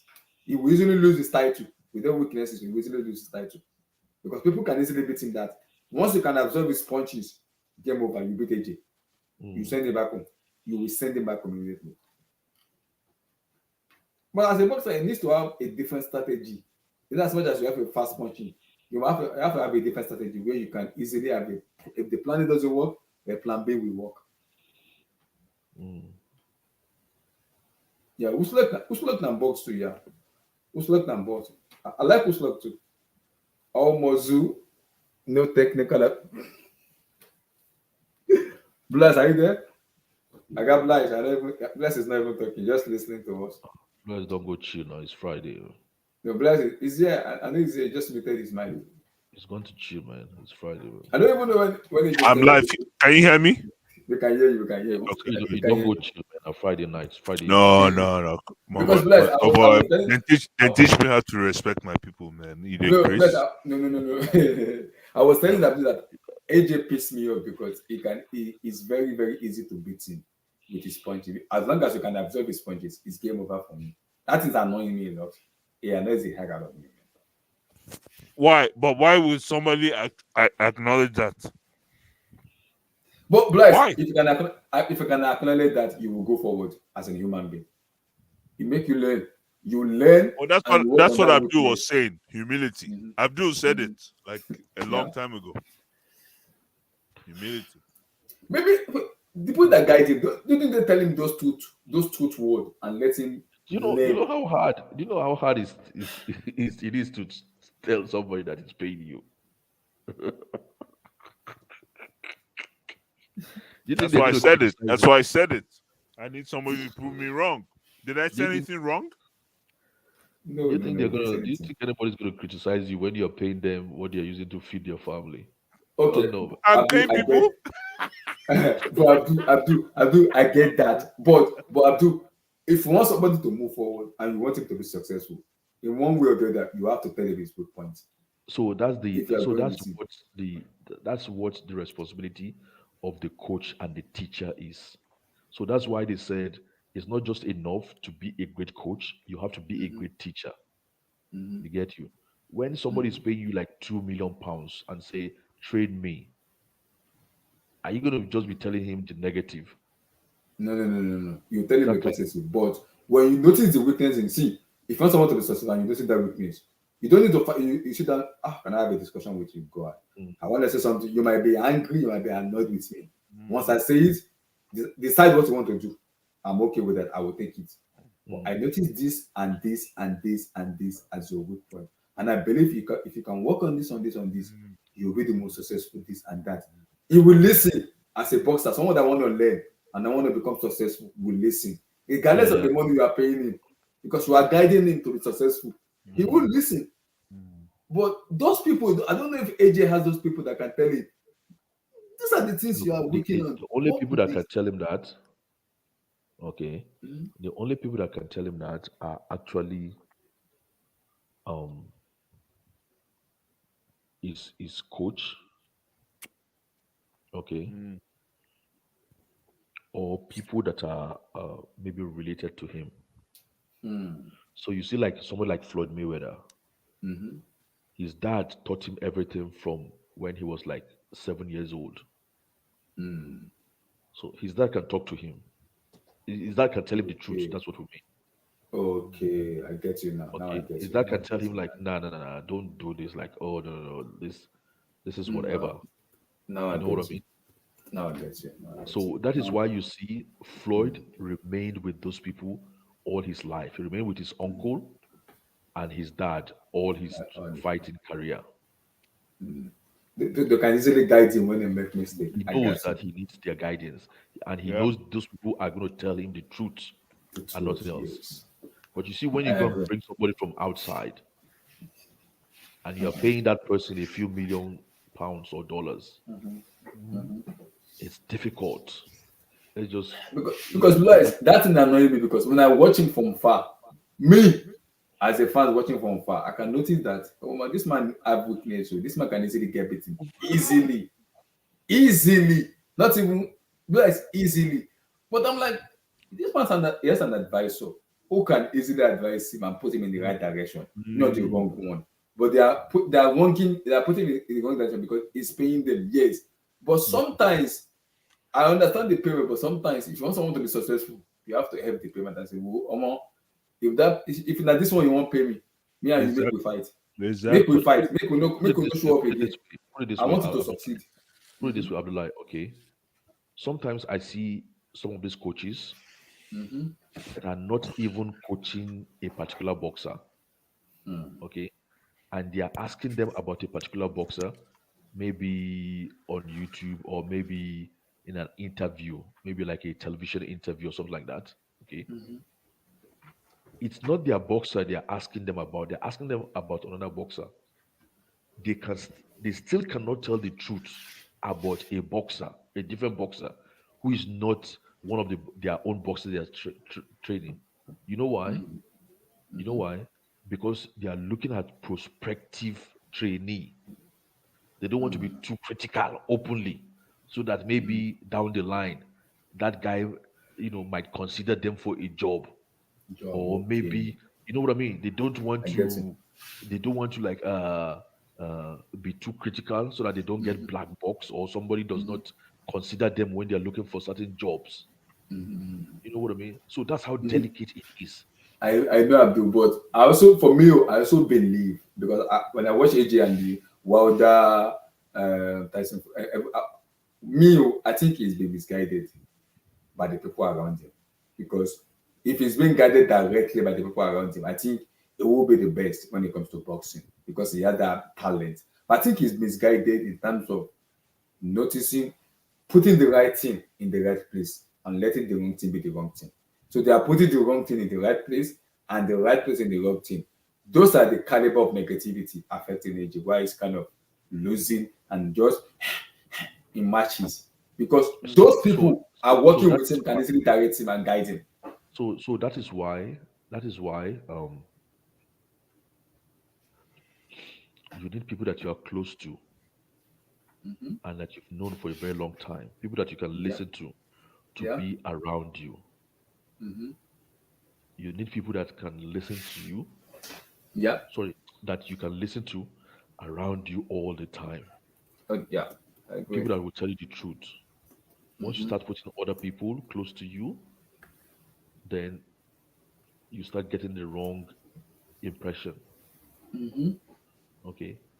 So, in my own opinion, okay, boxing is so hard, is so difficult that you have to be totally committed and dedicated to when you are when you are still fighting, when you are still a fighter. Fighting. Okay. But you will see boxers, once they've made a few millions, okay, they'll start doing all kinds. They'll start Yeah. doing I noticed that too. I they'll noticed that start too. investing their money in this stuff, investing their money in that stuff, um, uh, uh, trying to set up this business, trying to set up that business. Okay, that's the first thing that distracts them. But to them, they are going to say like, "Oh, I'm trying to secure my future or whatever." No, see, when you're a boxer, you should just be a boxer. You should actually be a master saver. Just be saving every money you earn. After you finish your saving career, I mean your boxing career, Person. then go and study, go and learn how to be an investor, and then start investing. Then don't be investing while you are still fighting It will distract you. It because you won't don't make you have stop. Yeah. business knowledge. Then, Yeah. so every person you bring in to give you business idea, they will rip you off. They are very Great. most likely to rip you off. That's why most of them end up getting broke before they even stop fighting. Why are you investing? Are you a business investor? And And I think I mean, and you don't have the time yeah. to learn it because you are being occupied with getting ready and So fighting. many, exactly, so many stuff is in your head. I agree. Because for me, when I watch Fury Just and before I forget, just before, so one of the biggest or the one of the biggest boxing promoter today, Bob Arum, they said who is the boxer he respects most. He said he respects um what's it called, marvelous Marvin Hagler. Marvelous Marvin Hagler used to fight in the 80s and then maybe up to in the early 90s. He said this guy never spent any of his money. Okay, this guy was a miser and was always saving and was always, he never like do anything with his money. we So just that say, is why even now till now you hardly see him in any boxing event or doing anything boxing related yeah, because he still has money. yeah. He saved all his money when he was fighting. But But you that's see what I said. That's boxers what I now, said. they fight two fights. It's like, I want to be a promoter now. I'm promoting other fighters. I'm I do managing other that's why fighters. that is what annoys. That's what I was telling Blue Eyes. That is what annoys me about AG because I believe he has that ability and that talent in terms of being a boxer. But is it how do I put it in English? The people working around him are not being truthful to him and not being very vocal. Because Abdul, if you love someone, you have to be vocal with that person and tell him the truth. Because if you are kind of having that, oh, I'm afraid I don't want to tell him this because of how much you're paying me. How much is paying you will not define that person. You will make him a failure. Instead of him making him a success, you make him a because you are not being very vocal with him. Because I believe AJ has talent and ability to become a very successful boxer. But because of the people that are working with him, the guidance they give him are very wrong guidance. It's kind of being wrong. So they guide him in the wrong way instead of the right way. Yeah, Now, when he goes to fight, I just want to fight. Exactly. because everybody expects him to be a millionaire, Mhm. and you know how human beings act around millionaires. That's the problem. So that's what I'm saying. As a fighter, you should not start living like a millionaire while you are still fighting. Just keep You fighting your should fight. live like an average citizen, but live in a very safe, environment, but be dedicated to your art. After you then finish your boxing career, okay, because if you save everything, then you can retire earlier. You don't have to keep fighting Exactly. Can till you you tell can walk idea? no more. That's why I like Mayweather. Mayweather easily just retire because he has the money. Just retire. You don't want to fight anymore. Exactly. You just retire You with the retire belt. when you have the money. He has the money. Just Don't F it, man. retire when you cannot fight anymore. Mhm. You retire when you okay, this is my highest earning. Then you retire. Then you start, you know, then you go and learn business and investment. Yep. And then you build a second career, being an investor and a business person. Yep. But don't try and be an investor and a business person while you are still fighting. Fight, fighting. Yeah. It Then doesn't you're work. asking all these business advisors to do things for you. They're just gonna rip you off. Yep. You know what I mean? You're just gonna like rip you off. Oh, Jim said, oh, he said Mayweather always has a financial scandals. Man, I don't know what you mean by financial scandal, man. The guy is financially secured, man. I just have James Mayweather has money, oh, na billionaire. Oh. When I watch him, I'm like, is this man? Is he actually a boxer or a millionaire? Do you know how many skyscrapers? How many skyscrapers the guy has in the States? Mayweather has money, oh. Follow Mayweather. He has money, oh. Mayweather get money, oh. And I also Oh, think, because as a boxer now, I think it's very difficult to do both. I still think as a boxer, I think what distracts them most is not even about money. I think it's about ladies. it's Because about what? when you have it's about ladies, women. Because when you have money, now you can believe, okay, I can carry more than one, more than two, more than three ladies because you believe you can have them. But the problem is, as a boxer, you have to be very dedicated to what you do. But I think the nowadays boxers now, they are used to having ladies around there, being their personal training, blah blah blah blah blah blah. So it makes them feel very distracted because they are attracted to that lady. Now their dedication is split into two instead of being just one focus. Now it's split into two because they're in love with somebody and they have a passion and they have a goal to also achieve. So now they're in the middle. That's why when they fight, they get distracted a lot. Now, the point is like when this is just like fame, really. Mm-hmm. When you have fame, you have all kinds of energy around you, Mm-hmm. all kinds of energy that will drain you. But you have to control that fame also too. I'm doing. It's very important as a human. That is what I mean by like it's not easy. Okay, it's not easy because you are a young man, Mm-hmm. you are full of appetite, you are full of energy, and then you live in a distracting world. Mm-hmm. So Mm-hmm. how do you go about it? That's It true. is That's very so that is why I said you either have to get people who are very close to you that you listen to and are always going to tell you the truth, and you yeah. need good teachers around you. I agree, 100%. You have so like I was listening to a boxer, okay, and Mm-hmm. the guy said like I think maybe when the guy was still fighting or after he had fought, or maybe when he Mm-hmm. was still fighting, he said like, oh, they asked him like he was having drug problems and drinking problems, and then they were like, "Oh, so but why? How did it like? How did it lead to that?" It was like I just wanted to be like all my friends. I just wanted to be like everybody. You know what I mean?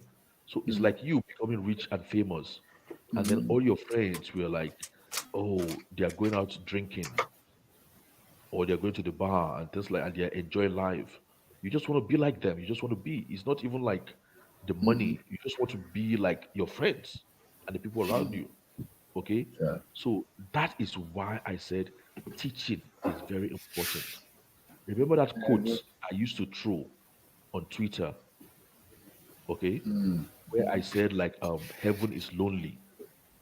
Yes, I remember. I remember. Yeah, you see, I got that quote from somebody who was teaching people who acquire fame and popularity and richness and success. Mm. Okay, you have to understand it's like almost like you are in heaven, okay, but you have to understand heaven for you to actually if you're not aware of heaven, Mm-hmm. then the consequence is you might tear yourself down. So what that boxer was saying is like I want to be like everybody, so he had to tear himself down Mm. to be like everybody because he did not understand the concept of heaven. Yeah. He did not realize he was the only one in heaven. But you have to understand heaven that heaven is lonely, Yeah. so you have to know how to manage it. And then I agree. But he did not know 100%. that heaven was lonely, and he found himself in heaven. So he wanted to tear himself down to be like everybody else. It's not possible. So It's it's not possible. exactly so he started drinking and damaging himself. It doesn't make any sense. Mm-hmm. So that's why you need good teachers around you when you are this kind of person. Mm-hmm. Because if you I agree. don't, you might damage yourself. You even find yourself in a worse position than people that you want to be like or people around you. And Yeah. then you become the I agree. story. Okay, oh, he was once famous and whatever, whatever, but he's broke now. What Don't make him happened? bold Exactly. because stupid and how do I even put this? Hmm? Yeah. So anyway, Abdullah, I've got to be like offline for like 10 minutes. I'll come back if you're Okay. still on. Sure, sure. Yeah. So I'll just Guys, put are myself. you? I'll put myself Yeah. on mute for like 10 minutes, All and right. then I'll come Guys, back. are you there? Bless, are you there? Because bless, you get what I'm saying, guys. Because when I watch most of the boxers, especially like that's why I kind of mentioned a lot about AJ a lot because I believe he is having a wrong advisor around him, which is making him having this losing his concentration, his mindset, like so many stuff. For me, the way I look at it, though, I may be wrong, I don't know. But I think he has a wrong advisor around him, and that doesn't help him going forward because it make him loses a lot of stuff. I don't know if you agree with what I said. Blast, are you there? I don't know if you agree with what I said.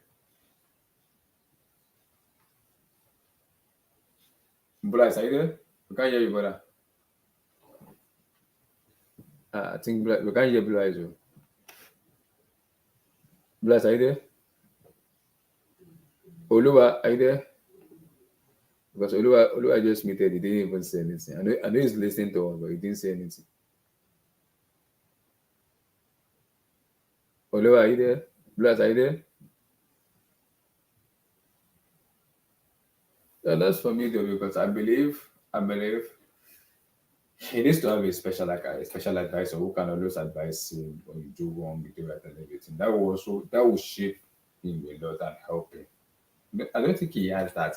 I think that has been my problem with Antonio Joshua.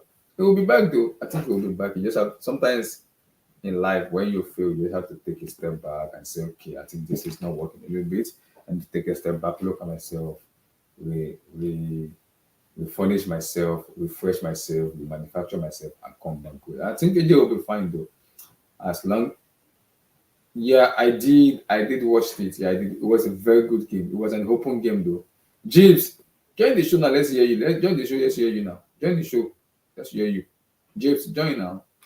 So Barca United game was fun. It was fun, yeah. Yeah. That game was very good. The Europa League game was very, very good. I like the game. It was very good. It was a good game. It was a very good game. It was a very good game. I like the game. I watched it next week in Old Trafford. It will be fire, man. It will be fire for fire, man. It will be fire for fire.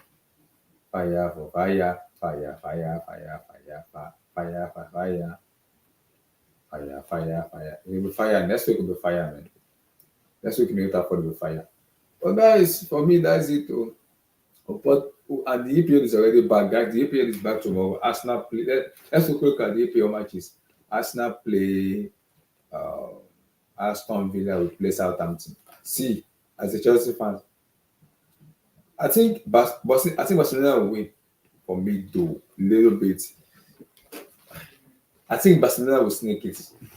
I think they will. James, I think Barca will go to. I think Barca will go to. So looking at the matches tomorrow, Aston Villa, Arsenal, Brentford, Crystal Palace, Brighton, Fulham, Wolves, Bournemouth, Everton, Leeds, Chelsea, Southampton, Manchester City versus Nottingham Forest, and Newcastle, Liverpool. For me, it is a good match though, and I believe those matches should go well. Aston Villa, for me, that's gonna be a tough match for Arsenal. LA kickoff, and it's gonna be tough, man. It will be very, very, very, very, very, very tough. It's gonna be a good match. It will be a good match, but it will be very tough. It will be a good match. Another one is Brentford Crystal Palace. I'm gonna go with 1-1. That one's gonna be 1-1 or 2-2, something like that. Wolves Bournemouth, I'm gonna go with Bournemouth to win. Brighton Fulham, I'm gonna go with Brighton to win. Everton Leeds, I think it's tough. I don't know 1-1. Chelsea, of course, Chelsea has to win. If they don't want, if Potter like if he love himself, he better win at Stamford Bridge. I won't say more than that. Nottingham Forest, Man City, I'll go with Man City. Newcastle, Liverpool. I think I'm gonna go with Newcastle. It's gonna be a tough match, but I'll go with Newcastle. I will go with Newcastle though. Man United, Leeds, and Leicester, Tottenham Hotspur, West Ham. That's a tough match, man. United are in form. Leicester to are in form too. I'm gonna go 1-1.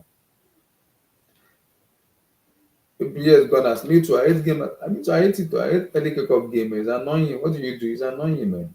It's annoying. But we can't do anything.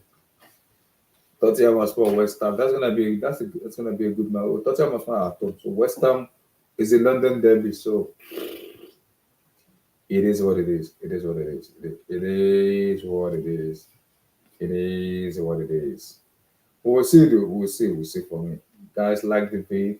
Smash the like button, guys. Guys, I appreciate you guys for coming in. Though. You guys can stay in the backstage. You can talk in backstage. Jeeps, you can join us in the backstage if you want to. Okay, brother, you can join us in backstage if you want to. Voila. Like that video, guys. Like the video. Subscribe, guys. Good evening is coming for revenge. We shall see though. Subscribe, guys. Smash the like button. Thank you, guys. I appreciate. Peace. Maybe you can join in the backstage, Joe. Peace.